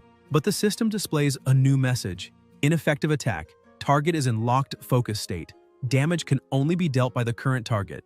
Ye's eyes widen in disbelief as the Elf King simply ignores him and keeps chasing Wu Sanxie. Desperate, Ye tries to intervene again but realizes the boss is about to attack with full force, about to cut its target in half. Outside, Wu Sanxie's 2 companions guarding the entrance watch the monitoring panel. One comments that apparently one participant has died, since only 1 life signal remains. The chubby one laughs and asks if he means that cocky newbie who went in with him. He shakes his head, laughing loudly, saying it's no surprise that Abyss is meant for level 30 or higher players, and on legendary difficulty at that. For a level 1 beginner, surviving there on luck alone is simply impossible. The man adds that at least the protagonist found an abyss with a legendary creature, which gives his death some value. After all, when the HQ Hunter squad arrives, they'll handle the creature. If God's chosen one survives, they can charge a hefty rescue fee, since he seems to be someone very rich. The other man adds that only legendary creatures drop legendary runes, and everyone desires one of those since they're essential for ordinary people to even step into that circle. Nobody would give up such a thing willingly. Inside the abyss, the system notifies again that Death Drain has been activated. Damaster has just eliminated someone and his power has increased. The Elven King turns to the side, now focusing on the protagonist. Yes smiles, saying he doesn't know if this is good or bad since Damaster's attention is finally on him. But now the enemy is even stronger, making the fight tougher. The protagonist apologizes to Wu Sangxie, saying he'll have to borrow his body for a while. The void begins to swallow his companion's body, and the system announces that he has learned two-handed sword slash, whirlwind slash, disarm, and meteor strike. He comments that skipping classes to learn dual swordsman techniques directly at S-rank proficiency should be enough to master nearly all of them. Preparing to fight, he orders the elf to move already. With incredible speed, the boss catches the protagonist off guard. He tries to defend, but his swords are repelled, and the strike turns his body into a nightmare of blood. Damaster doesn't understand what just happened until he notices the protagonist above his head, using Meteor Strike. However, the elf dodges effortlessly. The system informs that the boss is immune to surprise attacks from targets it's already focused on. Ye performs Whirlwind Slash, but the boss evades and counters. The protagonist mutters that not even his clones can deceive that monster's eyes. Damaster attacks again and Ye defends, irritated, thinking that his reduced regeneration is affecting his body. At this rate, he won't be able to avoid death. Damaster concentrates overwhelming power in his hand, creating a gravitational vortex. The protagonist is pulled in and hit directly, hurled far away. He stands up, faces the boss, and notices his regeneration has dropped to only 10%, meaning he needs to buy time to recover. Damaster vanishes in the blink of an eye and appears beside him. Ye dodges the first strike, then another, tries to retreat, but the boss creates another gravitational vortex, pulling him again. He resists, but keeps being dragged. The elf unleashes an anti-magic strike that interrupts his casting, and the system warns, super regeneration has been interrupted. Soon after, the entire chamber is already completely destroyed. Ye's longswords lie on the ground. He starts to get up, coughing, while the system stresses again that his super regeneration casting was interrupted. He mutters that he can't heal, and with only one hit point left, he'll die instantly with the next blow. Even so, he laughs and says, it doesn't matter how well things seem to be going in a battle, the next moment always brings a new lesson on. After all, this is the abyss of unpredictability. The protagonist thanks Damaster for teaching him such a valuable lesson, and orders the void to retrieve his weapons. The longswords begin moving on their own and return to Ye's hands, who charges forward fearlessly. He tries to strike, but the boss dodges. A notification informs that Meteor Strike proficiency has increased. Damaster counterattacks, but Ye evades, and the system announces that emergency evasion proficiency has also increased. He presses forward again, shouting that he'll keep growing and learning through battle. His movements become faster and heavier, and he thinks that he completely trusts his body. Another notification appears. Whirlwind Slash proficiency has also increased.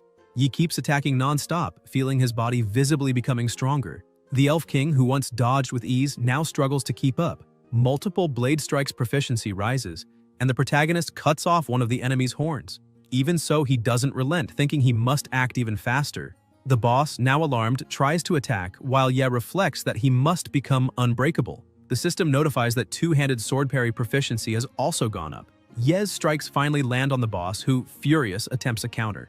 Both clash with such force that the cracked swords can't withstand the pressure, and the protagonist is thrown back, though he manages to recover without injury. He looks at his weapons and comments that the durability of the twin swords can't keep up with the battle's pace, but yells that it doesn't matter, as long as they are recoverable trash.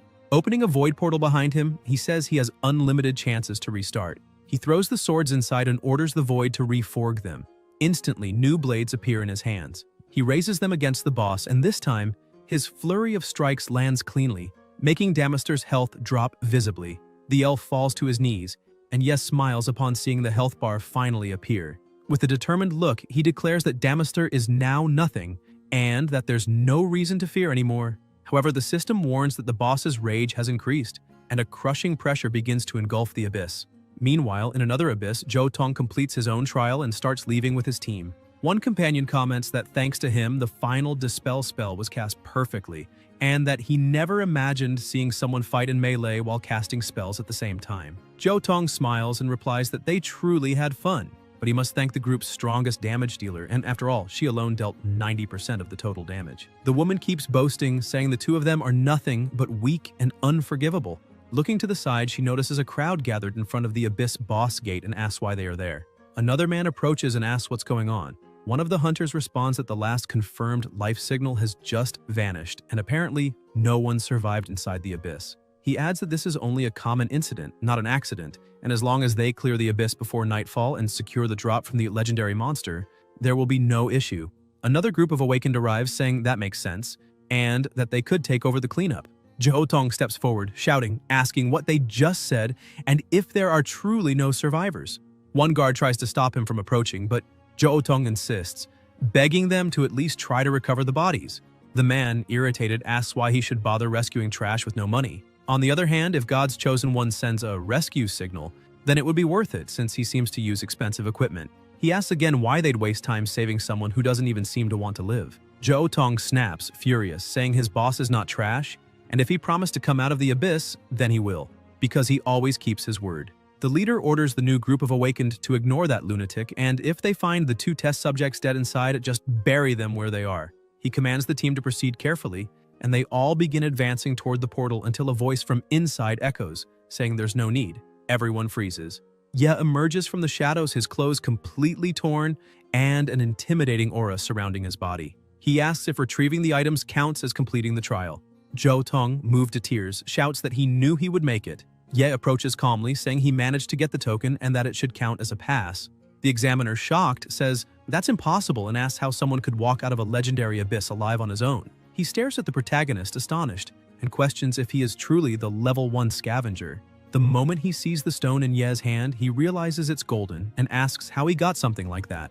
Ye simply extends the rune and tells him to take it already since his mission is over. The examiner, with a trembling voice, explains that the golden Monic stone is a token that only appears when legendary monsters are defeated, and asks if Ye really killed one. The protagonist, irritated by the insinuation of cheating, replies that he killed every last one until the abyss was cleared. Not a single monster was left alive inside. The examiner looks at the rune in his hand, stunned, thinking it's impossible. He tries to rationalize, suggesting maybe the legendary monster was born in a weaker form, but still concludes, horrified, that it was nonetheless a legendary creature. Enraged, the examiner shouts that it's impossible for a level 1 class changer to have defeated a legendary monster and survived. He insists there is no other plausible explanation than Ye being a traitor, claiming that somehow he must have stolen the victory from the true chosen of God. He accuses him outright, saying Ye must have eliminated the chosen inside the abyss and taken the credit for himself, as all signs point to betrayal. Tong loses patience and fires back, outraged, asking how the examiner dares to say something so vile, accusing someone who clearly survived through his own strength. The examiner steps forward, pointing at Ye, saying it's impossible for a mere trash scavenger to hold such power. According to him, Ye only survived until the end, thanks to Wu Sangxi, and in the end, betrayed him. That's the only logical explanation, he concludes. Tong steps in front of his friend and retorts that if the examiner truly believes that, then conduct an investigation. If the chosen's body shows no signs of human wounds, he must drop the accusations. Ye, however, interrupts, saying coldly that the examiner won't find Wu Sangxi's body. One of the men confirms he's right. Scout reports indicate the abyss is completely empty, without even a monster carcass left. The examiner, shocked, tries to deny it, saying maybe it's some kind of abyss bug. Ye interrupts again, saying that if nothing remains, then there is no evidence against him, and the examiner can say whatever he wants, because, dead or alive, he has no responsibility for the other competitors. Furthermore, it was the examiner himself who ignored that rule, so Ye doesn't understand where this talk of betrayal even came from. With no argument left, the man reluctantly gives in, though clearly displeased. Ye calmly asks if he passed the test. Hesitant, the examiner admits that, though he hates to say it, he congratulates him. Ye, a simple level 1 scavenger, has just received the World Committee Hunter certification with a full license, making him eligible to join the main hunting groups. Trying to keep his composure, he remarks that Ye must be satisfied with the result. At that moment, a female voice interrupts. Jingren appears, saying she doesn't see why Ye would be satisfied, since in her opinion, this is still far from everything. Everyone is left speechless at the sight of the Liu family heiress present, whispering in awe and anxiety, calling it an honor to have her there. The examiner, eyes gleaming, rushes to her nervously and asks what she's doing in such a place. saying it's not appropriate for someone of her status.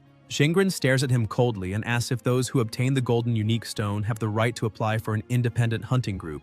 The man confirms they do. She then declares that Ye doesn't need to join any group. He can form his own. Walking up to him, she asks if, by chance, he mentioned her name when he arrived there. Ye awkwardly replies that he didn't and admits, a bit dejected, that he had forgotten. Xingren sighs, looks at him half annoyed and half amused, and says he really is an idiot. She turns to the examiner with a sharp glare, saying that the registration day for the World Committee's hunting groups is about to begin, and that any class changer with a golden token can create a group. If it's not stupidity, then the examiner is deliberately sabotaging things. The man tries to justify himself, saying he wasn't doing that, only reserving the golden token for someone stronger, since it would be a waste to hand it to a mere scavenger. Zhou Tong shouts, asking why it would be a waste for Ye to keep it and if the examiner really intends to take it by force.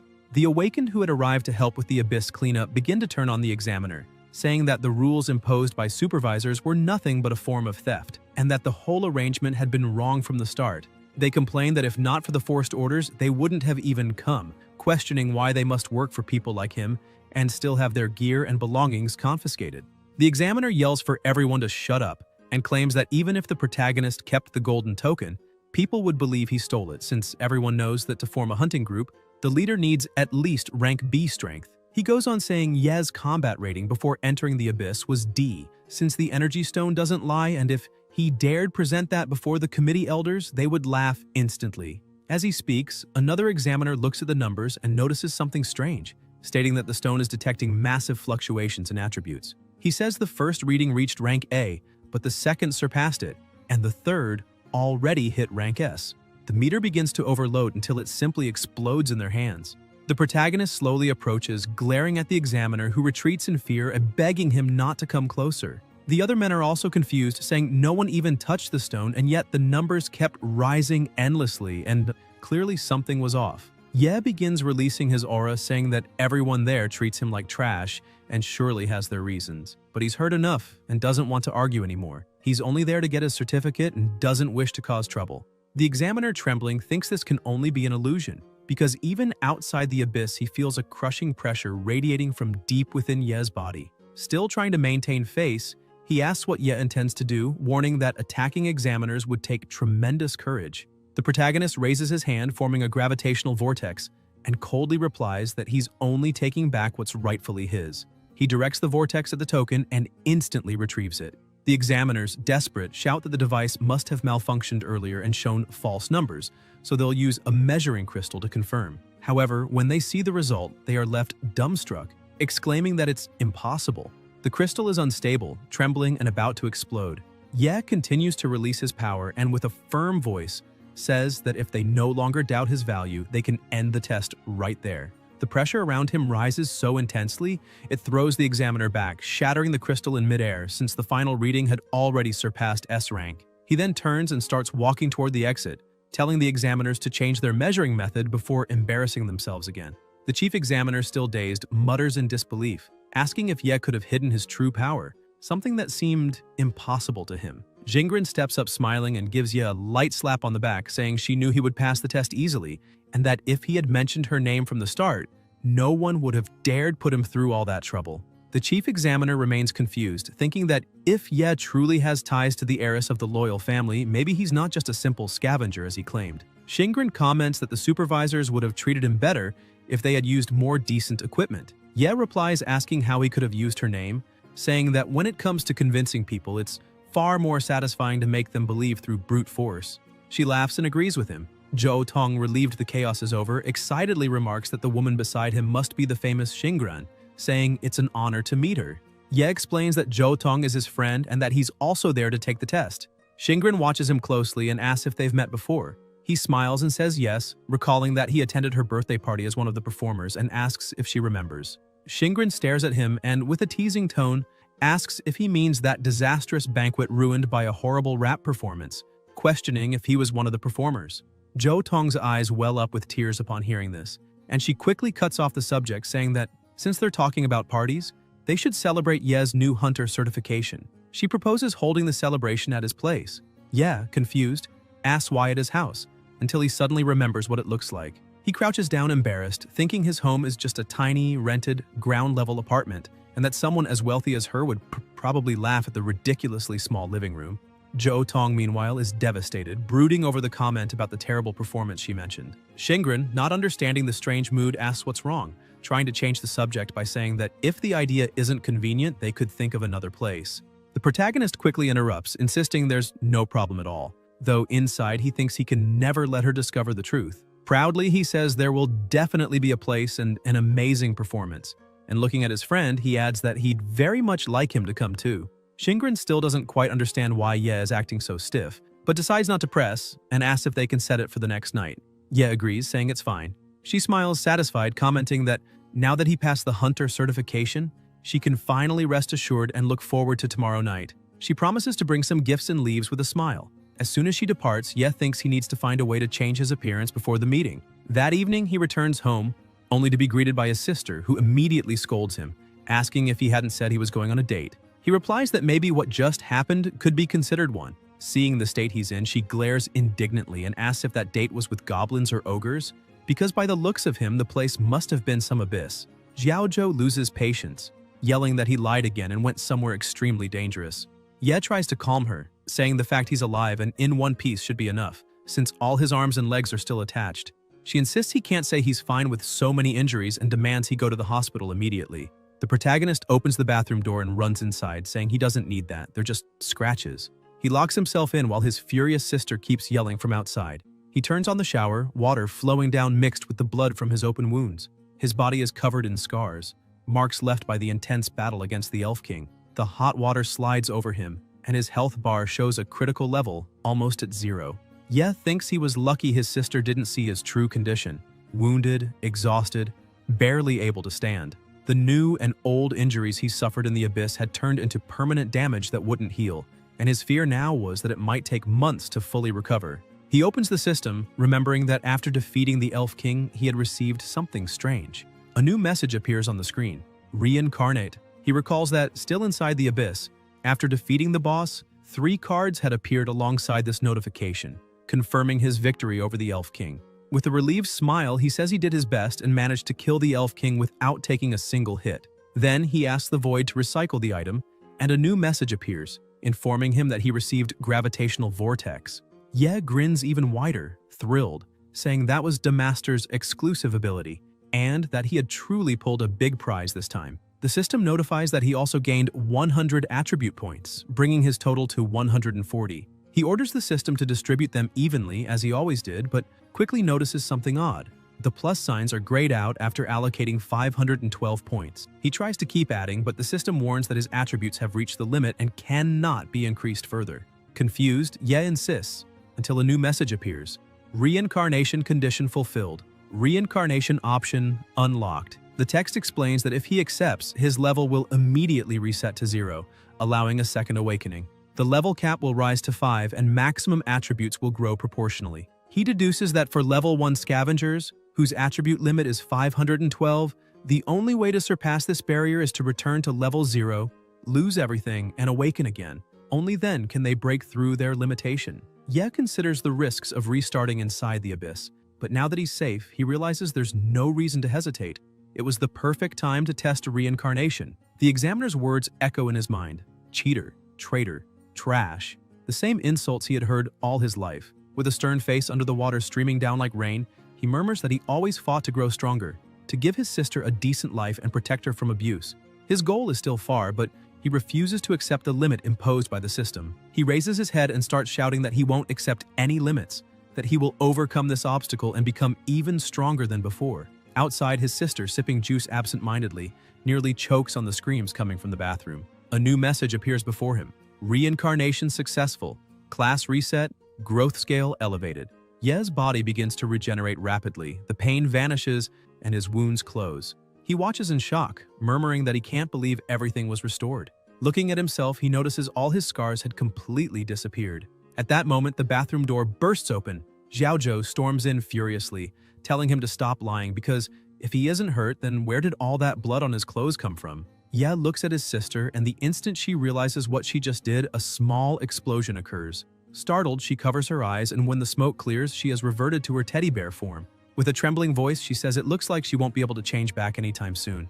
Ye sighs and, half-ironic, congratulates her, saying they'll have to move again now. Sometime later, he heads to the Shenfeng City Equipment Auction House. The place was known for handling all sorts of items from the abyss: rare materials, weapons, artifacts, even monster fragments. And before being bought or sold, everything had to go through a strict identification process. Outside of there, only the black market offered an alternative, but at far greater risk. At the auction houses, however, the best equipment was contested by elite hunters, nobles, and magnates of various classes. As Ye walks through the lobby, a guard approaches with an arrogant expression, saying unauthorized people cannot wander there, and asking what he's doing. Ye calmly replies that he is a collector and came to appraise some equipment to place for auction. The guard looks at him with disdain and lets out a mocking laugh, saying he doesn't look like a collector at all and asking what his ranking is to have such audacity. Ye says he is rank 1 for now, but thinks to himself that even if he were at the maximum allowed rank, rank 5, the guard's attitude would probably be the same. The man frowns and begins to push him out, saying this is a place for elites, attended only by the richest, and that only top-tier equipment is worthy of being there. That's why he needs to remove useless people like Ye before they cause a scene. Ye then calmly pulls out a dagger from his bag and asks the guard to evaluate it before saying another word. The man, who is also an appraiser, looks at him with contempt, asking if he's joking with that and saying he doesn't have time to waste on scrap. Still impatient, he agrees, saying that if this is enough to make him leave, he'll do the analysis. He activates the appraisal equipment and the display indicates the dagger has no value. Satisfied, the guard lifts his chin and asks if Ye heard the result, telling him to throw that junk away and that if he wants, he can even help get rid of the trash to avoid the disposal fee. Ye says nothing. He just releases the dagger, which pierces the ground effortlessly as if cutting through butter. The appraiser's eyes widen. That blade couldn't be ordinary. He crouches down, inspecting closely, and notices a strange energy emanating from the metal. With a suddenly serious tone, he asks Ye to wait a moment and decides to evaluate it again, this time using a more advanced artifact called the appraisal glass. As soon as he equips it, his perception rises a level and a new reading begins to glow before his eyes. His eyes light up and he shouts that this is a unique piece, a void rift, a singular danger item. It was a blade as dark as the abyss, with faint starlight shining through it like the void itself incarnate. They say an assassin once hunted a woman with a huge bounty, and when he finally caught her and left her at death's door, she simply vanished like smoke, leaving behind a dagger on the ground that radiated strange light. Damage 42, skill Void Rending, leaves a portal allowing the wielder to teleport within a 30-meter radius, requires level 3, but the shrewd man holds the equipment in his hands, saying he almost lost an extremely rare and enhanced item. Half an hour earlier, the protagonist had been cleaning up the mess and remarked that it looked like his sister would have to stay in a hotel for a few days, while he spent the night in the landlord's basement. Otherwise, his few savings wouldn't be enough to cover another accident at home. The cost of repairs demanded by the landlord had been 2 million ween, leaving Ye with only 200 in his account.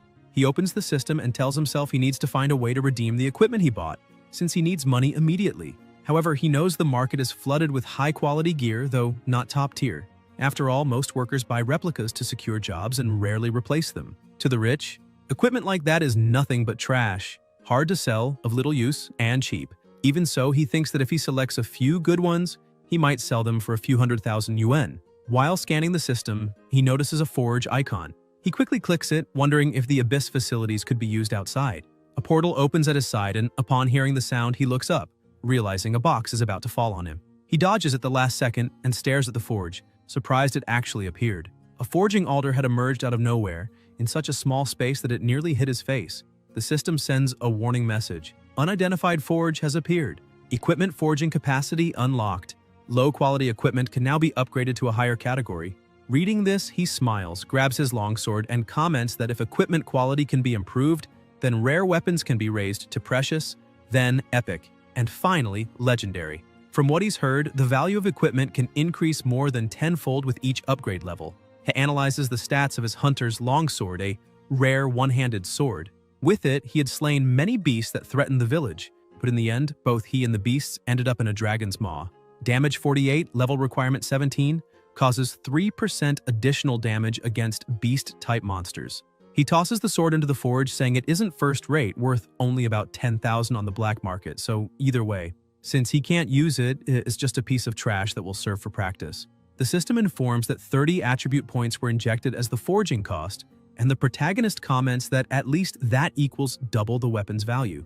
However, the forge fails and the result is nothing but scrap. He thinks that maybe the reason is the equipment's grade, far too low, and that he didn't inject enough attribute points since the value of a truly worthy item starts at 100,000. Still confident, though with a touch of unease, he decides to try again, telling himself it has to work since that item is worth 100,000. But the forge fails once more. Not understanding how this could be possible, he crouches down in frustration and starts reflecting, trying to figure out what's wrong. If it isn't the materials, maybe the defect lies in the altar itself, or some kind of strange mechanism. The system keeps displaying notifications, repeating that the altar has not been identified until he notices a suffix engraved on the upper part of the structure. Using his observer's eyes, he activates the ability to identify the forging altar, and the system immediately responds, "Identification complete. The object's true appearance will now be revealed." The forge's color changes before him, as does its form. The new name appears: Scrap Forge. Altar, unique. Waste reinforcement. The description explains that the success rate when reforging decreases as the material quality increases. The more trash the item, the higher the chance of success, but also the higher the overall failure rate.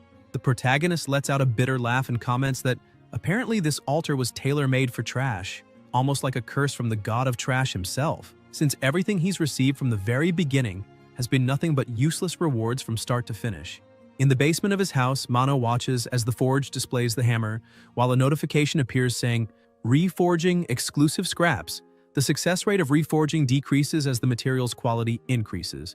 The more trash the material, the higher the success rate. The higher the quality, the greater the failure rate. Yes stares at the forge and remarks that if it can only store useless equipment, then maybe that's precisely what makes it special. In a scenario where only junk can be reforged successfully, he could simply discard all the rubbish there. The protagonist then throws in a discarded longsword, considered trash for being scarred by time, once lying silently on a deserted battlefield, surrounded by withered red flowers and endless memories.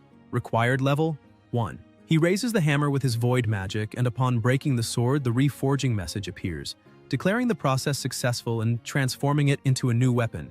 Eclipse. Unique longsword. The blade is like the night sky, forged from lost stars that emit a faint glow in darkness and a soft shadow in the light. Damage 422, shadow enchantment, melted armor, and elemental resistance. Required level 32.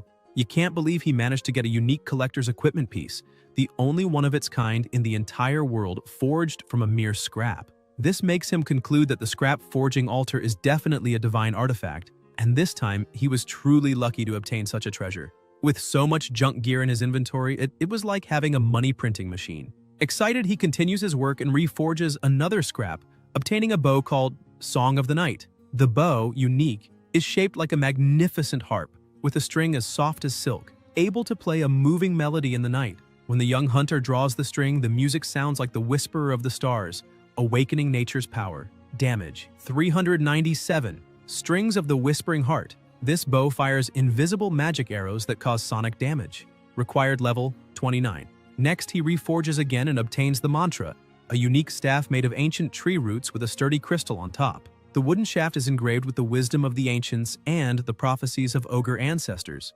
It is said that the two-headed ogre believed he could communicate with nature by swinging the staff, though in practice he usually ended up hitting his other head. Damage 400, enchanted strike, additional magic damage, and increased physical attack. The higher the wielder's intelligence stat, the greater the damage. Required level 30. Finally, another item is forged, Thunder, a unique hammer forged by the Abyss Dwarves and containing the essence of lightning. It can summon storms and vanish into the air like thunder itself. Damage 577. Lightning enchantment that inflicts electric damage on the opponent when striking with a speed bonus.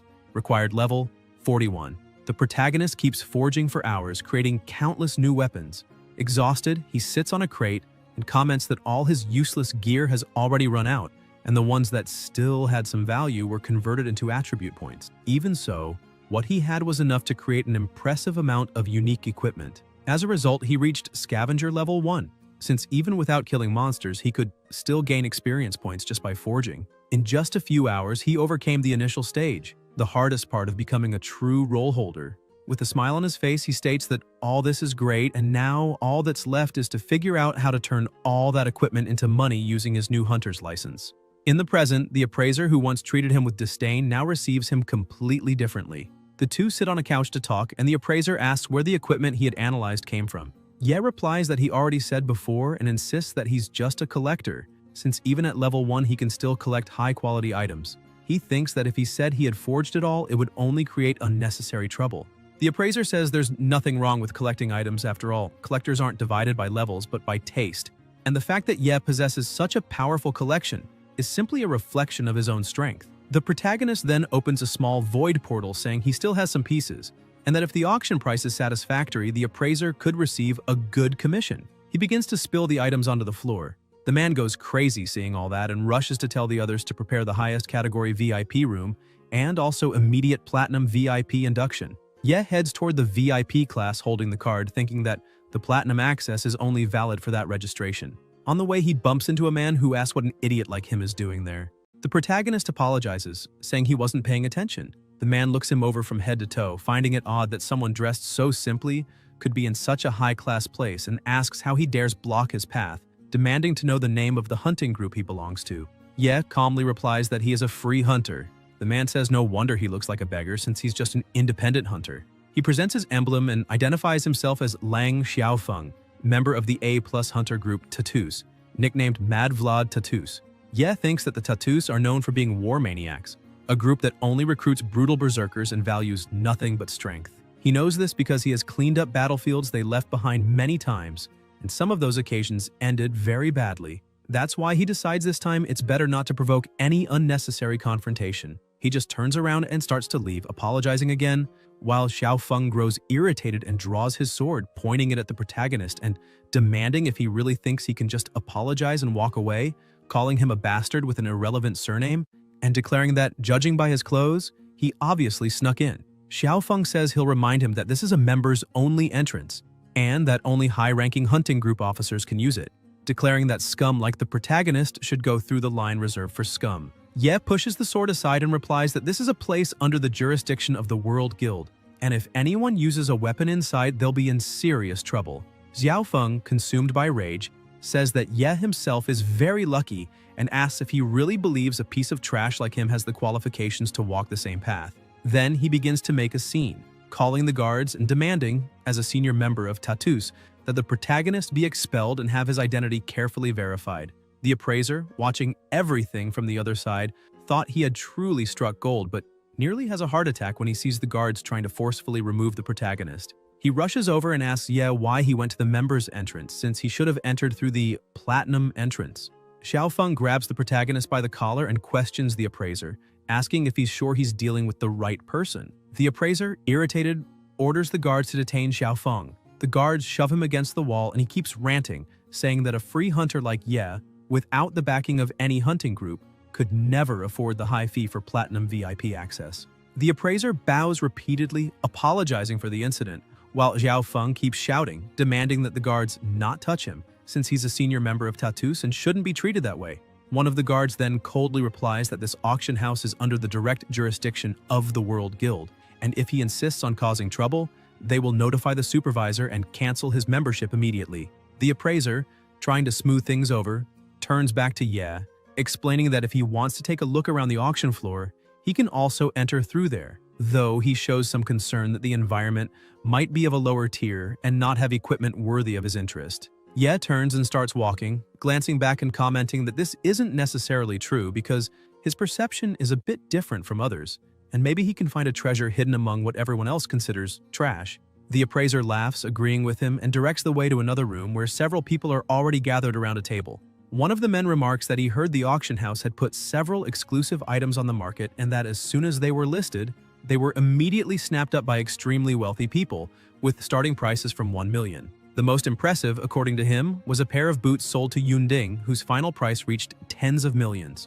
The big-nosed man responds angrily, saying that this is not good news because if that's true, it's truly frustrating. He spent months finding a single special item and doesn't understand where the auction house got so many pieces.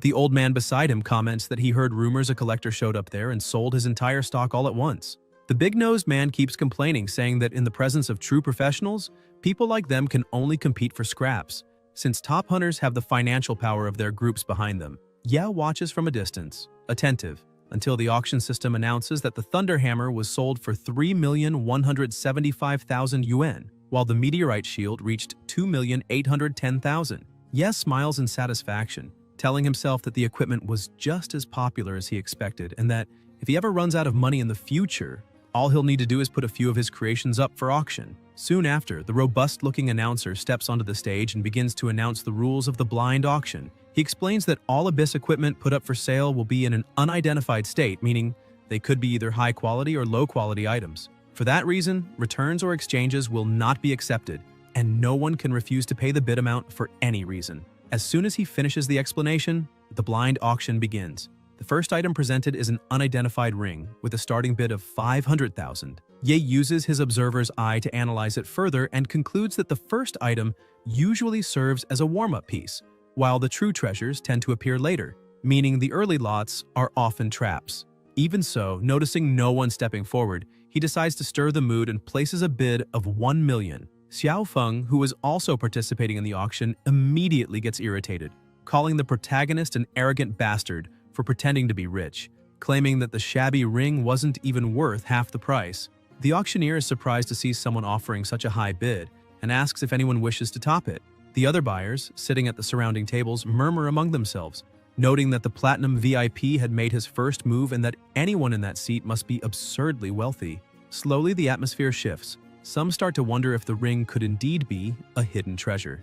After all, someone capable of paying for platinum access would hardly make such a crude mistake.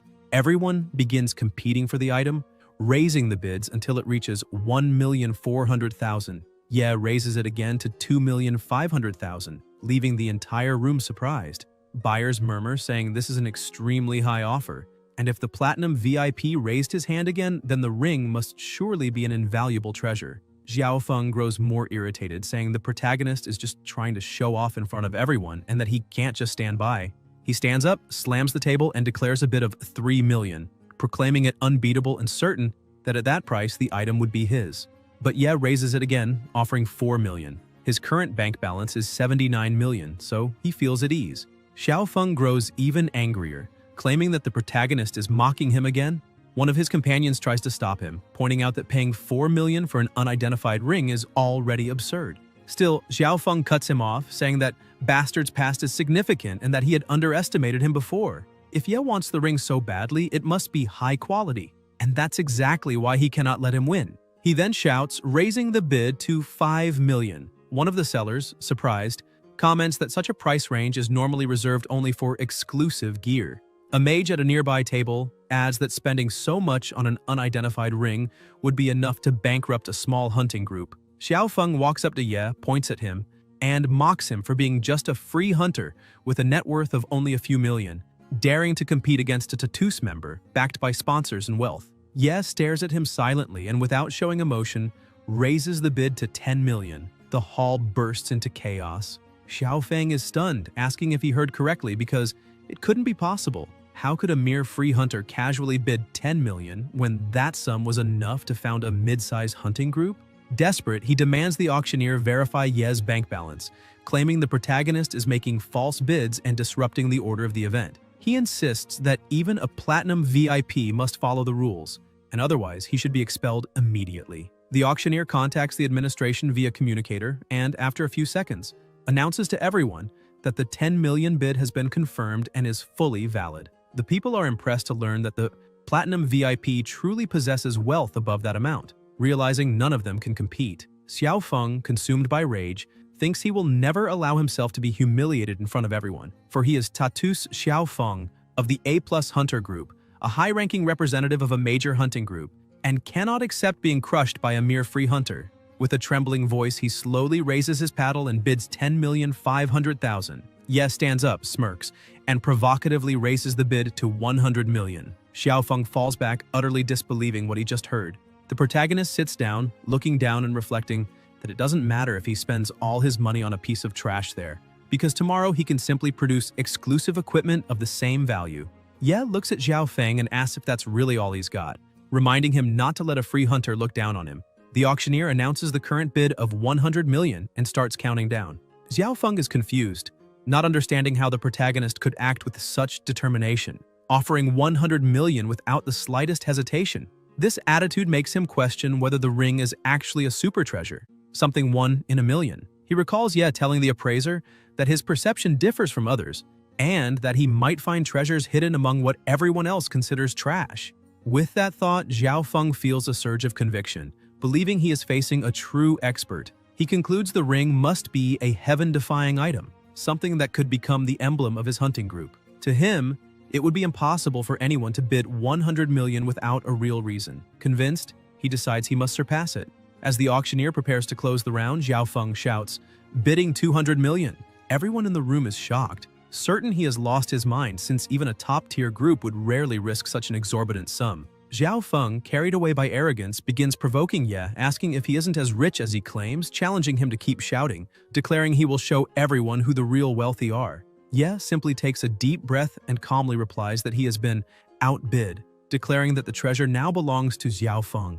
The hunter laughs loudly, saying that a bastard like him should never dare compete with someone of higher status, claiming Ye is far from worthy of comparing himself to him. One of his companions, clearly distressed, protests that they were there to secure gear for their members, and Xiao Feng just spent 200 million on a simple ring, not knowing how he would explain it to their leader. Xiao Feng tells him to calm down, assuring him the item is divine, and that his judgment cannot be wrong. The auctioneer then announces the result, congratulating buyer Yao Feng of the Tatu's hunting group for winning the ring. Ye watches from afar and remarks that unidentified equipment always has the chance of becoming legendary, just like the forging altar he found. However, considering that the legendary altar had the appearance of trash, that ring Xiao Feng was holding could only be something similar. Shortly after, the identification appears. Iron ring, common ornament, attack power +1.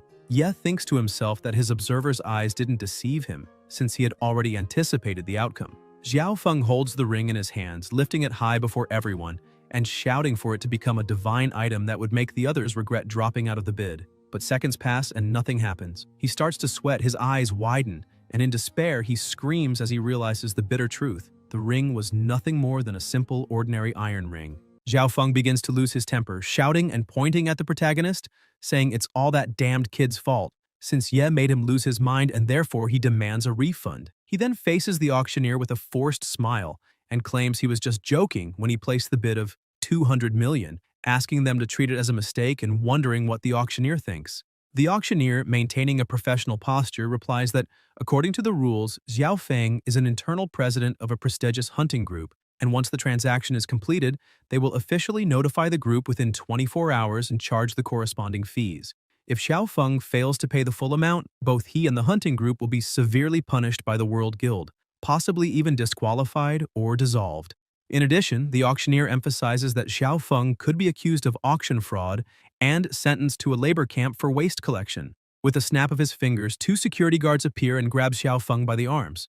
In a cold voice, the auctioneer informs him that due to the high value of the offer, the auction house will send someone to escort him to the syndicate where he must make the full payment. Desperate, Xiao Feng shouts for them to wait a minute, but he is forcibly dragged away, screaming that it's all the protagonist's fault, calling him a bastard and cursing him for ruining his life. The other buyers, including the man with the big nose, watch in awe, commenting that Ye is terrifying. He destroyed an entire hunting group without spilling a single drop of blood, and the worst part was that it seemed meaningless to him. Once the commotion ends, the auctioneer regains composure, announces that everything has been settled, and invites the audience to move on to the next item, a wild transformation necklace. He explains that while the transformation ability is active, the wearer becomes immune to all movement control effects, cannot be knocked back, and even gains self-healing. The protagonist watches attentively and thinks that necklace perfectly suits his sister, as if it were tailor-made for her, deciding to bid on it as a gift. He raises his hand and with a slight smile declares his bid,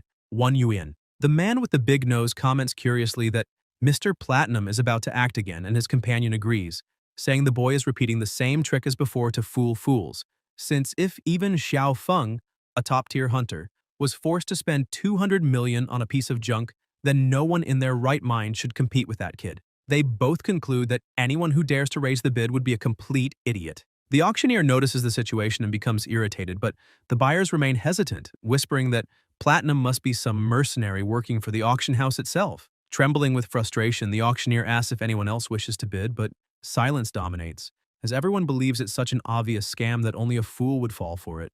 Ye then smirks slightly, pleased, murmuring to himself that sometimes being misunderstood can be a unique advantage. Seeing that no one else bids, the auctioneer confirms the sale and congratulates the mysterious platinum VIP buyer for winning with a bid of just 1 yuan. The other participants are completely bewildered, unable to comprehend what just happened. After all, Mr. Platinum paid only 1 yuan and took an exclusive necklace, while everyone else stood there like idiots for not reacting. Ye checks his phone and sees the notification. Auction revenue, transfer received 180 million. He smiles with satisfaction, thinking that he finally made some real money and can now buy things of true value for himself. Sometime later, in another place, the protagonist visits a real estate agency and asks to see a specific apartment. The saleswoman, somewhat surprised, asks if he means that building, explaining that it's the king of all buildings in Shenfeng City, the most luxurious property in the region, located on the top floor, with 1,000 square meters and a panoramic view of the city's most prosperous commercial district. Smiling, she remarks that the best luxury properties are fought over by the wealthiest people, and that the listing price is around 100 million. In a more realistic tone, she suggests that instead of wasting time on something so unattainable, he should consider a more traditional 80 square meter apartment, whose 30-year financing plan would be manageable for ordinary people. Ye raises his eyebrows and, with slight sarcasm, asks if she thinks he has no money, making it clear there's no need to look for another penthouse. He's buying that one. The saleswoman, flustered, tries to explain that getting a 100 million loan is impossible since that property is reserved only for the elite. Ye then calmly interrupts and declares that he will pay the 100 million in cash up front. The realtor freezes, completely stunned. The protagonist adds that he only has one request. Everything must be ready before noon, as he plans to move in immediately. Later, Zhou Tong and Xiao Zhou arrive at the new house. Zhou Tong, wide-eyed, asks what's going on. He hadn't seen the protagonist that morning, and now suddenly he's living in a mansion. Xiao Zhou, equally surprised, looks around and asks since when they can live in such a huge place, wanting to know how much it costs per night. Ye laughs and comments that the space is big enough for her not to worry about breaking the ceiling even if she transforms. His sister gasps and asks if he really bought that mansion because of her. Ye responds casually that yes, he bought it in her name, and even if she ends up breaking something, he'll just buy another one. Zhou Tong remains stunned, saying the living room is so large that even the echo of his own voice scares him. Ye then leads his sister to the window and promises that, from that night on, he will never let her suffer again. After eating until they can't anymore, Zhou Tong collapses on the sofa, too full to move, while Xiao Zhou, stuffed, lies on the table like a Christmas turkey. Outside, the protagonist gazes at the view when Xingran approaches and comments that he seems different. Ye replies that he's just evaluating the air, looking at the horizon, and asks her to notice too, because even after buying the best house in the best location, the air still feels polluted. Xingran is surprised and says she saw with her own eyes all the effort he put in to change his life, asking if he shouldn't be happy now that he has achieved all this. She congratulates him again for officially becoming a hunter. Ye smiles and thanks her. Xingran then reminds him that they had agreed to celebrate that night and asks him to stop making that serious face, showing a necklace and saying that it's her gift to him. Ye is surprised to recognize the stone, and Xingran smiles, saying that she had long wanted to return it to him, but this time, as a gift. She explains that she kept that crystal carefully all these years and wore it every time she entered the abyss, because it reminded her that there are still people in this world who don't accept the fate handed to them, who refuse to surrender, and who, even risking their lives, continue to defy the impossible. That's why she believes the crystal brings good luck, helping one escape unharmed from the worst situations. Ye agrees, saying that indeed, surviving in a world like theirs always involves a touch of luck.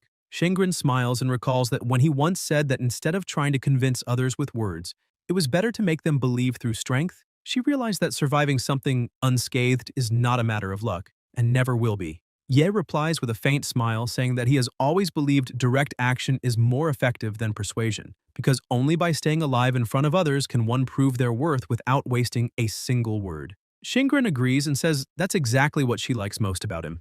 Whenever she tried to establish herself as a hunter, people would associate her success with her family, preferring to believe that everything she had achieved came from connections rather than her own effort. She confesses that she just wants to be respected for her skills alone and, one day, be able to say the same inspiring words as her older brothers and sisters.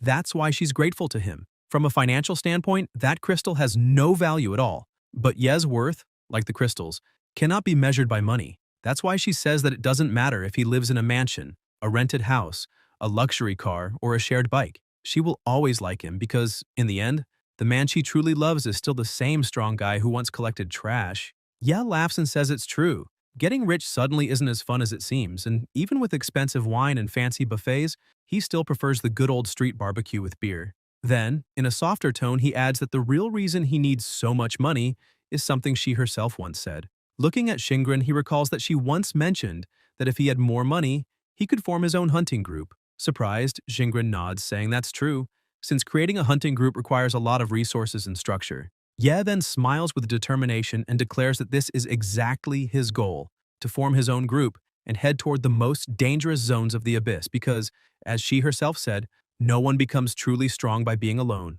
Gripping his totem firmly, he finishes by saying that if he can't adapt to the rules of the game, then he must become the very law of that world. After the conversation, Ye goes downstairs to take out the trash and mutters to himself that even though he now lives in a luxury condominium, the disposal system is incredibly inconvenient. He has to take the elevator down and walk nearly 100 meters to reach the nearest bin.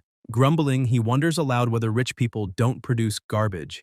As he throws the bags away, a man approaches, staring at him with disdain, and asks which apartment he works for, since he's clearly not following the building's rules. The man says there's a designated area for employees to dump trash, and that Ye shouldn't be walking around carrying dirty bags, because if someone saw him, they might think ordinary, classless people live in that condominium. Ye calmly introduces himself, saying his name is Ye, and that he's not anyone's employee, but rather the new owner of one of the apartments. He extends his hand politely, but the man sneers, picks up a banana peel he was holding, and places it in Ye's hand, saying that in such a wealthy place, it's absurd to imagine a real resident would take out their own trash. He insists Ye must be just a servant and, turning his back, orders him to clean up the surroundings as well before disappearing from his sight forever. Annoyed, Ye clenches his fist and a heavy pressure begins to fill the air. Gravity suddenly increases, pulling the man down. Startled, he screams, asking what's happening, but Ye stares coldly and says that the trash belongs to him, so he'd better pick it up before being forced to. The man tries to resist, but Ye slams him to the ground with a mere gesture. Even lying there, the man keeps shouting indignantly at what he believes is a servant, saying this is outrageous. The system emits a warning: target under gravitational pressure, raw strength applied, combat abilities restricted. Ye calmly increases the force, reminding him that he already told him to pick up the trash. Desperate, the man activates an ability, and a new message appears. Target used titanic power, strength increased tenfold, effect, attempting to remove bodily restriction. The man curses, yelling how Ye dares to speak to him like that. Ye remains expressionless and intensifies the gravity again, prompting another system message. Body control removal attempt ineffective. Legendary class control ability detected. The man is crushed against the ground once more, incredulous, demanding to know how someone so ordinary could possess a legendary class control skill. Ye looks down at him and explains coldly that the gravitational vortex is an ability obtained from a legendary monster, naturally far stronger than any technique taught in professional hunter academies. So calling it a legendary class ability is no exaggeration. The man, consumed by pride, thinks that the stinking protagonist doesn't seem particularly powerful, probably just some kind of support specialist.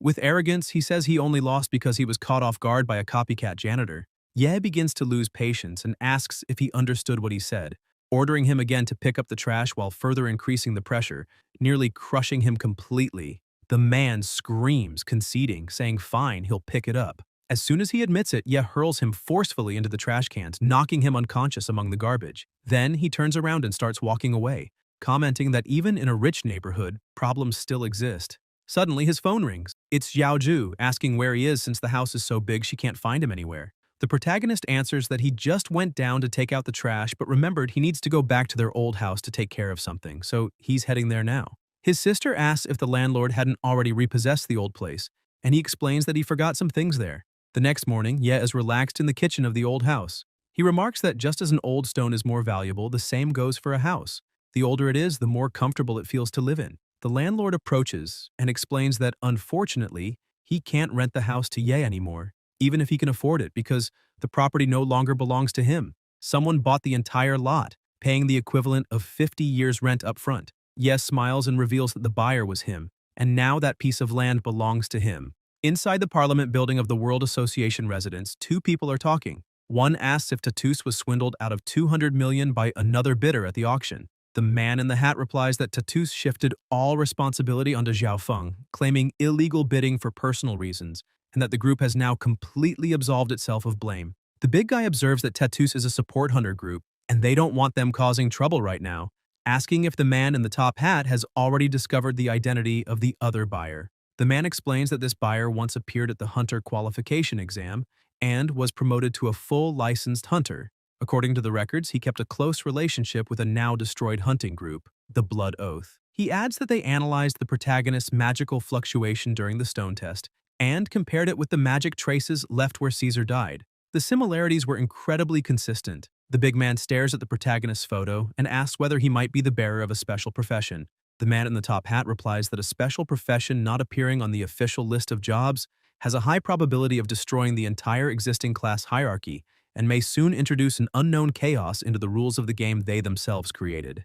If the protagonist cannot be controlled by the rules, then he will become their enemy. The big man, however, calls for calm, asserting that the protagonist will certainly follow the rules of the game they created, because they are the gods of this era, and the rule imposed by God is that everyone must perform well the role assigned to them. Outside, Ye watches the imposing building in front of him. Upon entering, he goes straight to the receptionist and shows what he has in his hand, saying it's a token and that he wants to create a hunting group. The woman, slightly surprised, asks if he's aware of the requirements, explaining that a one-time initial capital of 50 million must be paid to the World Guild, in addition to obtaining the operational qualifications and the license required for hunters. Each hunting group can only explore the abyss areas permitted by the World Guild, and all teams must be managed according to the rules. Ye replies that funds are not a problem, since he can pay in cash. The receptionist comments that many new licensed hunters are lining up in the hall to register their teams and suggests that if he needs members, he can go look there. As a minimum requirement, he needs to recruit at least 5 people to form the group. At that moment, a message appears on the big screen. Home of the Scavengers. Members registered, 1 level, Class E. Current status, recruiting members for the team. People around begin to comment that a new hunting group is being created just as the hunting season is almost over. Some mock the chosen name as too weak and say nobody would join such a tiny initial team composed of only one person. Others, however, notice the classification and murmur that maybe it's something different. The receptionist then informs Ye that according to the system, the available business area for his new team is Class E, a sector focused on recycling low-level resources. That means his team cannot participate in other abyss hunting activities beyond those permitted by the rules, serving only as support for main groups. Ye feels slightly annoyed. After so long, would he be returning to the old work of collecting trash? Suddenly, the man he saw the previous night appears, laughing and saying it's an incredible coincidence. The last time they met, Ye was taking the trash out, and now it's his turn to take out the trash. He confirms the name, asking if he is really Ye Qing. Then the man starts acting strangely with a perverse smile, saying that today he will make Ye pay dearly for humiliating him with a slap in the face last time. With the hatred in his eyes, he declares he wants to see the protagonist crawl and eat filth, wagging his tail and smiling while he does it. People around begin murmuring, recognizing the man. They say this is F.A. Xiong, son of F.A. Tianlin, an influential member of the Senate. They note he recently formed his own hunting group called Heart of the Hunt. His father, F.A. Tianlin, used his influence to ensure that, even without being officially an A-level group, Heart of the Hunt gained access to highly lucrative abyss areas, leaving many veteran groups full of envy. One present remarks that no one who offends F.A. Tianlin meets a good fate. Those people are assigned the worst jobs and face great difficulty recruiting members, which is why they believe Ye's new group will likely be dissolved soon after its creation. Ye glares at Xiong and calmly says he's there only to recruit a few members for his new team, and that it's none of his business. But if they want to settle personal grudges, they can do it elsewhere. Xiong is irritated by the protagonist's nonchalant tone and says he will not let the matter pass so easily. Arrogantly, he proposes that if Ye kneels before him and promises to recycle only the trash left by Heart of the Hunt in the future, he will allow him to recruit members. Otherwise, he will personally ensure Ye's group is dissolved before the end of the day. Ye stares at him and replies that he needs to be honest. Xiong isn't even worth recycling. The words make Xiong furious and he shouts, asking how trash like Ye dares to be so arrogant on someone else's turf. Just as he's about to attack, his own companions hold him back, reminding him that there are too many people around and it's not worth acting on impulse. They tell him not to worry so much about that garbage. They'll just wait and watch him fail when he can't recruit anyone. At that moment, Zhou Tong appears amid the commotion, calling out to the protagonist. He says he heard Ye was forming a hunting group and rushed over as fast as he could to sign up because he wants to join. One of Xiong's friends recognizes him and laughs, pointing out that it's Zhou Tong, they were once in the same group, and explains that he's a bard who can't cast buffs at all, making him completely useless. Ye asks Zhou Tong if he didn't pass the exam, since a melee fighter capable of controlling the rhythm of battle should be highly sought after, and whether he still struggles to find a hunting group. Zhou Tong, a bit embarrassed, explains that he used to be part of a private group and that his reputation isn't great, so regular groups don't want to take him in. Even so, he says that if Ye is willing to have him, he's ready to face fire and flames and will do everything to protect his leader. Ye asks if, after looking so long, he still chooses him. Zhou Tong nods, saying that after reading several group recruitment posts, he realized Ye had offended Fa Xiong, which means his hunter career is doomed to be miserable. Even though the legendary touch Ye displayed should have guaranteed at least a level B group ranking, the system classified him as level E, which could only be Fa Xiong's doing. The protagonist smiles and comments that even if their job is just collecting garbage, it's still good work for them because it doesn't matter whether a group is level E or level B. The truly dangerous jobs that require direct combat with monsters should be done by those who call themselves the main force, while the more comfortable tasks are left to those who come after, and that's fine. Zhou Tong interrupts and asks what benefit they could possibly get from just recycling trash, since all valuable items are monopolized by the main groups. Still smiling, Ye replies that even though he suddenly became rich, there are problems money can't solve. The only thing universally acknowledged is true strength. At that moment, Xiong cuts in arrogantly, saying he doesn't need to hear any more because all A-rank hunting groups know perfectly well what true power is. He loudly introduces himself as Fa Xiong and announces that he's recruiting only 10 new members, personally selecting the best. Anyone not good enough shouldn't even try.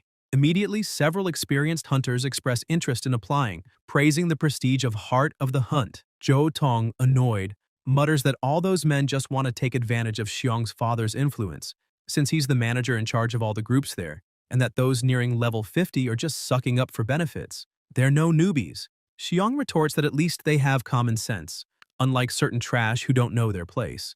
Then someone draws his attention to the reception desk where a young woman is asking questions. The receptionist explains that she's a newcomer named Yi Ling and that many hunting groups consider her a high-level hunter. Ling asks if there are really only 2 groups available for her to choose from, and the receptionist confirms, mentioning Heart of the Hunt and the newly formed Home of the Scavengers. Zhou Tong's eyes widen in shock when he recognizes her, exclaiming that it's the beautiful witch who passed the hunter evaluation, a specialist in instant explosive magic. He explains that he once had a brief history with her, as Yi Ling was the one who dealt most of the damage during an abyss raid, allowing the rest of the team to win easily. He emphasizes how powerful she is and asks the protagonist if he can try convincing her to join them. Ye calmly says yes, he can go ahead. Zhou Tong straightens his clothes, excited, telling his new leader to relax while he tries to impress her. However, before he can even get close, Xiong steps forward first and approaches Yi Ling with a confident smile. Calling her pretty lady, he laments that there are only 2 groups available, introducing himself as Fa Xiong, leader of the hunting group Heart of the Hunt. With a seductive expression, he says he'd love to have her in his team because the presence of a beautiful and powerful woman would bring even more prestige to the group. Then, casting a disdainful glance at Ye, he adds that the other option, the Home of the Scavengers, is nothing but a pathetic choice, something no sensible person would ever consider. Zhou Tong watches the scene and loses heart, saying he's unfortunately lost since Xiong arrived first. Ling, steady, replies that she has already made her decision. Irritated, Xiong asks why she would want to join the Scavengers, saying that the man only has a 1-rank qualification and that she, a talented witch, truly chose to join a garbage collecting group, asking whether such a mediocre hunter group's work is worth wasting her talent on. Ling ignores him completely and walks over to the protagonist, saying she liked his group's name. Zhou Tong tries to speak to her, reminding her they met briefly before, but he's ignored as well. She remains focused only on Ye, asking him to please accept her into his hunting group, and introducing herself as Yi Ling, a fire element sorceress. Ye smiles, introduces himself, and takes her hand, saying the Home of the Scavengers does not reject anyone who wishes to join. Zhou Tong tries once more to introduce himself, but is ignored again. Ye and Ling hold hands for a few seconds until the atmosphere becomes slightly awkward. The protagonist breaks the silence by asking if she'd like to eat something while they wait, but she averts her gaze and says she's not hungry. Ye then asks the receptionist if they can order food there, and she says yes, pointing to the menu. Ye gasps at the prices, finding everything expensive, while Ling, who had said she wasn't hungry, orders a portion of everything on the menu. From afar, Xiong watches angrily and asks what's going on and why that woman refused his group. One of his companions tries to calm him, saying there must be a mistake and that, in any case, their team doesn't need more magic users, so it doesn't matter if she joins or not. Suddenly, another person arrives and tells him to step aside. When everyone looks back, they're startled to recognize the man. It's that guy. People begin to whisper as he walks calmly. They say he's the man who killed all his teammates, known as Wu Ming, someone utterly unlucky, cursed, and that anyone who gets involved with him meets a tragic fate. Ye watches him closely. Ming approaches and says he remembers seeing him at the World Guild residence, mentioning there's still a pending fight between them. Ye smiles and says his new hunting group is recruiting, and since Ming arrived at that exact moment, he assumes Ming is interested. Ming sits down, takes a piece of Ling's food, and confirms he is indeed interested, but questions whether the protagonist will really accept him, because the system warns he is a cursed man. His presence drastically reduces the luck of those around him, and the curse affects any nearby creature. While they talk, one of Xiong's companions remarks that it's not only easier to fail tests and get hit near Ming, but even the equipment dropped by monsters after battles is worse. He says everyone knows Ming hasn't used any gear in years, probably because he's so unlucky that everything he receives is of terrible quality. Xiong agrees, claiming no sane person would form a team with someone like that. Yeah, curious, asks if it's true that Ming's reduced luck makes the items he drops even crappier. Ming, still nibbling Ling's food, frowns and asks why Ye wants to know, but confirms it's true, explaining he lives off completing missions and collecting client commissions, and as long as the reward is good, he never minds the gear monsters drop. Good or bad, it's all the same to him. Before he finishes, Ye interrupts excitedly, saying this is amazing. He steps forward and extends his hand to Ming, insisting he needs him on the team and presses him to join, thinking that the worse the dropped gear, the better the result for final forging, and that Ming's terrible luck can guarantee the lowest possible quality, which in turn increases the chance of achieving the best quality in fusion. Xiong bursts into loud laughter, calling Ye mad, and the others join in, saying he seems utterly desperate to recruit someone who brings misfortune to everyone. Xiong mocks that he truly lives up to the name Scavenger, since now he's collecting even unwanted people. Ming glares coldly and says Ye's team will be swallowed by the abyss and die like dust in the wind, but adds that Ye will die by his hand before that happens. Ye smiles, slaps his hand, and replies that, sadly for Ming, he'll be disappointed because he won't let the abyss take anyone. Ming gives a grim laugh and says he'd like to see that with his own eyes. Xiong's group whispers among themselves, clearly unsettled, saying that Ming really does seem powerful. After all, every time his team was wiped out in the abyss during a hunt, he was always the only one to return alive, which earned him the title of Cursed Man. To this day, every team he's joined has a history of total annihilation. Xiong wonders why Ye would recruit such a strange guy, calling him an idiot for attracting other idiots, and even gods of misfortune, saying that no sane person would ever dare join a team like that. Ye ignores the comments and, holding a list in his hand, confirms that his hunting group now has 3 new members, Yi Ling, Wu Ming, and Zhou Tong. He only needs to recruit one more person within the time limit to reach the minimum required number and officially obtain the hunting group license. Time passes, and as the day draws to an end, they remain seated in the reception hall waiting for someone to appear. Zhou Tong sighs, remarking that apparently their popularity isn't the best. Ling, calm and composed, corrects him, saying that to be more accurate, it's because of the two of them, Ming and Ye, that the group's popularity is so low. At that moment, Xiong approaches laughing, asking if they remember what he said earlier.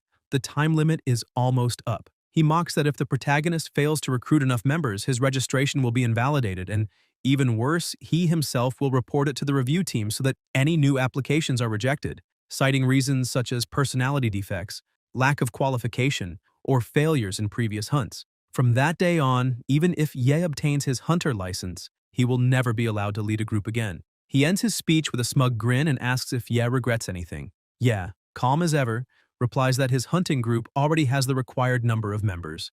Xiong frowns and starts counting out loud mockingly, the weakling Zhou Tong, the foolish woman Ling, the unlucky Ming, and the fool Ye himself. That's only 4. He shouts that obviously there's a difference between 4 and 5. Ye simply smiles and calls him an idiot, saying that there are indeed 5. Just then, a female voice is heard from behind, apologizing for being late. The woman approaches, exhausted, saying she just escaped from the abyss and almost lost her life inside, and that if anyone is to blame, it's Ye himself for warning her so suddenly without giving her time to prepare. She smiles and adds that in any case, he can count on her for anything. The crowd around them is stunned when they recognize her. One of Xiong's team members exclaims in disbelief that the Liu clan is one of the main sponsors of the World Guild, and that even Liu Xingran, the most ordinary member of the family, is still a person of great prestige. Xiong, incredulous, asks how someone like her could join such a mediocre group, saying that a person of her lineage should have been recruited long ago by a first-class hunting group. However, someone explains that Liu Xingran is known as a rebel within her own family, having refused the Liu family's special training program. Because of that, she lost her right to the usual heir resources and support. Even so, her decision to join Ye's group shocks everyone, and many murmur that this only proves how capable Ye Qing truly is. Xiong remains irritated by the situation, emphasizing that the protagonist has no real abilities, just a few unconventional tricks, and saying that if Ye hadn't struck first the night before, he'd be lying quietly in a hospital bed right now. He then calls his group to leave. One of the members comments that the scavengers assigned by the guild haven't arrived yet and asks if they shouldn't wait a little longer. But Xiong replies that the mission they're about to complete is Class A and only drops top-tier items, so there's no trash for scavengers to pick up. Everyone begins to leave, and the receptionist congratulates the protagonist on the successful establishment of the home of the scavengers, informing him that there are now a total of 5 registered members. The hunting group's rank is Class E, and its current status is Business Approved. The leader of the group is Ye Qing, and the members are Wu Ming, Zhou Tong, Yi Ling, and Liu Xingran. From now on, the home of the scavengers can accept team commissions for Class E work. The protagonist walks up to the reception desk and says he would like to apply to accompany Hunting Heart into the Class A Abyss, taking full responsibility for all cleanup operations. Xiong becomes furious, shouting that his team is only a Class E hunting group. How could they possibly take on a Class A mission? But the protagonist calmly replies that Class E is merely a business classification, and that there's no limit to the abyss level a scavenger can enter. As long as there are open scavenger slots, there's no reason they can't apply. The receptionist confirms that the application was successful and that the home of the scavengers has been granted permission to join Hunting Heart's Abyss hunting mission. Xiong gets even angrier, accusing Ye of exploiting a loophole in the rules, but Ye just laughs and asks why they don't drop their prejudice and work together. After all, it's a Class A Abyss with incredibly rich yields. Xiong starts shouting insults, declaring that he'll never work with him. But if Ye insists on collecting garbage, he'll make sure to leave a massive pile for him to clean up. The protagonist smiles and says he'll follow his orders.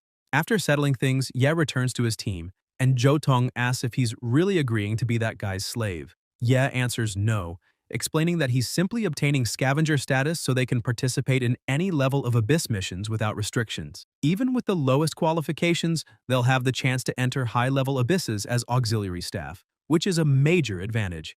Zhou Tong is impressed, saying that's exactly why Ye is their leader. Ye continues, saying that although the first layer of his plan is to act as scavengers, their cooperation with Hunting Heart is actually pure coincidence, because that particular mission contains the key to the Black Tower, the Black Keystone, leaving his team puzzled. Ye gathers everyone and explains that guild reports indicate that a Black Tower key is hidden within a specific Abyss hunting mission, and that Hunting Heart must have received special privileges to secure such a profitable job. Ming points out that the Black Tower key is an entry pass to the Black Tower Challenge, where challengers receive rewards based on the number of floors they climb, rewards powerful enough to lift curses, cure incurable diseases, and even resurrect those who died in the Abyss.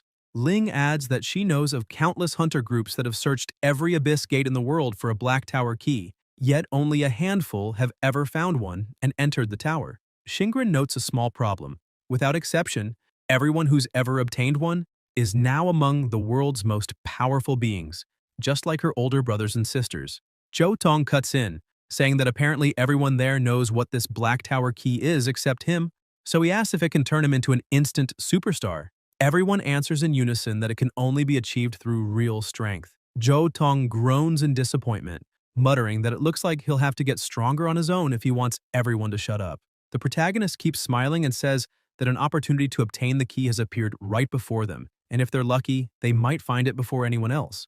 In any case, Hunting Heart will be taking the lead as the vanguard, clearing the path and giving them time to search for the hidden chamber. Everyone looks at him, and Xingran asks if he planned everything from the beginning, including her appearance there. Ye tries to play it off, saying no. He genuinely thought the home of the scavengers would have no trouble recruiting more members, but since things turned out this way, it's all just coincidence. Even so, no one seems to believe his words. On the day of the mission, at the Abyss entrance, as soon as they pass through the portal, Zhou Tong is awestruck and asks if that really is the sky inside the Abyss.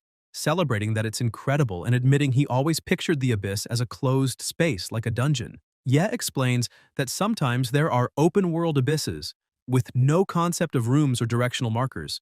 These are especially dangerous because if someone can't find their way back, they'll be completely lost inside. Ming sighs and says he hates sand. The protagonist looks back and asks whether the two will really keep wearing those outfits. The two, fully covered and wearing sunglasses, reply that they must protect themselves from the sun and ask if he doesn't understand how cruel sunlight can be to women. The two groups begin to advance, and Zhou Tong remains excited, saying the endless desert looks like a golden dream in the distance, that his soul wants to fly, chasing the wind beneath that infinite sky. Xiang, on the other hand, complains that he hates open terrain because they have to walk too much just to find the mission's target. One of his group reads the report and says that, according to the information, there is an oasis fortress located at the center of this abyss. The leader is puzzled, saying that during the whole trip they didn't see any sign of vegetation or monsters, which makes no sense for a Class A abyss. The squire comments that he also felt something strange, as he'd noticed a flock of birds circling overhead for some time, as if ready to attack. The archer, who hadn't noticed, looks up and panics, shouting for everyone to be on alert because those aren't birds. They're harpies. The hunting heart group quickly forms up, shouting that in open areas this type of monster has a natural advantage by attacking from the sky. The squire tells everyone to take cover behind him, but when he looks back he finds the scavenger group still standing there. He shouts, asking why they haven't hidden and whether they're trying to die right there. Ye asks what there is to be so afraid of, saying harpy men, aside from snatching people and dropping them from great heights, don't deal that much damage otherwise. Shingren remarks that if any hunting heart member gets caught, it only shows how poor their positioning is.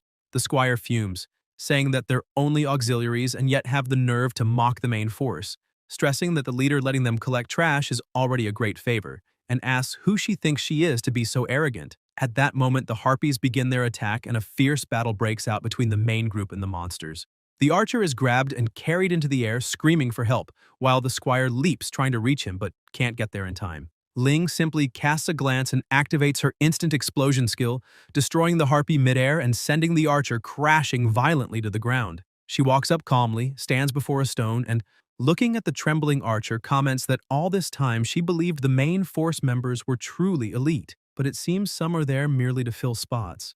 The archer, nervous and sweating, shouts that it's her fault for distracting him before he could hide properly. The protagonist retorts that he's terrible at positioning and a master at blaming others for his own mistakes, asking if that's how the hunting heart main force usually acts on missions. At that instant, the harpies shift focus and charge the protagonist's group. The squire tries to protect them, shouting to be careful, but the archer, still shaken, tells him to stop worrying, saying they asked for this and it would be good to see whether their positioning is really as good as they claim. Ye watches the monsters approach calmly, and before anyone can understand what happened, the harpies fall dead to the ground. The squire widens his eyes and asks what just happened. The archer, trembling, asks if the monster truly died from a single strike and refuses to believe it, calling it pure luck and insisting the protagonist just hit the creature's weak point, something he could have done too. Suddenly, the injured harpy rises and attempts to attack the archer again. Desperate, the archer screams for help and the protagonist steps forward and finishes it off. Ye looks at him coldly and says that harpies are extremely sensitive to sound,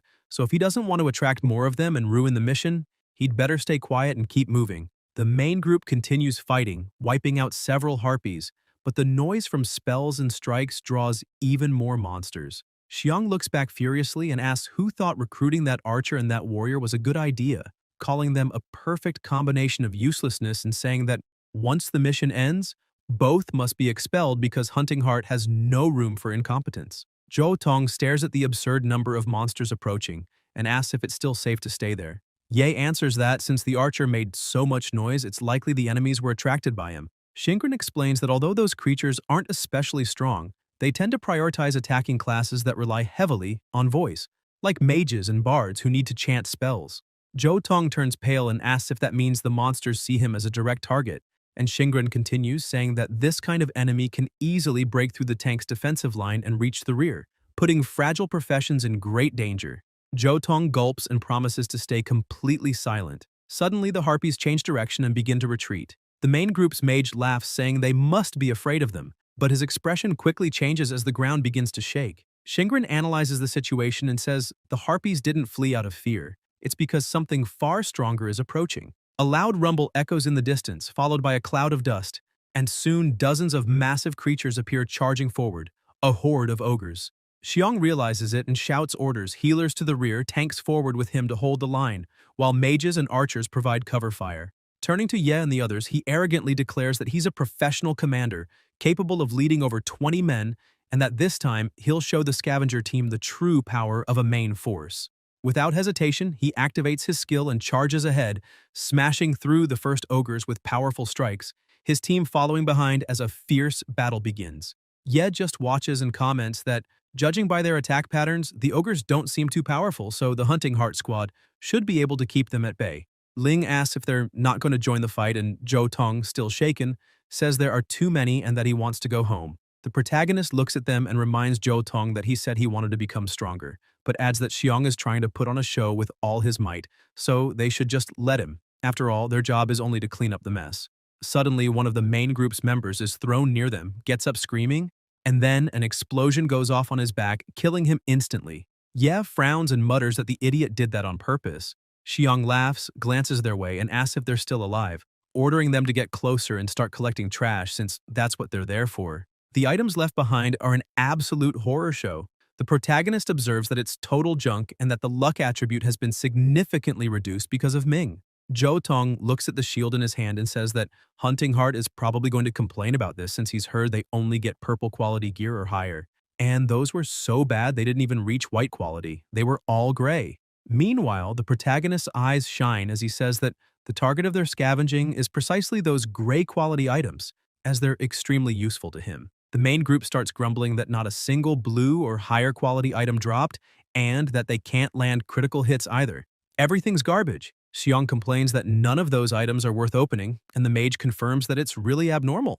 In other words, neither they nor anyone else can deal critical damage. The leader roars in frustration, saying this is a horribly unlucky day, and that even his carefully enchanted luck gear isn't working here. Ye watches from a distance and comments that the monster's main force doesn't seem to be attacking at full power, which is strange. Shingren notes that these monsters are supposed to be intelligent beings, and that upon finding hunters invading their territory, they should be charging in relentlessly. The protagonist recalls that ever since meeting the Dark Elf during his hunter exam, he's felt something was off. Some monsters can communicate in their own language. He points ahead and asks his group to look, where several monsters appear to be talking among themselves. Xiong orders his tanks to hold position, while the healers restore their health. But suddenly, an attack comes. The warrior blocks just in time, and the archer kills the ogre. As he celebrates, something appears behind him. A small group of ogres launching a surprise attack. The archer shouts for caution, but hidden monsters restrain several members, and he yells that the enemies have breached the rear line, begging for help. The mage warns the leader that the backline is in danger and asks if they should clear a path to retreat. Xiong, furious, shouts, calling the mage an idiot and ordering everyone to keep advancing. The mage hesitates, asking what they should do about the members in the rear, and the leader answers coldly that they should expose the scavenger's location to the monsters and lure them there, while the main force keeps attacking the enemies up front. The two trapped members understand and throw bombs toward the scavengers, which immediately resets the monster's aggression. The creatures turn their gaze toward the protagonist's group and start moving in their direction. Ming senses something coming and warns them. Zhou Tong says those must be the monsters that managed to break through the front line, but Ling disagrees, noting that their movement looks deliberate, as if they were purposely being redirected. Jingren smiles with excitement, saying they haven't had a real fight since entering the abyss, so it's about time to show their true power. But the protagonist interrupts before she can finish, saying neither of them should act yet. He explains that they need to conserve their magic and health points and only join the battle if absolutely necessary. Ling, confused, asks why they shouldn't use magic, and Ye explains that the ogre group seems to be herding everyone into a trap, so they should let the main force test it first. As for the rear defense, he draws his twin blades and says that alone he'll be enough to hold the line. Jumping down from the rock, he charges toward the monsters. They throw a web to bind him, but he vanishes, reappearing behind them. With a single slash, he sends an ogre flying, dodges the other's attacks, and cuts them down effortlessly. More monsters appear, but Ye keeps attacking without pause, his speed so great that the blades are barely visible. Ling is stunned, speechless, while Shingren asks if he's grown stronger in the past few days, because now his movements are nearly imperceptible. Ye continues the onslaught, cutting down every monster that approaches as if they were nothing, until those still at a distance start trembling in fear of the true demon before them. When the ogres try to flee, Ye frowns and asks why they're running. The archer, watching the commotion, bursts into laughter, saying the scavengers must be struggling to collect the trash, while another member jokes that thanks to their sacrifice, the rest can fight in peace. However, the fleeing ogres suddenly turn back toward the main team, and by the time they realize what's happening, it's too late. The monsters rush them, and only screams for help echo across the battlefield. Ye watches calmly and comments that he suspected as much. Compared to ordinary monsters, these ones know how to prioritize weaker targets and retreat when faced with overwhelming strength, proving they possess a degree of intelligence. On the front line, the main warrior freezes in terror, and amid the dust, a massive club appears, smashing him into the ground in a single blow. The others, horrified, shout if the main tank was really taken out with one hit. Xiong erupts in anger, berating the healers and demanding why they weren't watching the tank's health. But one of them shouts back that there was no time to react. It happened in a single, precise strike. A colossal silhouette emerges through the dust, revealing two ogres stacked atop each other. The main team stands paralyzed, and Xiong realizes immediately that this high-tier ogre squad is far stronger than the previous ones, belonging to a completely different level of difficulty. He yells for his team to regroup and hold formation, but when he turns, he sees their rear line being attacked. The invading ogres had cut through and surrounded them from all sides. The protagonist watches and concludes that the first wave was only bait. Xiong unleashes all his power, furiously slashing through the nearby monsters and charging forward without hesitation. Stopping before the ogre leader, he laughs and shouts, asking who would fear big monsters when, before his titanic power, they're nothing but trash. Confident in his strength, he lunges, declaring that the beast will die like the others. Their weapons collide mid-air, and Xiong immediately senses something's wrong. The giant ogre activates another skill and hurls him away with devastating force. He rises, furious, asking if that cursed thing really possesses such power, but is struck again as the giant ogre charges and smashes him head-on, sending him crashing through rubble before he can react. The remaining members panic, screaming that they must help the leader. The ogre attacks again, and another tank drives his spear forward, shouting for everyone to protect Xiong immediately. The main team regroups around him as the archer fires desperately, yelling for the monsters to die. But behind it all, the true enemy leader, hidden in the shadows, begins to chant its spell. The ogre that had taken an arrow to the forehead suddenly regains consciousness and charges at the archer, who panics, wondering how that monster is still alive. One of the women from the main group notices the fallen enemy's bodies twitching and immediately screams for everyone to retreat, warning that it's necromancy. Explosions and attacks tear through the battlefield, and the healer cries out in despair, shouting that his healing can't keep up with the damage. Realizing they won't last long, Xiong orders his men to deploy a smokescreen to distract the ogre and allow a retreat. Watching from a distance, Ye recognizes the spell, turning corpses into bombs, and yells for his team to stay away from any fallen bodies. Suddenly, a monster crawls up beside him, and he commands the void to recycle it. Spectral hands drag it into darkness and erase it instantly. In the next moment, every other corpse on the field is pulled in and absorbed as well. His teammates stare in disbelief, cheering as Ming watches, impressed by that strange ability. Ye says there's no time to explain and orders them to clear all remaining corpses to stop the shaman from reanimating them. Annoyed, he thinks he'd planned to analyze the loot later, but now there's no choice. He has to recycle as many monsters as possible. At that moment, Xiong and his group run toward them, shouting, "Trash scavengers!" Stopping in front of Ye, Xiong smirks and says he'll be generous and give them an opportunity, asking what Ye thinks of his offer. The protagonist says he's listening. Xiong smiles and says that everyone surely wants a chance to stand out. Therefore, he can list in the Class A mission report that they made an outstanding contribution by fighting alongside the Hunting Heart Squad. It might even help improve the reputation of their garbage-tier hunting group once they leave. With his face cut and covered in scratches, he concludes that this time, he sincerely invites Ye and his team to join his squad as a cooperative hunting group. But Ye and his companions don't seem thrilled by the offer. A few minutes earlier, in the middle of the smoke, the main group had been cornered, unsure what to do. Xiong had said that monster wouldn't be easy to handle, but the mage cut him off, saying that they didn't need to fight head-on against something that strong. After all, the abyss was an open zone. They could simply go around the battlefield, avoiding direct confrontation and moving toward the objective. Xiong asked how that would work since circling around would only make the monsters chase them from behind. The mage replied that the leader had disapproved of those useless idiots from the start, so all they had to do was lead the monsters to them. An excellent plan. The leader hesitated but was intrigued, and the mage continued, saying it didn't matter if those nobodies died. Their father's influence meant no one would dare hold them accountable. Excited by the idea, Xiong had agreed, and now, back in the present, he asks Ye's group what they think of his invitation.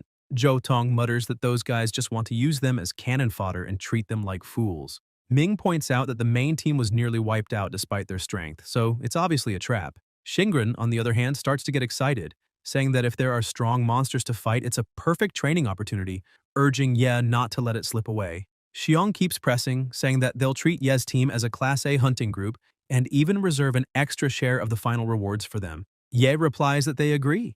Zhou Tong nearly has a heart attack, shouting that they shouldn't accept, while Xingran nearly bursts with joy, calling it an amazing decision. Xiong grins, pleased, saying that's excellent. Ye truly is worthy of the partnership he chose, and declares that they'll fight together as a sign of friendship. The protagonist asks for a moment to hold a private meeting. Zhou Tong keeps complaining that Xiong clearly has bad intentions and has wanted to get rid of them from the start, asking if Ye seriously plans to join that pack of idiots. Ye hands him an item, telling him to hold onto the shield and use it at a critical moment. Ling is astonished when she recognizes it as a legendary class item, and Zhou Tong stares wide-eyed, realizing he's holding a legendary shield, saying his entire savings wouldn't even cover its repair costs. Ling, still awestruck, asks to take a closer look. Ye shrugs and asks what's the point of repairing it. If it breaks, just throw it away. He'll give them another one. The protagonist then goes to Xingren and asks if she has any level of medical skill as part of a knight's talent. She replies that maybe she does, but she's not very good at healing abilities, even though healing spells are one of the essential skills for knights. Ye smiles and says it's already decided. She'll be everyone's babysitter. Xingren gets completely annoyed, saying she's always ventured alone into the abysses and wasn't made to babysit anyone. The protagonist explains that she won't have to fight this time, since her mission will be to protect the rear-line professionals, Ling and Zhou Tong, as she's the only one who can change classes among them and has the ability to protect others, ensuring everyone can leave the abyss safely. Zhou Tong says he'll entrust his life to the leader, while Ling snaps back that she's not that fragile. The protagonist pats his companion on the shoulder and says he'll leave the two in her care. Xingren agrees but says she needs to look for the healing supplies she has. After much insistence, Ling manages to grab the shield and jokes that she's now a beloved melee fighter. Zhou Tong, sad for losing the shield, just cries. Ye says that since she casts fire spells from a distance, she should prioritize monsters that get close to prevent them from dying too near, because the necromancer's corpse explosion mark can cause a body to rise and turn into a bomb 5 seconds after falling, so it's necessary to keep a safe distance. Ling replies that she can just burn them until they turn to charcoal. That way they won't explode even if they want to. Ye looks at Ming without knowing what to say. Ming asks why the protagonist is looking at him, emphasizing that he won't die no matter what. Ye tells him he can do whatever he wants, and now the only thing left is the group's goal, which is very simple. Eliminate every enemy without the hunting heart's help. Xiong celebrates, saying they'll handle the rear while the protagonist only needs to draw the Guardian's attention, and warns them to watch out for the little one riding the big guy because he can detonate the corpses. Ye and his team simply ignore what Xiong is saying and keep walking toward the monsters.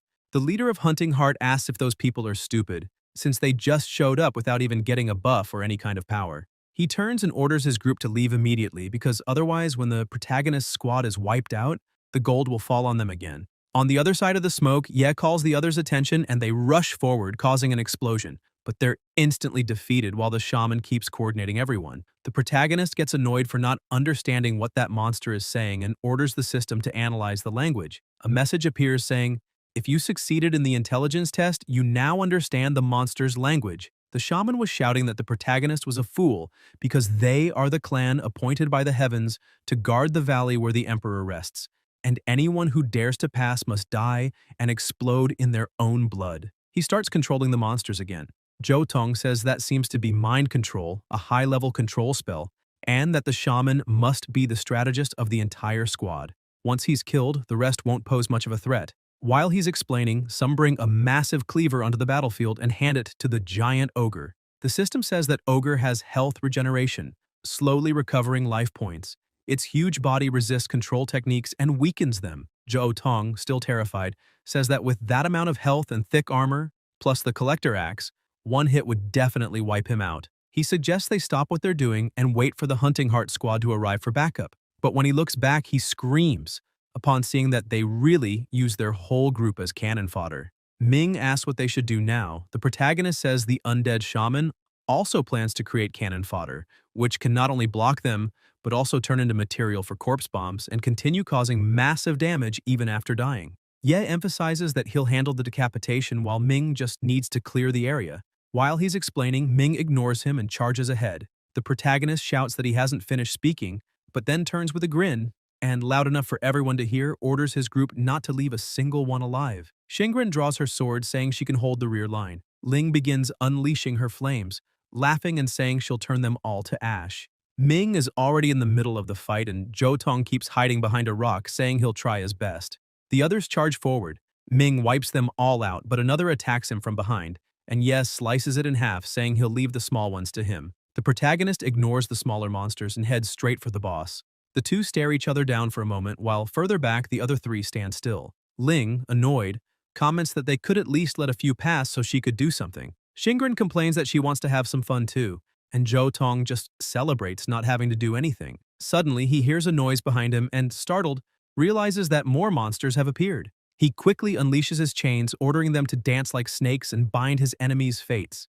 Using the power of the underworld, he manages to restrain them and cheers loudly, shouting that he didn't mess up this time and that, apparently, his chanting skills are improving. Ling prepares to attack, saying that Zhou Tong isn't so bad this time. At least he's not being a burden. She fires off an instant explosion that nearly hits him and yells at him to dodge already. Irritated, Zhou Tong points at her and complains that he was right next to the enemies and asks how she didn't notice. She replies that the boss had said earlier they needed to eliminate opponents as fast as possible because they could explode, but thinks to herself that he deserved it for not letting her touch the shield before. Suddenly, another ogre starts emerging from the ground, and Zhou Tong screams in fear, asking if they're coming back since they look like moles digging everywhere. Ling jumps off a rock and lands in front of the ogre, saying it seems they really love digging holes, and then wonders aloud whether all those tunnels are connected. She launches her flames into the hole, causing destruction from the inside out, and says that now everything's taken care of. Zhou Tong comments that it seems she's the real living bomb, not those monsters.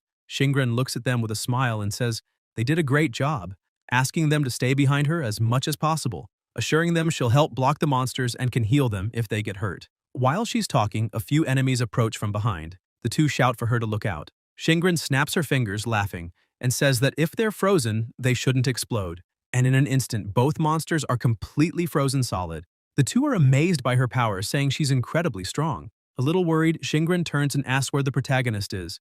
Up ahead on the battlefield, Ye was facing the shaman. The giant ogre tries to hit him, but the protagonist dodges easily, saying that no matter how much the damage increases, if it doesn't hit, the damage is still zero. Suddenly, other monsters crawl out from underground trying to grab him, but with the power of the void, Ye wipes them out instantly, leaving even the shaman shocked. Ye glares at the shaman and says that all the trash he scattered will now be returned to him. With that, he activates the recycling reversal. The corpses that were about to explode are hurled back at the shaman, causing a massive explosion. Near the portal, Xiong hears the blast and bursts out laughing, saying that sound probably means that bunch of trash is finally dead. On the battlefield, the giant ogre grabs the mutilated shaman, who had lost half his body in the explosion and was crying in despair. But suddenly, the ogre devours him whole. Ye watches in shock, saying that devouring comrades to grow stronger is a barbaric way to survive. Soon, a massive surge of energy erupts from the ogre's body, creating a suffocating pressure over the entire battlefield. Stunned, Ye remarks that instead of saying the shaman was controlling the giant ogre, it would be more accurate to say the shaman was limiting his power, because now this is his true form. The system notifies skeleton form, Agma activated. Meanwhile, in the rear, all the smaller monsters approaching are completely incinerated. Shingren moves closer to Ling, applying healing touches that slowly restore her health. Ling's light burns disappear almost instantly. Zhou Tong, meanwhile, struggles against another ogre and, frightened, asks where Ming is since he's lost sight of him, even wondering if he's already dead. Ming, watching the pathetic scene, asks if he needs help and walks toward him, leaving a pile of dead ogres behind. He mocks him, saying the uncle Zhou Tong was looking for is alive and well. Furious, Zhou Tong approaches and asks if he has any team spirit at all, pointing out that he's fighting a tough battle while Ming doesn't even try to help. Ming replies that he's helping precisely by keeping his distance, since with the curse Zhou Tong carries, any hit he takes could turn fatal. He also questions whether Miss Shingren's healing wouldn't be enough to keep them both alive. Shingren, nearly breaking down, complains that she really isn't cut out to babysit anyone. Ming explains that he only joined the hunting group to meet the minimum member requirement, but reminds them not to forget he's a professional mercenary. An ogre sneaks up from behind, and Ming kills it with a single strike, commenting that every monster killed counts as a separate reward. Meanwhile, Ye continues fighting the boss. He dodges all the attacks with precision until, upon landing, he feels something strange beneath his feet. Looking around, he realizes something's wrong and begins to wonder what's happening, noticing that the sand on the battlefield is restricting his movements. Ye watches as the boss suddenly attacks and thinks he needs to use gravity to enhance his mobility, managing to dodge the strike when he realizes that type of attack can easily be avoided as long as he's not bound to the ground. He climbs onto a rock, determined not to let the fight continue that way, and decides to go on the offensive. He deactivates frenzy mode and charges full force at the monster. The boss tries to hit him, but he dodges and cuts off the creature's arm. However, the enemy keeps attacking non-stop, and Ye uses gravity to propel himself to its head, landing a direct hit that, though precise, deals little damage. The monster turns and launches another strike. Ye manages to defend, and the system notifies him of a perfect parry, but also warns that the crushing blow from Ogrima cannot be completely negated, meaning the user will still take 30% of the damage. His longsword shatters, and the protagonist is violently thrown back. He's affected by the prison debuff, which disables emergency evasion and blocks all movement abilities. When he tries to move, he realizes he's completely immobilized as the boss approaches. At that moment, he activates the recycling ability, and the hands of the Void begin holding him. He commands them to retreat, and the Void pushes him away while charging energy. Using healing to compensate for massive blood loss, Yes struggles to regain control. The monster keeps rushing toward him, but the protagonist uses his abilities to move, and while recycling his equipment, he recovers his weapons and turns, charging back at the enemy. He manages to strike both of the boss's legs, and the system notifies that the attack dealt no direct damage, but applied a slow effect. Ogma's movement and rotation speed are reduced. Yes seizes the opening, jumps onto the monster, and lands another precise hit, lowering its health to 75%. The boss roars in pain and, enraged, sees Yes smiling with satisfaction as he comments that the enemy's HP dropped significantly and that maybe this is the ideal method to continue. The monster howls and unleashes a powerful burst of energy. The system warns that it has activated Sandstomp mode. Ye is thrown far away and crashes near his teammates. He gets up, saying it looks like the fight won't be that simple. Jo Tong asks if he's alright, and Ye replies, it's nothing serious. The system issues another alert. Ogma has activated Supreme Recovery. The tendon cuts are healed, and its HP rapidly restores to 83%, then quickly climbs back to 100%. Ye explains that this ability is automatic and activates whenever the boss goes more than 3 seconds without taking damage, fully restoring its health. Ming comments that Xiong made the right decision by retreating since they don't need to fight to the death against a branch boss and still have time to catch up with Hunting Heart. Ye, however, says that if he gives up the reward from this boss, he'll regret it and won't sleep that night, especially now that he's figured out the monster's combat mechanism. Ming questions how they can win if the enemy recovers all its HP after just 3 seconds without damage. Ye replies that with his current strength, he can't defeat it alone, but with teamwork it's possible. He explains that Ogma doesn't follow the traditional aggression mechanic. It only reacts to the last one who attacked. Therefore, the solution is for melee fighters to take turns attacking continuously to keep the boss under pressure and prevent it from using its super recovery while maintaining constant damage output. Ye says that Xingran, Ming, and he will take turns striking Ogma to draw its attention, while Ling will handle delivering damage between intervals to stop the regeneration. If the gap between attacks doesn't exceed 3 seconds, they should be able to defeat it somehow. Jo Tong asks what his role will be in this plan, and Ye answers that his priority is staying alive. Jo notes that he's already noticed Ye's peculiar ability to discern the enemy's hidden strength, and asks what their real chances of victory are. Ye estimates them to be around 20%. Jo looks dejected, wondering if it's worth risking death for such low odds, and suggests they could join the deserters from Hunting Heart instead.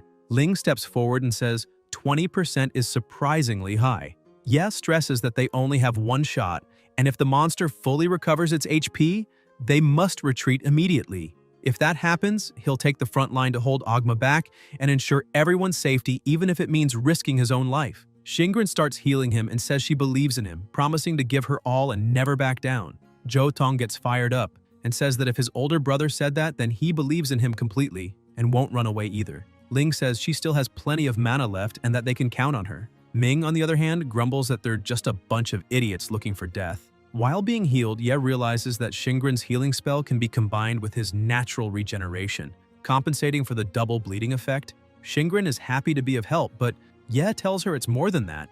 With this healing effect, she's actually helped him a lot, because now he can use triple berserker mode without worry. Shocked, Xingran asks what that means, And Ming explains that the Berserker effect multiplies with each activation, but the user risks dying once they reach the third level. Ye says that's the real gamble, but he needs to become stronger. With everything ready, the group sets off to face the boss. Ling is the first to arrive and activates her flame form, increasing the damage of all fire spells but sacrificing part of her own health. She yells that long-range firepower is her domain and fires an extremely powerful fireball. The monster detects the attack, raises a wall of sand to protect itself, and counterattacks. Shingren moves forward, shouting that she'll guard the rear, destroying almost all of the projectiles, while Zhou Tong blocks the few remaining fragments.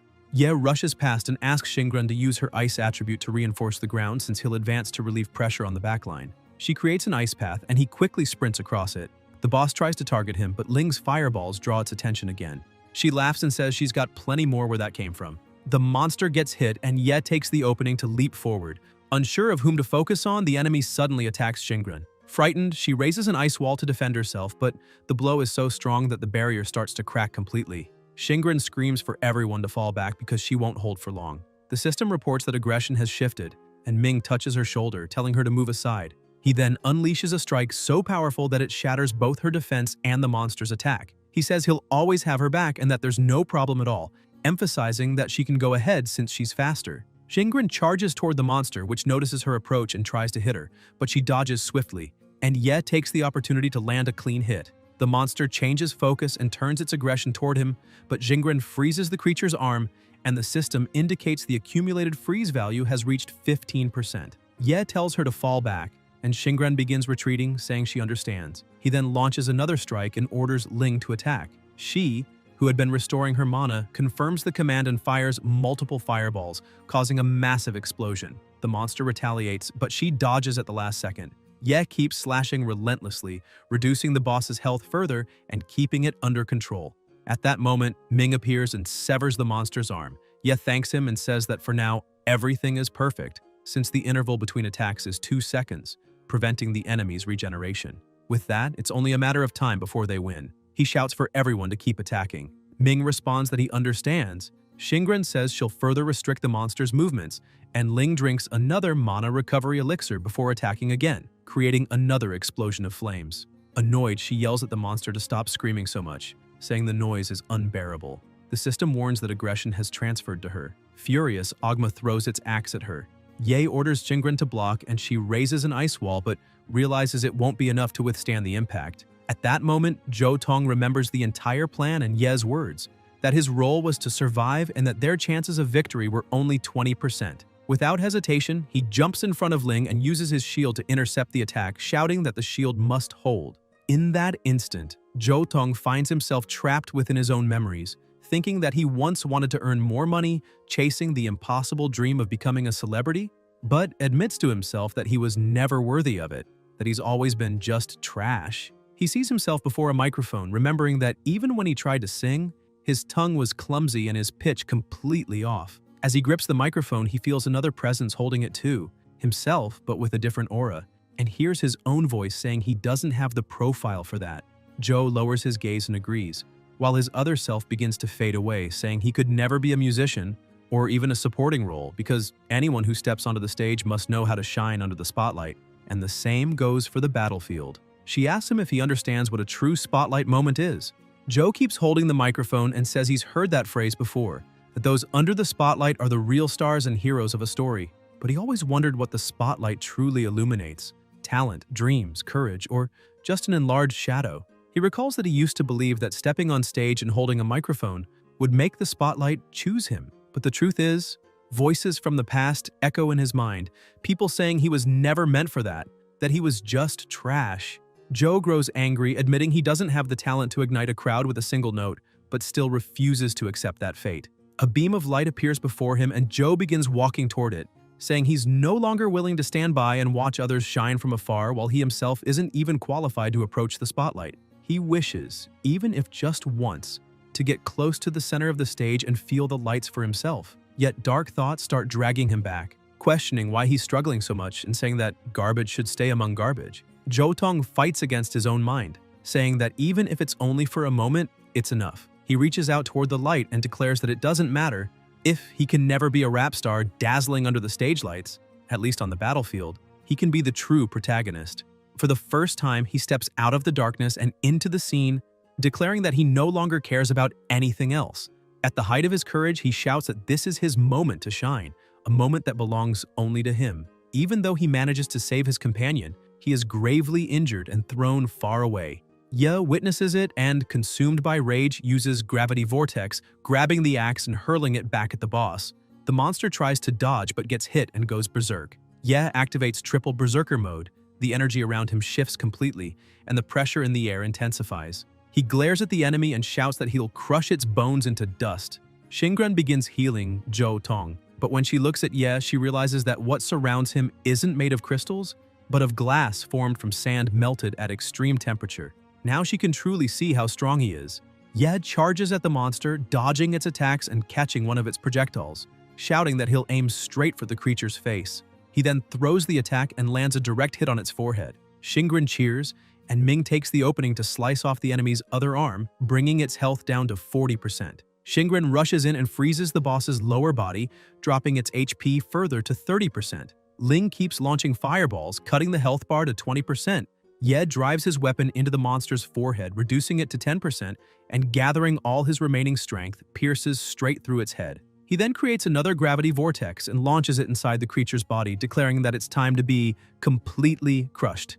The vortex starts behaving like a black hole, devouring the boss's body and growing until it destroys its upper half, erasing it completely. Ye approaches Zhou Tong and asks how he's doing. Shingrun replies that thanks to the temporary invincibility effect from the small shield, he had a chance to survive, but warns that her healing magic is weak and she's struggling to keep him alive. Ye starts trembling, saying it's his fault. More than anyone, he should know the rules of survival in the abyss, and Zhou Tong should never have risked himself so recklessly. With difficulty speaking, Zhou calls Ye his brother and says he's happy he was able to help because at last he stood in the center of the stage, even if only for a few seconds. Ye remains silent, unsure how to respond, then orders that everyone's mission be cancelled. He says they must take Zhou Tong back to the Abyss Gate immediately while he handles the rest. Shingrun panics and asks what he plans to do, telling him he can't go alone. Ye steps back a little, opens a portal to the void, and something begins to emerge from within. He thinks that every battle is like dancing on the edge of a blade, with the heart beating to the rhythm of a war drum. Without an iron will and an unshakable heart, he could never endure it all. He's managed to become stronger, yet at the same time he's lost something in silence. Mysteriously, the system issues notification stating that he has obtained the Bone Flower Amulet. Ye stays focused on what he's doing, thinking that he stared into the abyss, and the abyss stared back at him, a deep darkness that seemed to mock his insignificance and helplessness. He remembers Zhou Tong crying and apologizing, saying he was sorry because even though he had done everything he could to reach the center of the stage, he still ended up becoming a burden to everyone, and in the end remained the most useless one. At that moment, Ye couldn't say a single word of encouragement. It makes him question what exactly is holding him back. Is it fear, doubt, or selfishness? He wonders whether he truly wants to comfort his companion, keep risking his life, and delve even deeper into the abyss, or if, deep down, he's just afraid for his own safety. His ability alerts him that he's recycling Agma's corpse, and he thinks about how cruel that world is. The cruelty of the abyss itself never shows mercy to anyone, leaving no room for empty words. When the portal opens before him, Ye steps through and finds himself in a new battlefield. On the ground lie the bodies of fallen monsters. He observes the scene and comments that even though the Hunting Heart team avoided direct confrontation with Agma, they still encountered scattered groups of creatures along the way. He notices there are no human bodies, meaning their progress has been smooth. The system detects a used smoke bomb on the ground. Ye picks it up and remarks that the King's Canyon is shaped like a corridor, and anyone trying to advance deeper won't be able to do so without being spotted by other creatures. He examines the bomb and concludes that the group is still avoiding combat, which shows that Hunting Heart had been well prepared from the start, planning to rely solely on stealth to reach the final chamber and claim the reward without facing any enemies. He activates the Eye of Observation. Suddenly, a few monsters appear ahead. Yi notes that unlike scavengers, ogre warriors are large and slow, but possess enough offensive power to instantly kill fighters of the same level. Among them stands a high-level berserker ogre. He crushes the smoke bomb in his hand and says that, unlike Hunting Heart, he has no intention of avoiding fights. He charges at the monsters, taunting them and drawing all their attention and aggression toward himself. The battle begins, and meanwhile, a little farther ahead, the Hunting Heart group arrives at a set of ruins. Xiong, the leader, punches a stone door in frustration and turns to the others, demanding to know what's going on. They've reached the end of the abyss, and the final treasure should be inside, yet all they see is a damned sealed gate. The team's mage approaches and says the clue mentioned that they'd need the Guardian's amulet to open the passage. Xiong asks what amulet that is and where this so-called Guardian is, since they didn't see any on the way. The mage explains that it's only natural. They avoided fighting the entire time and therefore never obtained the item. He adds that, according to the records, the amulet should have been carried by the ogre patrolling the area. Xiong is stunned and asks if he's talking about Ogma, the same one they asked another group to lure away. Now, to open the door, they'd have to go back and defeat it. The mage takes a deep breath and confirms. Xiong then asks how many smoke bombs remain and how many they'd need to safely make the return trip. The members reply that there are none left. They've already used them all. The leader sighs and says that apparently there's no choice. They'll have to fight on the way back. The mage retorts, asking if he's lost his mind, since the team has already lost several key members and no longer has the strength to defeat a boss. The main tanker has long been dead. The warlock and the DPS archer are gone, leaving only a weak healer and a worn-down squad. Growing more furious, Xiong shouts that the group is nothing but a pack of useless failures and wonders aloud if their misfortune is the fault of that damned guy who lured Ogma away. Just then, a voice echoes. Ye appears before them, covered in wounds but with a determined gaze, calmly saying that the amulet they're looking for is in his hands. Xiong is shocked and asks how he's still alive. Ye replies that thanks to Xiong, he not only survived but is doing quite well. Xiong keeps mocking him, saying that apparently he's the only one left alive, and asks if that was at the cost of abandoning his companions. Imagining that Ye's team must have been in an even worse situation and completely wiped out. The protagonist steps toward the door, saying they shouldn't act hypocritical about it because, unlike Xiong, he didn't let anyone die needlessly and, for safety, ordered them to retreat. He places the amulet against the wall and opens the portal. As they enter, Xiong asks if the amulet in his hand is only there because he stole it from the boss outside. The mage comments that the legendary theft skill of the worker class does allow collecting materials from enemies without killing them. Xiong sneers, saying that the protagonist's profession is Scavenger, and that he could accept it if it were a legendary trash-picking ability, but asks mockingly if stealing counts too. Ye tells them to stop talking nonsense and states that he eliminated the boss along with a few monsters that were getting in his way. Xiong grabs him tightly by the shoulder, shouting and demanding to know how he managed to kill that creature when their entire team together wasn't enough. Suddenly, the protagonist strikes the wall, causing a massive explosion that leaves everyone stunned. Ye asks if they really want to find out whether he's strong or not. Impressed, Xiong says he finally understands how incredible Ye is, and asks if they're at least on cooperative terms, since there are still enough of them alive to fill a few party slots.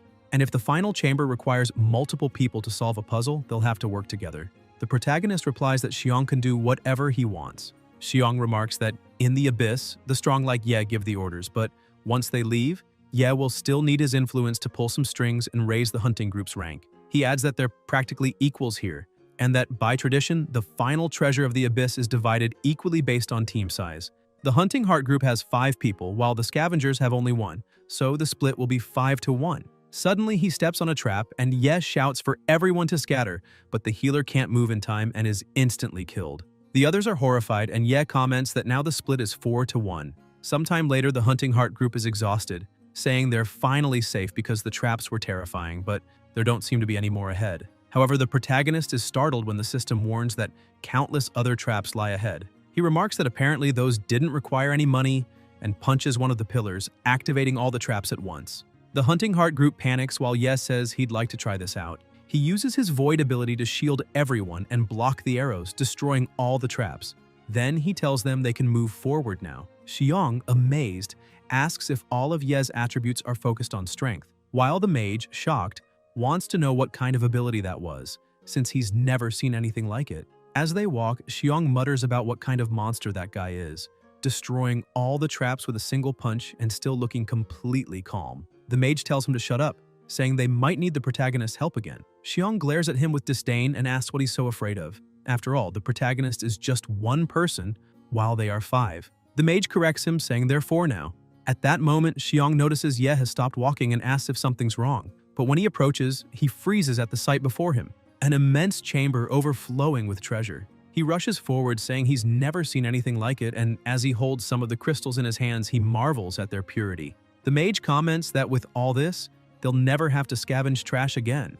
The others cheer, saying they finally struck it rich. Xiong orders everyone to empty their packs and grab as much as they can, declaring that when they get out, they'll be the center of attention. The protagonist, however, says something's wrong.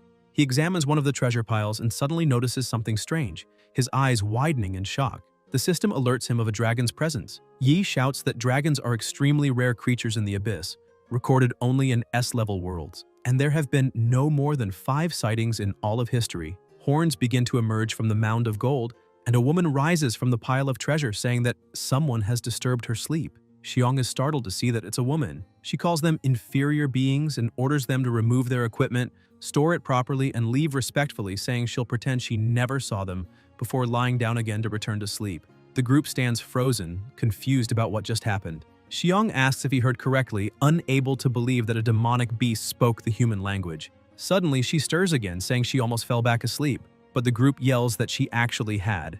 The woman asks why they're still here and remarks that they seem so greedy that even the air they breathe reeks of corruption. Then she notices something and rises to her feet, looking directly at Ye, saying that he, dressed in those rags, dares step into her domain and is dirtying the golden floor.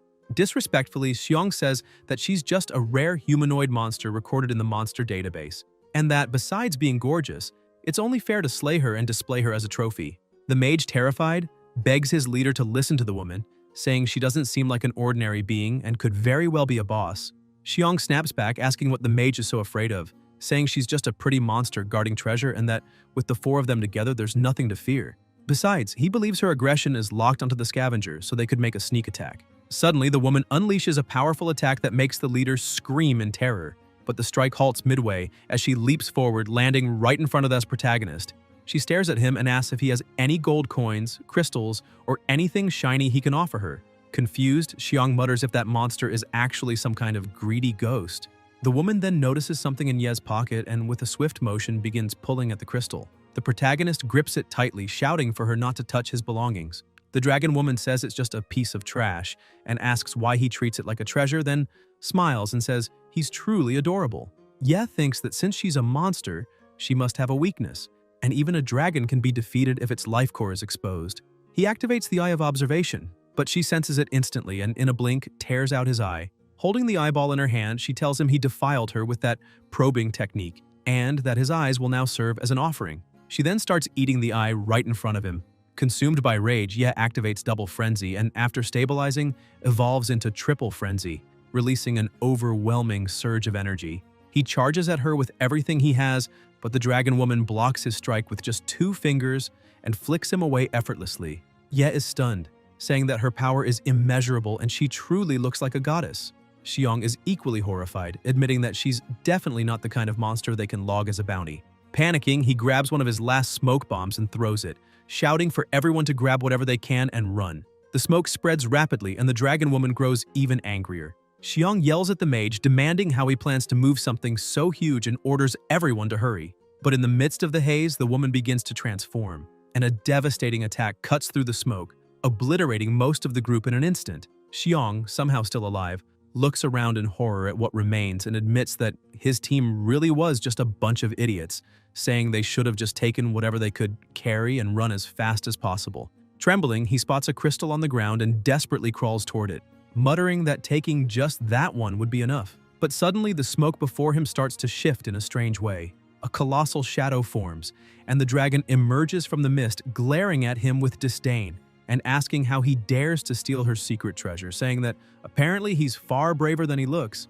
Xiong freezes in terror as the woman shifts back into her humanoid form, asking if the dragon's secret treasure isn't a bit too hot for him to handle. Suddenly, the crystal in his hands bursts into flames and he drops it, screaming in pain. Ye tries to strike her, but with a simple flick of saliva, she melts his sword, calling it pathetic and saying that a sneak attack is even more disgraceful than trash. She asks if he needs to be taught what true regeneration is, and, with mocking amusement, begins healing him. Then she picks up a gold coin and flicks it at Xiong, piercing his leg and sending him crashing to the ground. Turning to the protagonist, the dragoness begins to speak, saying that compared to the vermin who lick gold coins, she far prefers a wild dog capable of unearthing a crown from rotting flesh. Ye stays silent, sensing something in the air which catches her attention. She asks what he's sniffing for, and he answers that it's the Black Tower key, one of the collector's relics she possesses. Shocked, the woman grabs him and calls him insolent, demanding how he dares to covet her treasure, reminding him that she is a dragon. Ye calmly replies that if she hands over the Black Tower key, he'll stay away from the rest of her hoard. The woman scoffs, asking why a proud dragon should care about the request of a filthy stray dog. Ye forms a vortex and says there's a very good reason she can't refuse, shouting that the recycling has begun.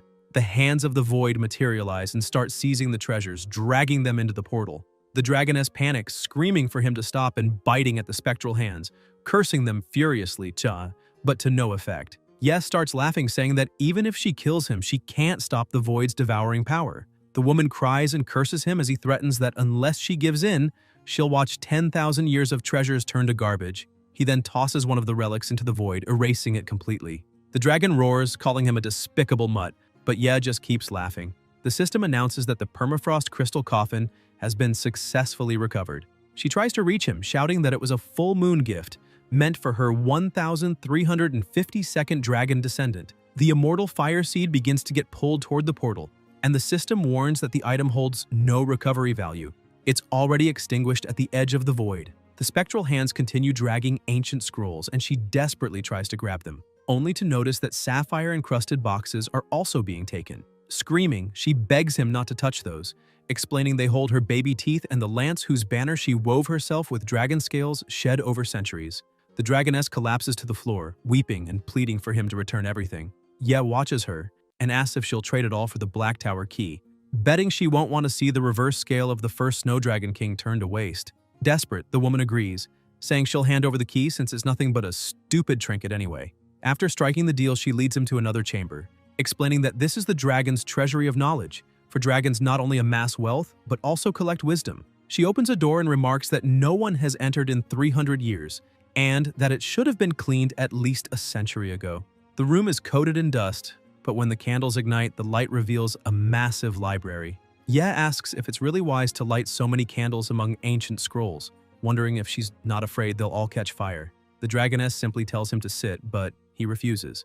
Then she lifts a strange object and says it's the Black Tower key he's after. The key begins to glow and Ye reaches out to take it, but she smacks his hand away, preventing him from touching it. He glares at her, demanding to know what she thinks she's doing. The woman replies coldly that he won't take it as easily as he imagines, since he devoured half her treasures and should at least return part of them. Ye retorts that she's the one who called him a wild dog covered in trash, so how does she expect him to return anything? With a sly smile, the dragoness says her nose is incredibly sensitive and that even though he's dressed in rags, she can smell a legendary scent coming from deep within his pockets. She proposes a trade. If he gives her a divine-grade item, she'll hand over the Black Tower key, and if he's quick about it, she might even throw in a little extra service. Ye calls her greedy and, for the first time, says her name, Novelist, asking what will happen if he refuses. Novelist laughs and says he really is a wild dog, but she already knows what he's capable of, and that dropping 100 divine items shouldn't be too difficult for someone like him. Pretending to be pitiful, she sighs and says that if she could freely wander through the gates of other worlds like him, she would never need to covet other people's little trinkets. But unfortunately, she can't. Yes sighs, opens a portal, and tells her to take whatever she wants. Novelist's eyes sparkle, and soon countless treasures begin floating through the air as she cheers excitedly. The protagonist asks if she's satisfied now, and Novelist, holding one of the items, observes it with fascination, saying it's a divine artifact she's never seen before. Ye approaches the table and places his hand on the key, but a powerful energy bursts out and the system alerts him. Curse of the Shadow of Death. All attributes reduced to 1 point, skills disabled. After a 5-day countdown, an instant death effect will activate once. Ye freezes, feeling his body consumed by the dark energy, while Novelist, still admiring the treasures, curiously asks if that's the same item the old man sealed in the magical vault and when it ended up in his hands. She laughs, saying that the wild mutt's talent for digging through trash is truly remarkable. Furious, Ye shouts that all he wanted was the Black Tower key, not a cursed gift. Novelist shrugs and says she gave him the item as agreed. Whether the box was clean or not isn't her problem. Ye exhales sharply, saying he expected as much. After all, deals with dragons never end well. The dragoness smirks, mocking that wild dogs who bite too fast never taste honey, and that her special service is reserved only for children who know how to bring her treasures, while hugging the divine item fondly. Enraged, Ye grabs her by the horns and shakes her violently, while Novelist screams in panic, begging him to let go, saying a dragon's horns are connected to the reverse scale nerve. Just then, Xiang burst into the library, startled by the sound of books falling and the chaos around him. In disbelief, he wonders if that junk scavenger actually turned an ancient dragon into a pile of scrolls. Ye keeps shaking Novelist by the horns, yelling for her not to try deceiving him again, threatening that if she does, not only will she never get the 100 promised items, but he'll reduce the entire library to dust. The dragoness, kneeling and crying, finally gives in again and tells him to search for a portal to another world. Inside it lies the final code capable of rewriting the laws of death, and only that can free him from the curse. Ye, shocked, yells, calling her a stupid dragon and demanding more details, asking which gate and where it is. Novelist sighs and says that that's all the information she can give. The rest he'll have to discover himself. The protagonist explodes in anger, shouting that she can't just dodge responsibility when he's now burdened with the most cruel curse she could cast, asking how he's supposed to fight monsters with that on his back. Novelist starts laughing, saying that ordinary dragons can't dispel that curse, but she isn't ordinary, she's Novelist. With a smug grin, she claims that for 500 divine items, she could help him suppress its effects partially. Ye's eyes widen in disbelief as his aura bursts outward in fury. He roars that if she keeps up her outrageous greed, he'll reduce her treasure and library to ashes. Terrified, Novelist immediately bows, hitting her head on the floor in submission, saying there are alternatives. Payment plans also work for those she favors. She explains that she can lower the minimum price a little, and that he can start by paying only 100 items now, owing the remaining 400. Ye trembles with rage, saying she might as well rob him outright, then begins dumping equipment before her, shouting for her to take everything. Delighted, Novelist laughs gleefully and dives into the treasure pile with pure joy. Ye, seething, thinks bitterly that he's been tricked by that dragon yet again, and tells her to stop playing around. She gives him a sly look and says he still owes 400 divine items, so how could she possibly let him die so easily? Suddenly, Novelist opens her mouth and pulls something out. It's Ye's eye. She throws it toward him, saying she'll take responsibility for that wild dog until the end, because she is Novelist. The eye hits perfectly, fusing back into his face. Rising with regal presence, she declares that she is still a dragon. Ye feels a sharp pain in his head and asks what she's done to him, but before he can comprehend it, he collapses. When he wakes, he's lying somewhere else, frightened, as the system announces, Obsidian Hall detected, materialized domain of the curse. Ye realizes his vision and hands have returned to normal, but a dense, oppressive energy begins to fill the air. A sword appears embedded in the ground, and when Ye raises his gaze, he's shocked to see a figure identical to himself. The system announces, demonic manifestation detected. The demon, speaking in Ye's exact voice, laughs and says that lowly humans can never defeat true demons. Confused, Ye wonders if breaking the curse means fighting himself. The two stare at each other in silence until the system issues another update. Transcendent mode. All attributes increased by 30%. The demon grins and explains that he possesses all of Ye's attributes and abilities, and within the curse's domain, his physical form is even stronger. Ye's eyes widen as he realizes his opponent isn't just a copy, but a superior version of himself. The demon draws his sword and says that now Ye will understand clearly that demons are beings he can never defeat. In an instant, he vanishes and reappears before Ye with terrifying speed. Ye barely reacts in time, dodging the strike by a hair's breadth. He draws his twin blades and the battle begins. Each clash echoes through the hall, making the floor tremble, but the demon's strength is overwhelming. The pressure of his blows forces Ye back again and again, and he notices his opponent is always one step ahead, predicting every movement. The demon activates Soul Theft, and a blue aura begins to seep from Ye's body. With a cruel smile, the demon says the balance of power has already shifted in his favor, explaining that each strike steals part of Ye's attributes while shredding his soul. The more Ye fights, the weaker he becomes, until his essence is fully consumed and the demon becomes the true Ye. Gritting his teeth, Ye charges forward wordlessly. Their blades clash in a furious exchange until Ye spots an opening and counterattacks. But the demon merely exhales, and Ye's blade shatters instantly. The system blares a chain of warnings. Attribute drain in progress. Strength reduced. Speed reduced. Endurance reduced. The demon keeps attacking relentlessly. Ye raises his shield to block and reforges his twin swords by consuming 20 attribute points. But it's useless. The enemy keeps pressing, saying that Ye's will to survive only makes his soul more tempting. With a brutal kick, the demon smashes Ye in the face and sends him flying. He rushes forward again, shouting that in his domain, effort is meaningless. Ye tries to resist, but every clash forces him to reforge his sword, consuming another 20 points. After countless attempts, the system warns, restoration failed, insufficient materials. Ye recalls Novelis's offer and the treasures he gave her, beginning to suspect it was all intentional. The demon seizes the moment and delivers a deep cut. The system declares that soul drain has activated, and the enemy starts absorbing Ye's essence, telling him that now he should understand. Before the rules of the abyss, all resistance is futile. He mocks that Ye must finally be feeling truly powerless. The demon stands before him, ordering him to kneel and submit, promising to preserve a tiny trace of his existence after consuming him. Otherwise, he'll erase every memory and take his place, using Ye's body to escape the abyss. He vows to destroy Ye's entire family, harm his friends, and torture everyone he loves without a hint of remorse, because he is not the real protagonist. As the next attack consumes him, Ye recalls his vows, telling Shingren to make it out of the abyss alive, the moment he saved Jotong and told him not to continue so he could live a long life, and the promise to his sister that he would protect her after their parents' death.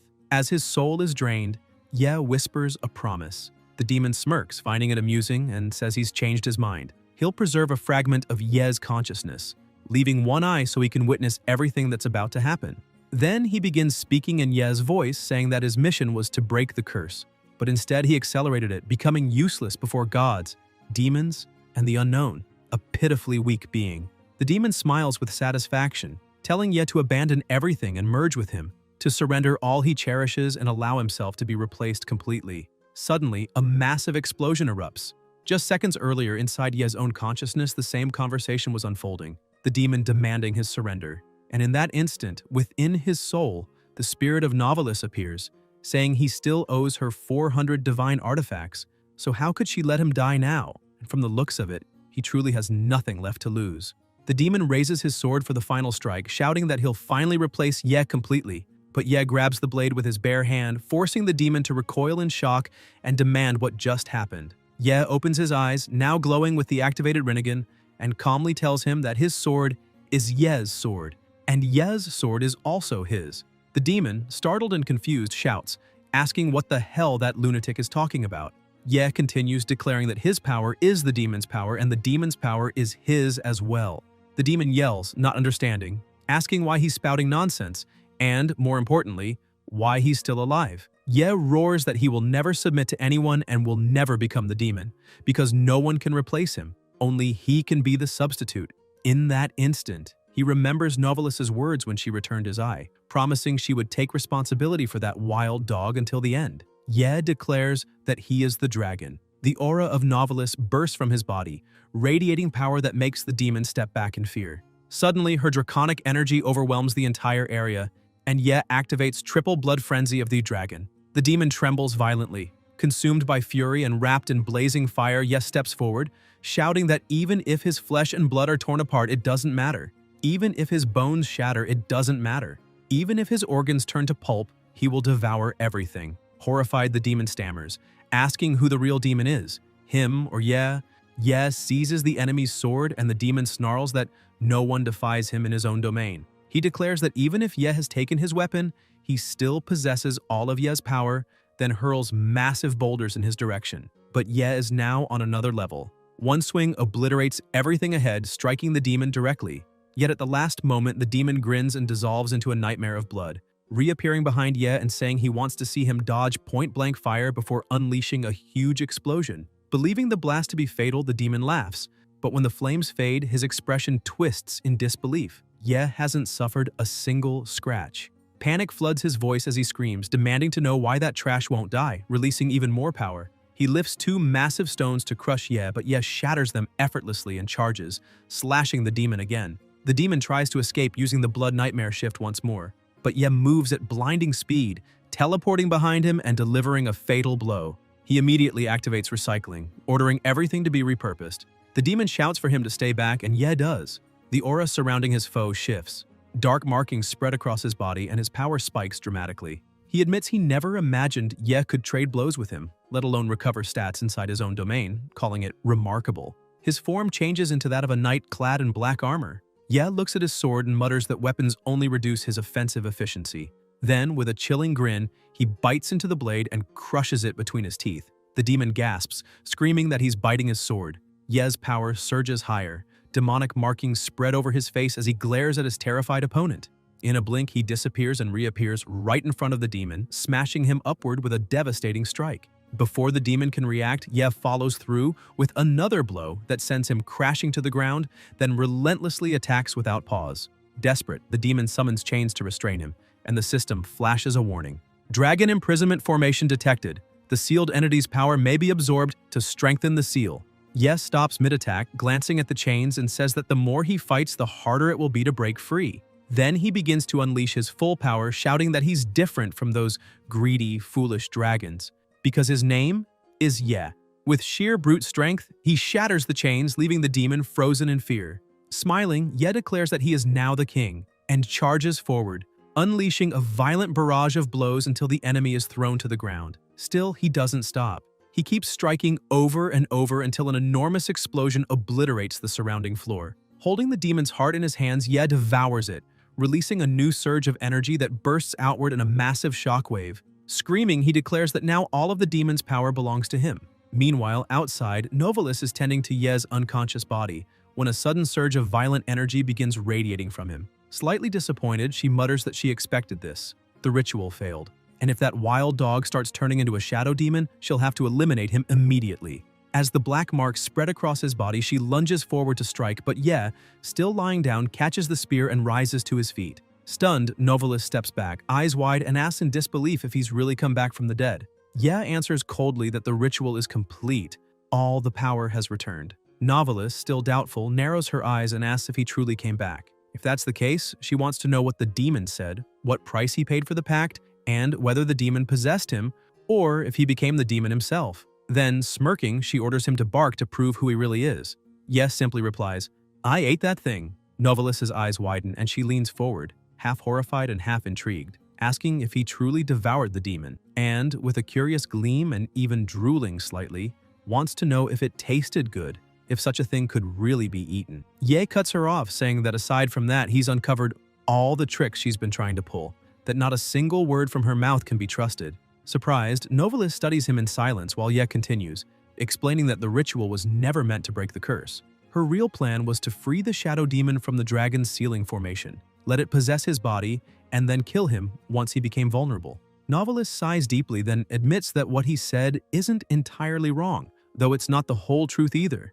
She explains that the domain of the shadow demon manifests as a resistance equal in strength to the host's own body. Even she wouldn't be confident in defeating a transcendent version of herself. However, she acknowledges that Ye is different, an unstable anomaly, a contradictory and coexistent being with a unique constitution. That's why she believed he had a small chance of winning. After all, he's her favorite wild dog. Even so, she admits that if he had lost, she could have easily destroyed him afterward. Then she adds that although the demon truly is dead, the situation hasn't changed. The instant death curse remains active and inescapable. Shocked, Ye demands to know what she means. Didn't she say the final code could remove it?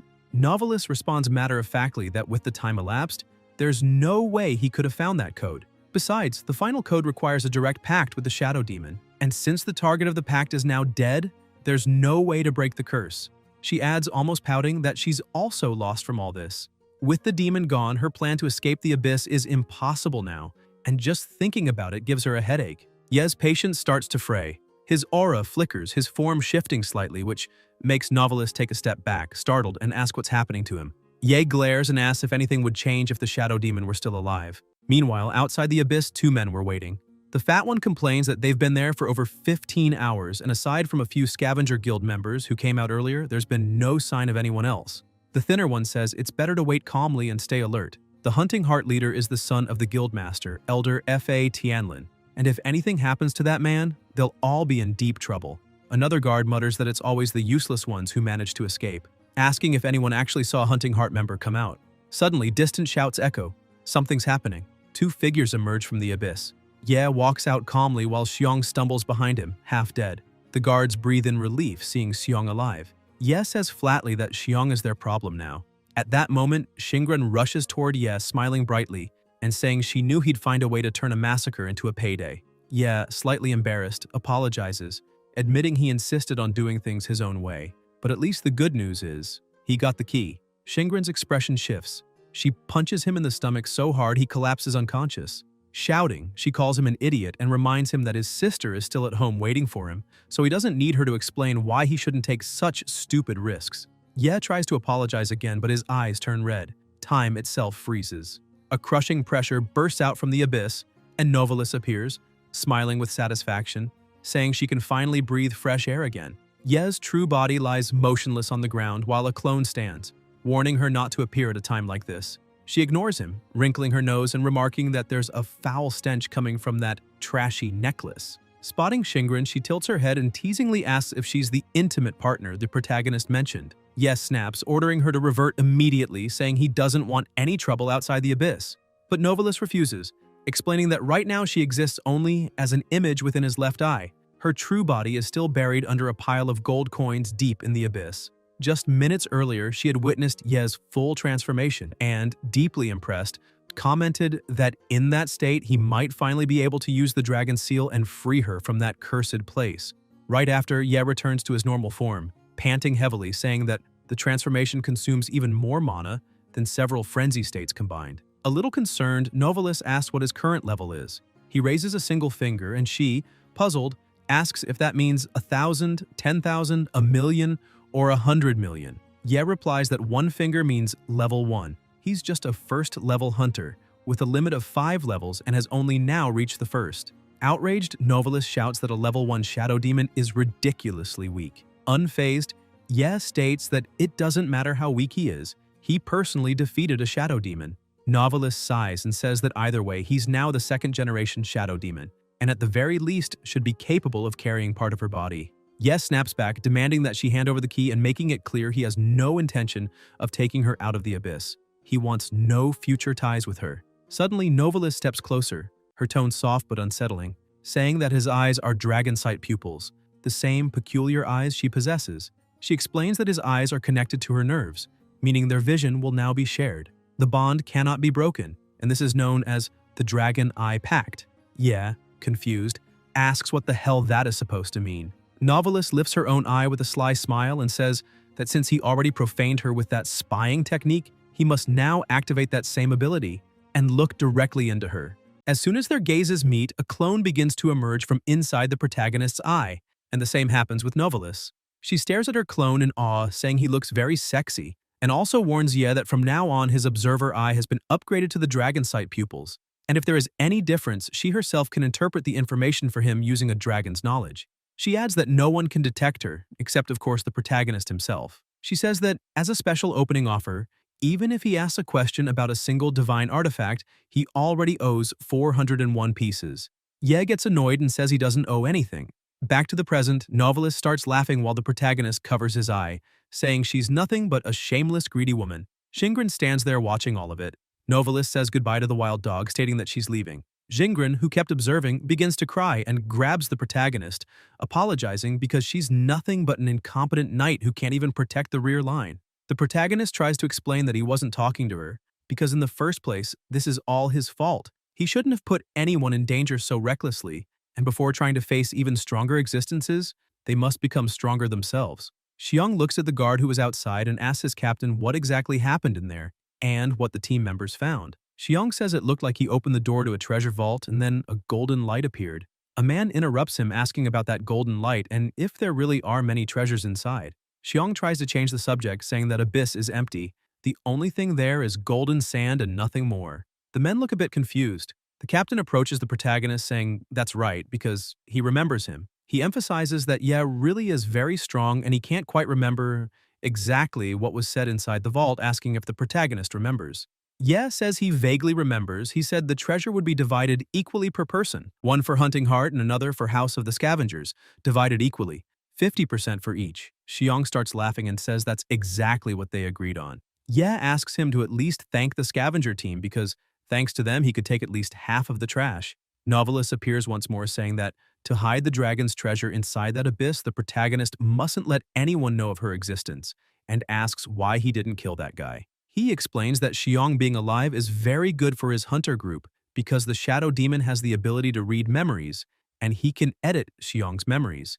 And he also needs an eyewitness to provide some false information. Novalis gets a bit upset but says it's fine because if she hadn't released the signal of her treasure, Everyone would have gotten lost in the endless crimson desert besides her hiding place is protected by a very strong sandstorm. Meanwhile, at the hospital, Ming was sitting and waiting while Zhou Tong was lying on an ICU bed. Ye and Xingren joined them. Ling starts explaining that he suffered multiple bone fractures, internal organ damage, and Xingren's healing spell slowed the worsening of his injuries, which allowed them to wait for the ambulance from outside the abyss. However, the wounds were contaminated by the abyss and some critical damage seems difficult to heal outside of it. The protagonist asks if they can't take him back into the abyss to try to heal him there. Ling takes a deep breath and says that they are members of a hunter team, and members of that qualification do not have special healing authority. The protagonist says money isn't the problem and he can pay. However, she says this is a special regulation from the higher ranks of the World Guild, so they are prohibited from entering the abyss alone. They must wait for approval of the request.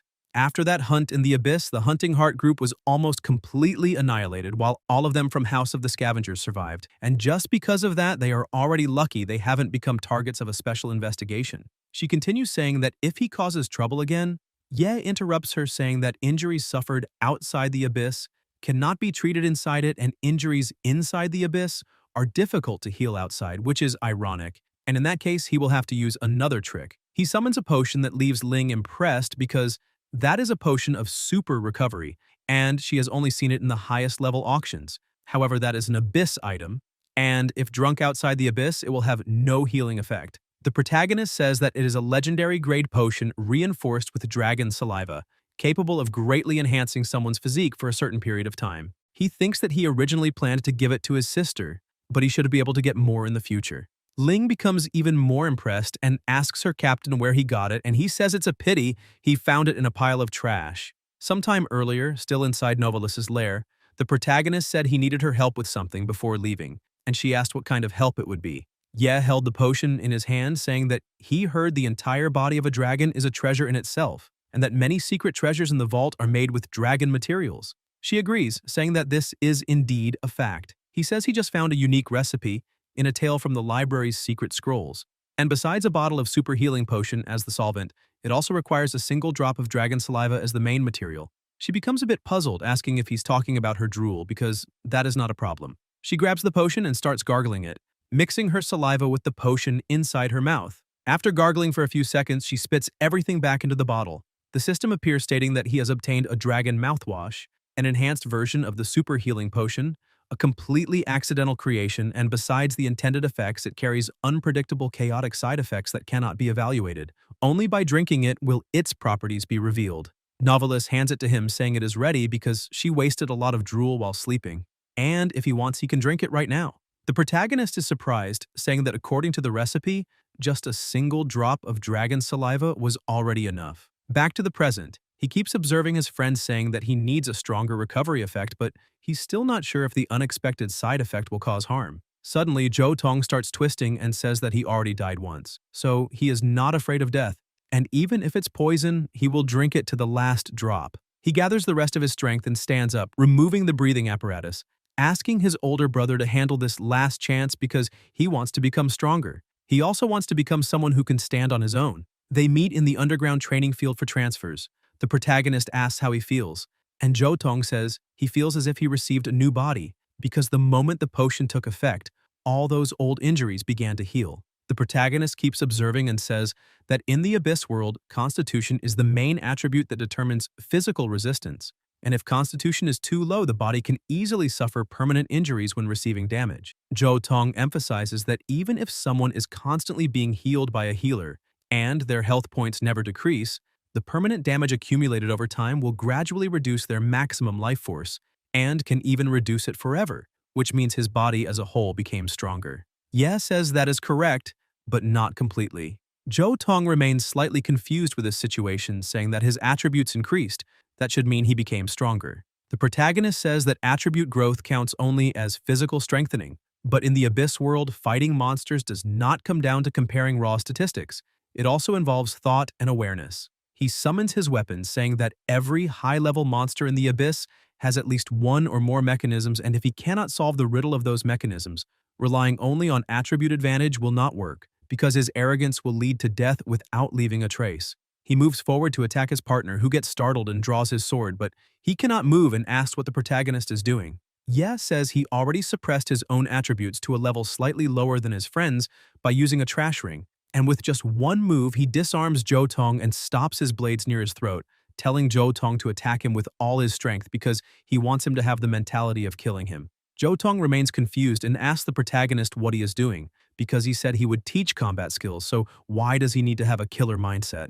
The pressure between them starts to rise, and Ye says that if he truly does not want to kill him, then the one who will die is him. Jo Tong asks if this is an illusion because his brother is looking like a real demon. The protagonist begins to lose patience and yells at him to hold his sword.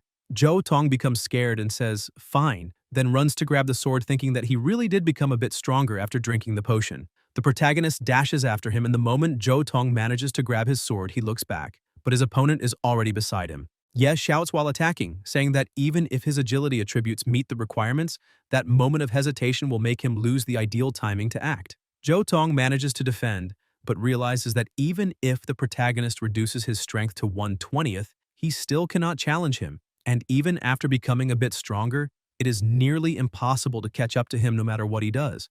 Outraged by this, he begins to question whether he truly isn't strong enough, and in a moment of bravery he grips his sword trying to attack. But once again with a swift movement, the protagonist disarms him, throwing the sword far away and knocking him to the ground. Frightened, he yells that he lost, accepting defeat, but Ye won't accept that and orders him to pick the sword up again. Jo Tong asks to drink the potion again because as long as he can become stronger, he accepts the side effects. The protagonist asks why he wants so badly to become stronger. Jo Tong says it is so he won't be ridiculed by others anymore. Ye asks if there is any other reason. He says he would also like to become strong so one day he can stand at the center of the stage and be the protagonist. Ye asks if there is anything else. Jo Tong says he wants to become an indomitable force and earn everyone's recognition, and asks if those reasons aren't enough. The protagonist says that obsession with becoming stronger can turn someone into a monster, that Caesar of the Blood Red Moon sacrificed everything for power and ended up falling into the abyss. Ye says he doesn't want to see his friend end up the same way. Jo Tong lowers his gaze, asking what the protagonist means by becoming stronger. Ye crouches, placing a hand on his companion's shoulder, and says that it is to live a good life. Jo Tong is surprised, asking if the reason is really that simple, and the protagonist says that to live a good life, even if he can't be at the top among the transfers, he doesn't need to put himself in danger just to gain everyone's approval, stressing that he truly hopes his friend becomes stronger only so that he can live well, and he doesn't want the thought of becoming stronger to turn into a lifetime obsession, because it isn't about conquering the abyss but about never getting lost within it. Ye raises a new potion and extends his hand, and Jo Tong stares at it, surprised, thinking that if he just takes one more sip, his attributes might increase again. But when he reaches for the bottle, he gives up, saying that he is already strong enough and the rest of this path he will walk on his own feet, drawing his sword and asking for another round, because even facing the weakened version of his big brother, he will approach with caution since they must enter the abyss alive and leave alive. Ye smiles, saying those were wise words. Meanwhile, Novelist observes the subspace, saying that it sounds like a last life declaration, because no matter what happens, he still has 3 days to live, since according to the calculations, his survival chances are at least 0.00017%, or a little more, and she wonders whether that potion still hasn't worn off. Shortly earlier, when Jo Tong had just drunk it, he stood up surprising everyone, because the dragon mouthwash is a lightly prepared potion, and besides its intended effect, it has chaotic random side effects that cannot be identified and are only revealed after consumption. And as soon as he drank it, a notification said that the effect had been nullified, which made the protagonist wonder whether that meant he had just drunk a bottle of water. Jo Tong starts coughing, and Ye worries, asking if he is okay. And his friend smiles, saying yes because the potion worked very well and he is feeling great again. The system says he drank a bottle of unknown potion, activating the bard's anecdotal knowledge, explored an unknown item, and gained 1 experience point. The bar was at 99.99% and rose to 100%, making him level up. Jo Tong celebrates, saying he is now ready to return, while the protagonist watches, thinking that thank God the side effects weren't lethal poison or instant death, which is good news. Novelist asks if the protagonist is mocking her by saying the mouthwash isn't clean or something like that, but he says that's not the case. And she keeps observing, saying that she is confused because it was supposed to be ineffective. But still it seems the potion worked very well, and she questions whether this human race has some special recovery ability. The protagonist thinks that this is a miracle, because as a recluse living in a dragon's treasure, how could she understand a miracle belonging to humans? and she smiles, asking him to explain what a miracle is. And with a smile on his face, he says that she just needs to live with all her strength and will, and miracles will happen. Later, at the guild building, Ye arrives and finds Xiao Feng at the entrance, who immediately gets irritated and calls him a bastard, and the protagonist greets him, saying it has been a long time since they last saw each other. And Xiao Feng asks what he means by that, because that phrase is normally used for enemies about to meet, and he emphasizes that he didn't expect to find him at the World Guild, questioning whether he finally decided to look for a sponsor. Ye ignores him, saying he's not interested and tells him to move, but Xiao Feng blocks the path and says he won't leave because they still haven't settled what happened last time. He keeps insulting the protagonist, asking if he really forgot that he tricked him and stole 200 million for a shitty iron ring, saying he will never forget that for the rest of his life since it was 200 million, because thanks to that ring he became a joke to the entire guild. Ye points to the trash and says that if he thought it was so shameful he should have thrown it away. But more people begin gathering when they notice the commotion, and the protagonist says he probably kept it only to bother him again because it must have been really hard on him. Xiao Feng says that's exactly it, and now he is ordering the protagonist to buy that trash back for 200 million. Ye says he never forced him to bid and asks why he should pay the price, saying that's against the rules. Xiao Feng replies that the protagonist is talking about auction house rules, but this isn't an auction house, and besides, Ye has no platinum VIP privilege here, emphasizing that he is part of Tatus and has many contacts, so if he tells the protagonist to throw money away, he will throw it away. And if he tells him to eat shit, he'd better eat it. Xiao Feng orders his men to take all of the protagonist's equipment and not stop until he gives back the 200 million he stole, but the man with the red mohawk tells the boss that the trash is only wearing fifth-rate gear, and even if they strip him down to his underwear, it won't be worth much. Xiao Feng asks how he is wearing fifth-rate equipment if he was supposed to be a collector of first-class items, questioning why he is using such bad equipment. But if he is only wearing trash, then that's even better because it means he really is a nobody. He orders his men to send that guy straight to a back alley clinic because he's going to sell his kidneys to recover the money. Ye takes a deep breath trying to remain calm, but Novelist suddenly comes out of his eye and he asks what she's doing now, and she says that guy really has a point because that ring is actually a first-class item. The protagonist is confused, saying he evaluated it with his observer eye earlier and it was just an ordinary iron ring. And Novelist laughs, saying that was before, because she is a true dragon and can tell treasures from trash. She begins chanting an incantation, calling upon the dormant spirit of the flame in her name and asking Galakrond to break the chains of the ninefold seal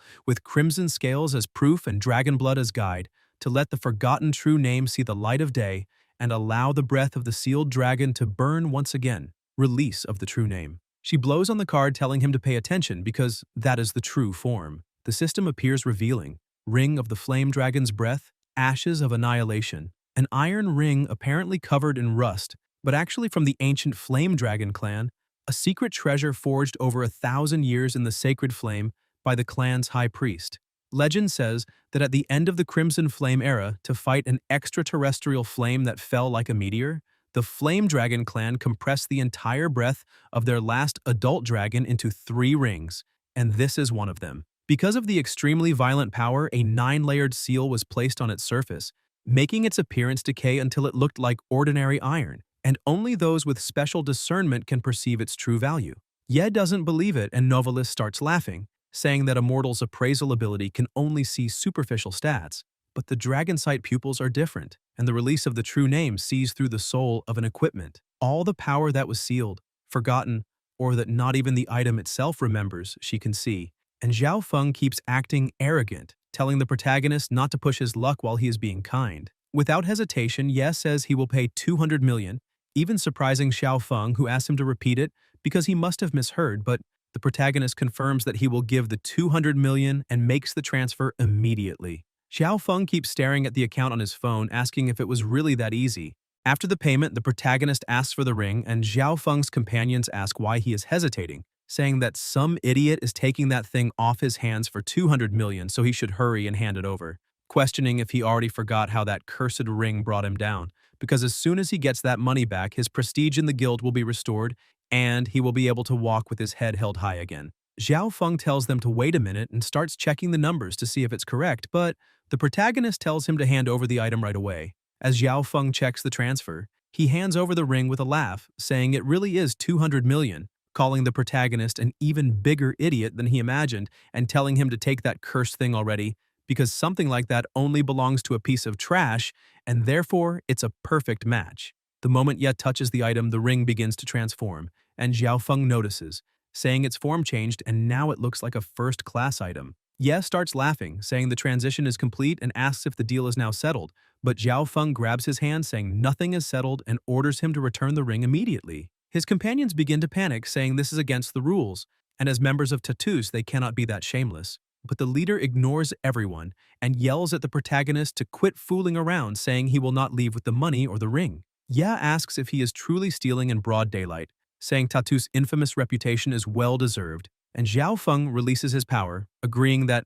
the protagonist is right and declaring with murderous intent that this really is a robbery, asking what he can do about it. He prepares to attack, shouting that this is daylight robbery, while Novalis sits down saying that when humans become greedy, even the Dragon Clan feels ashamed. The protagonist takes a deep breath and says that some people simply refuse to listen to reason. Then, with a simple movement, he throws Xiao Feng far away, saying he only wanted to bring a little peace and quiet to this world. Xiao Feng hits the ground, and his companions shout asking if he's okay, while the protagonist looks at the two and asks if they intend to take their boss away or if they also want to taste his strength.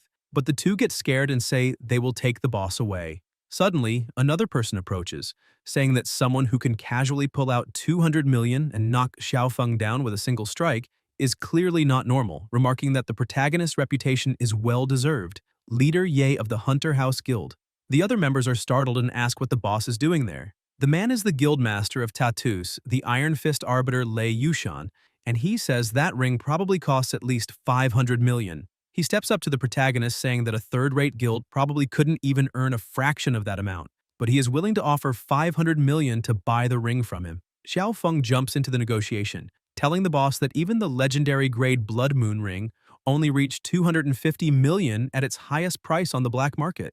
Yushan says he truly appreciates talent and asks if the protagonist would like to join Tatus, writing a check for 600 million and saying he will add another 100 million to buy the Hunter House Guild since he has been aiming at it for a long time. Xiao Feng becomes annoyed and yells at the boss asking if he really plans to recruit him, saying that kid has always been insolent to everyone in Tatus and asking if the boss forgot how he harmed them all, stressing that recruiting him will only expose every brother's disgrace. Ye cuts them off saying that he is the leader of the Hunter House and not a freelance hunter waiting to be sold to the highest bidder. Yushan, with contempt, says the protagonist must be uncomfortable joining another guild because of his status as a leader, so he should just dissolve that trash hunter guild right now, because it would be a good chance to get rid of those useless members who only hold him back. Ye starts to get irritated, saying those people are not just trash to be discarded, because when the guild was at its lowest point, they still chose to stay with the Hunter House, and that is a bond like family. Yushan asks if he really thinks that's family, saying that Tatus has the most elite squads, the widest intelligence network, and exclusive directors in dozens of A-rank or higher abysses, questioning what those idiots of his so-called family can offer, stating that he is willing to give them a place only because he holds the protagonist in high regard, and repeats that he wants him to join Tatus. Ye stomps the ground and says he simply feels that Yushan is not worthy, and that Tatus is not worthy of any of them.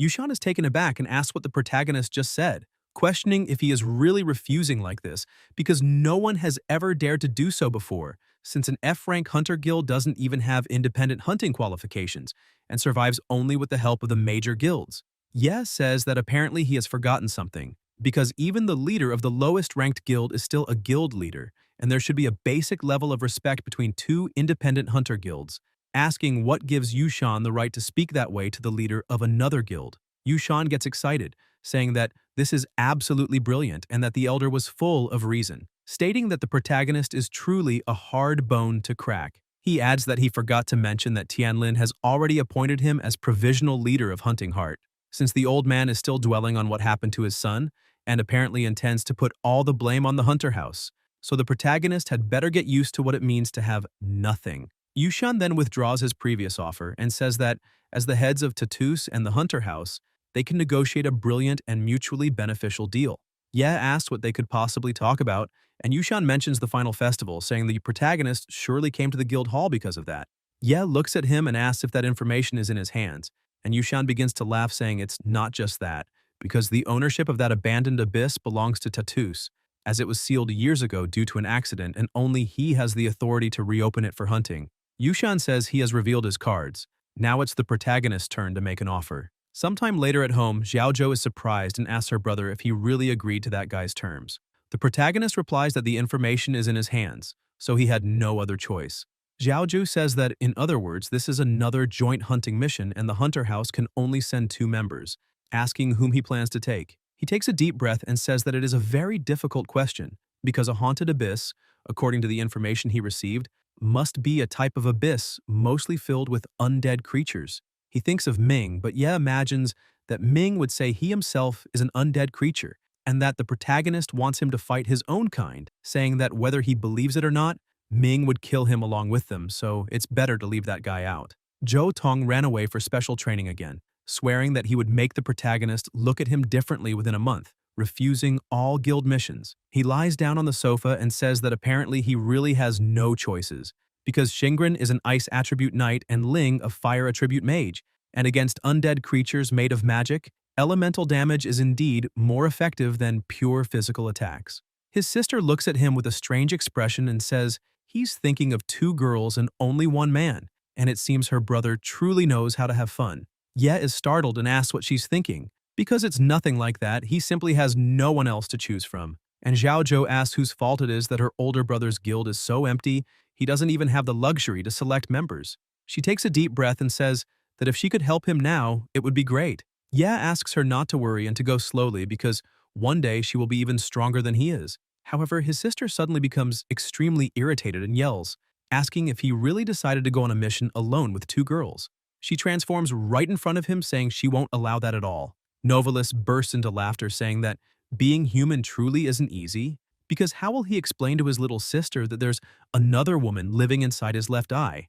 The protagonist just yells at her to shut up. Shortly after, a group of friends is walking down the street and one of them notices Ling drinking alone in an alley. He asks if it isn't too lonely to drink like that, but she just tells him to screw off. Suddenly, a huge explosion erupts in the area and the men start screaming that it's burning a lot, yet they keep insulting her. Filled with rage, Ling shouts that all those pieces of trash can die and turn to ashes. But suddenly she grabs her own hand and talks to herself, begging not to do it. Abruptly, another personality takes over and she apologizes, saying her sister didn't mean that she's just nervous, pleading for the men to leave quickly. Those guys, frightened, say she's crazy, and suddenly she gets angry again, switching personalities and saying she will never let those filthy hands touch a single hair on her head. And with a smile on her face, she declares that this is her choice, telling her sister that they have always been one. She emphasizes that one day she will return that body to her sister completely intact, no matter the cost. Elsewhere, in a destroyed part of the city, Windchaser Yuejian Bai, leader of the Celestial Light Guild, asks if Knight's Cry, just the 3rd guild in Shenfeng City, really thinks it can stand in the way of the 2nd place. Undertaker Silvas, leader of Knight's Cry, mocks him, saying Yuejian can't even speak properly and offers to help by suggesting he cut off his own tongue. That way he could avoid embarrassing himself in front of his subordinates. One of the members of Celestial Light recognizes those twin blades from the Phantom Fortress Abyss hanging at Silvas' waist, emphasizing that such an abyss is legendary and no one has ever seen its boss, asking whether Knight's Cry actually conquered it. Yuejian begins manipulating his sword and says that all of this is nonsense because Celestial Light's R rank has already surpassed those sewer rats long ago, declaring that Celestial Light is now number 2. People around are impressed, saying that sword is the Oath of Holy Judgment, the legendary high-tier divine equipment that inflicts sacred damage and was once sold for the astonishing price of 400 million at the auction house.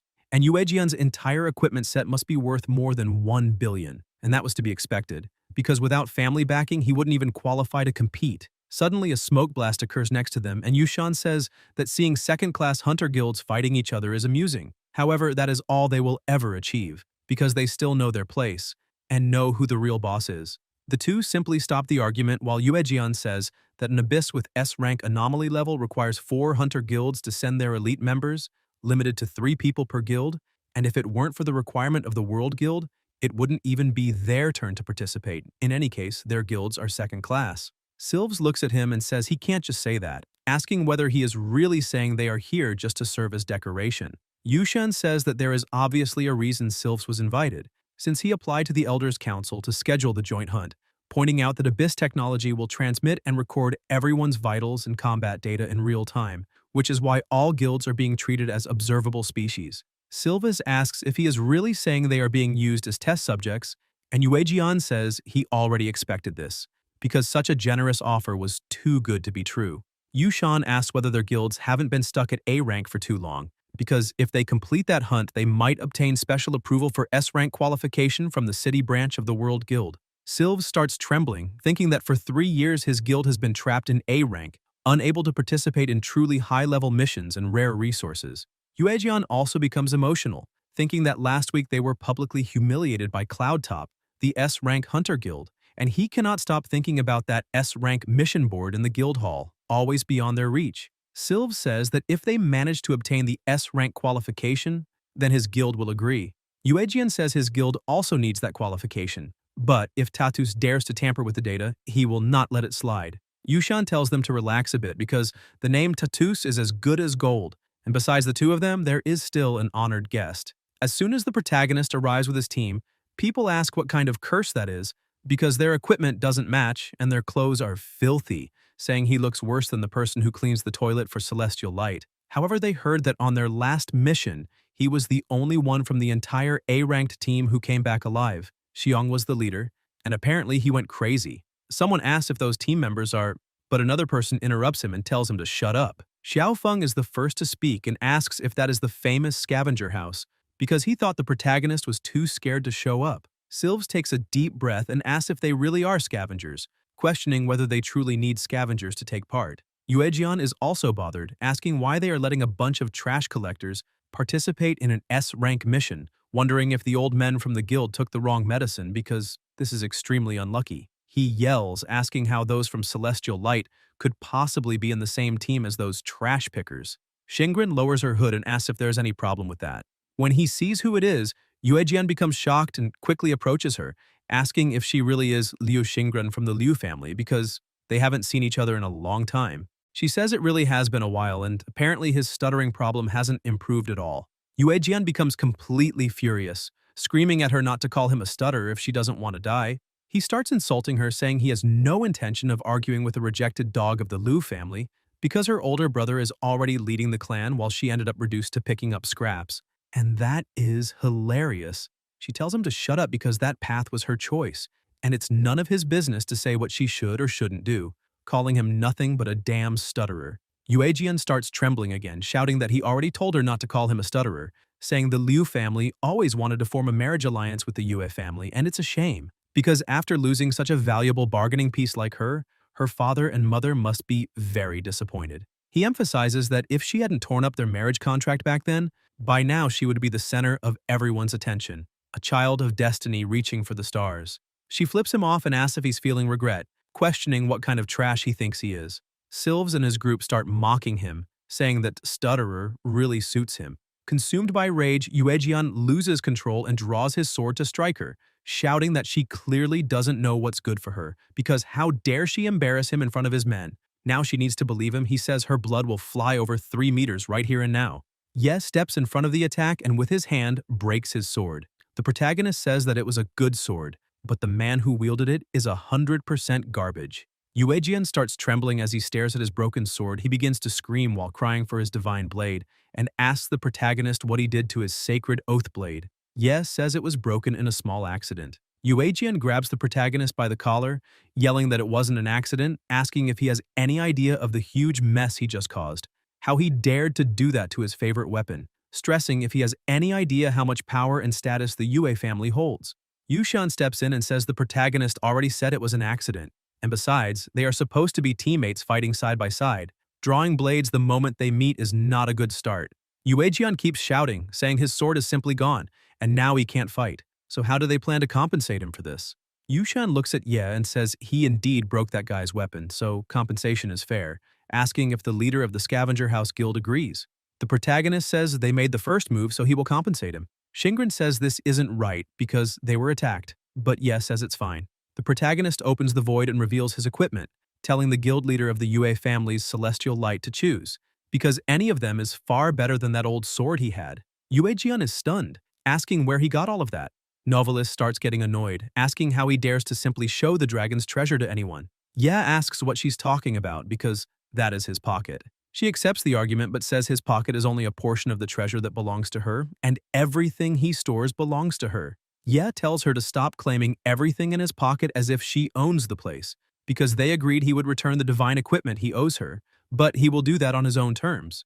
Novelist approaches the items and says that in her name, Galakrond, she will mark those items with the dragon mark, and anyone, except her, who dares steal a dragon's property will suffer the wrath of the soul-devouring flame. She looks at the protagonist and says he is on the exemption list. He shouts for her to stop making decisions for him. Yuejian remains stunned, saying that, compared to those weapons, the one in his hand is mere scrap. Everyone is impressed, and the protagonist says it's a bit complicated to explain, so he will just improvise. He says he has a different eye from most hunters, and his specialty is evaluating trash others don't see value in, so he uses his extraordinary appraisal ability to uncover its true worth. Xiaofeng tells him to wait and asks if he was serious at the auction, and if he wasn't actually being fooled with that ring, but the protagonist simply tells him not to think too much about it.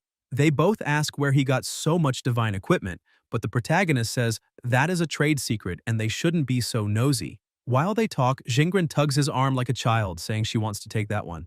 Yushan starts laughing, saying this truly is brilliant, and asks if the protagonist understands what a steady supply of divine equipment means to a high-level hunter guild, because regardless of where those items come from, a first-class guild like his must have the protagonist under control.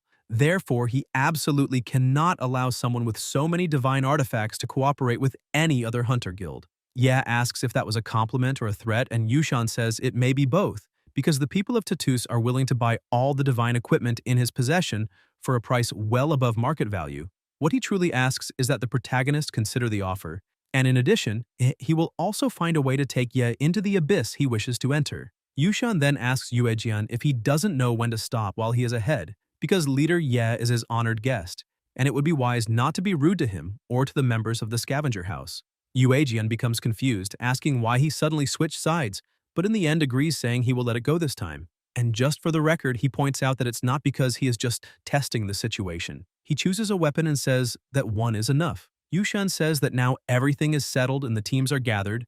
They must stop talking, because according to the information that Haunted Abyss has an affix that guarantees the drop of a divine item. Therefore, they need to agree on how to distribute the loot, and he has a proposal. He holds a die in his hand and says they will follow the traditional loot distribution rule of the World Guild. They will roll, and whoever gets the highest number wins. Silvez says that was to be expected from an old-school hunter guild because even their distribution method is traditional. Yuejian seems slightly puzzled by that, and Novelist watches and says that the destiny dice are not very useful on their own, but they are a divine artifact that carries the power of law. Once the destiny dice stop spinning, their judgment is absolute. Not even her dragon seal can defy the chains forged by the power of law within them. Ye asks what law power that is and what kind of ability it is. She begins to explain. If it resides in a weapon, it creates 9 tiers, from rotten wood and common iron at the base to divine artifacts and rare treasures at the top. That is why divine-grade gear and complete trash exist with all sorts of quality increments. If it resides in a person, it forges thousands of job classes, giving all of them a ladder to the heavens while raising an insurmountable wall. This is why many who advance gain power beyond mortals, but their maximum potential is also limited. If it invades the body of a monster, it gives birth to calamity, affixes where an ant might devour a giant dragon, and a demon king could tear open the void. This is why legendary elite monsters with many affixes are born. As for the abyss itself, the power of law can also turn it into an inferno of eternal damnation. The more dangerous it is, the more valuable. That is why the abyss itself becomes more perilous, because treasures are more likely to appear within it. These 4 are the manifestation laws they have all witnessed, but an even deeper law of nothingness also exists, one that governs the causality of events within the abyss. The protagonist is impressed, asking if the law of causality can control that as well. She asks if he remembers what happened when they triggered the traps in her treasury, because if one's perception is sharp, they can identify hidden mechanisms and avoid them gracefully. And if by chance one is blessed by fortune, a triggered trap might coincidentally fail. And if agility is extraordinary, one can stroll through an arrow shower untouched. At every moment, fate is passing judgment. She watches and says, disappointed, that in truth, those destiny dice are actually rigged dice. The protagonist is surprised to hear this, and she states that only she can see it through them using the true release of her dragon eye name. After she uses her sight, the system appears saying that the result of this roll will always be lower than the number obtained in an arrogant roll. The protagonist looks at Yushan, wondering if that's how he earned the title of Iron Fist Arbiter. However, he thinks that since he accepted the Destiny Dice, he will entrust judgment to them. It is fair to all 4 hunter guilds and eliminates any chance of the strong bullying the weak. After finishing his evolution, he can see that it is a genuine treasure.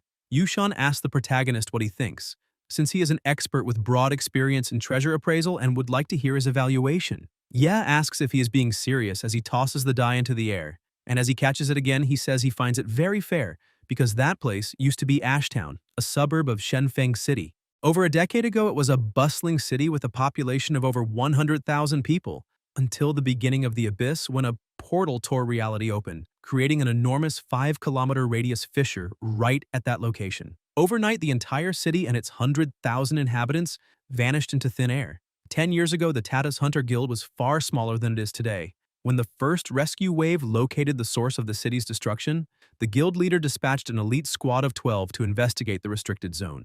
As soon as they entered the abyss, they found the entire space shrouded in mist, with particles like ashes floating through the air, the unburned remains of countless lives. However, the most terrifying part was that the missing inhabitants of the city had not truly died. Their souls had been trapped there, twisted into vengeful spirits, wandering and wailing in the fog. Inhuman cries echoed endlessly in the ears of the squad members, as if countless hands were tearing at their nerves. The original plan was to advance to the Abyss Core, but they had moved only 3 kilometers when the leader ordered retreat. The fog was too thick, compasses were useless, and not even the veterans could navigate. The squad of 12 was completely lost.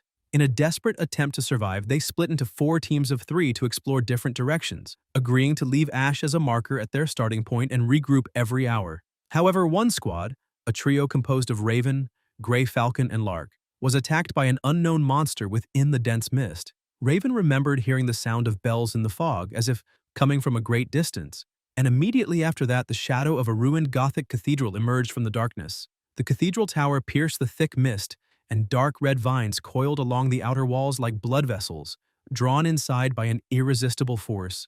On the altar, floating above a massive heavy grimoire, was the gate key, an artifact forged from 7 human finger bones fused together. When the trembling Raven reached for the key, the shadows behind the altar suddenly writhed, and an indescribable monstrous form began to slowly materialize. It had no defined shape. It emerged as a distorted mass made of countless agonizing human remains, each one screaming in absolute silence. Raven said that in that moment he heard the moon whispering outside the window, the bells tolled again, and a wave of howls swept across the place. His 2 companions collapsed instantly as blood gushed from their eyes, ears, nose, and mouth, overcome by pure terror. Raven grabbed the key and ran as fast as he could out of the cathedral. He didn't dare look back nor check if his companions were still with him. He just ran as if possessed, until miraculously he tripped over the marker he had left before. He waited there for 6 hours, but his companions never returned. And stranger still, the bone key in his hand began to heat up so intensely that he had to drop it. Like a living compass, the tip spun wildly across the ground until it finally stopped and pointed in a single direction. Raven had no choice. He could only follow where the key led. And that was how he finally found the exit of the Abyss Gate. The moment he staggered out of the abyss, the fissure behind him began to shake violently, as if something inside was trying to break through the barrier by force. With the last of his strength, Raven fitted the bone key into the lock of the void itself. The Abyss Gate closed with a thunderous crash and then fell utterly silent. They sealed the remains of that Abyss Gate on the spot, and it has never been reopened since. Guys, if you enjoyed the video, leave a like, comment, and subscribe to the channel so you don't miss new content. Thank you.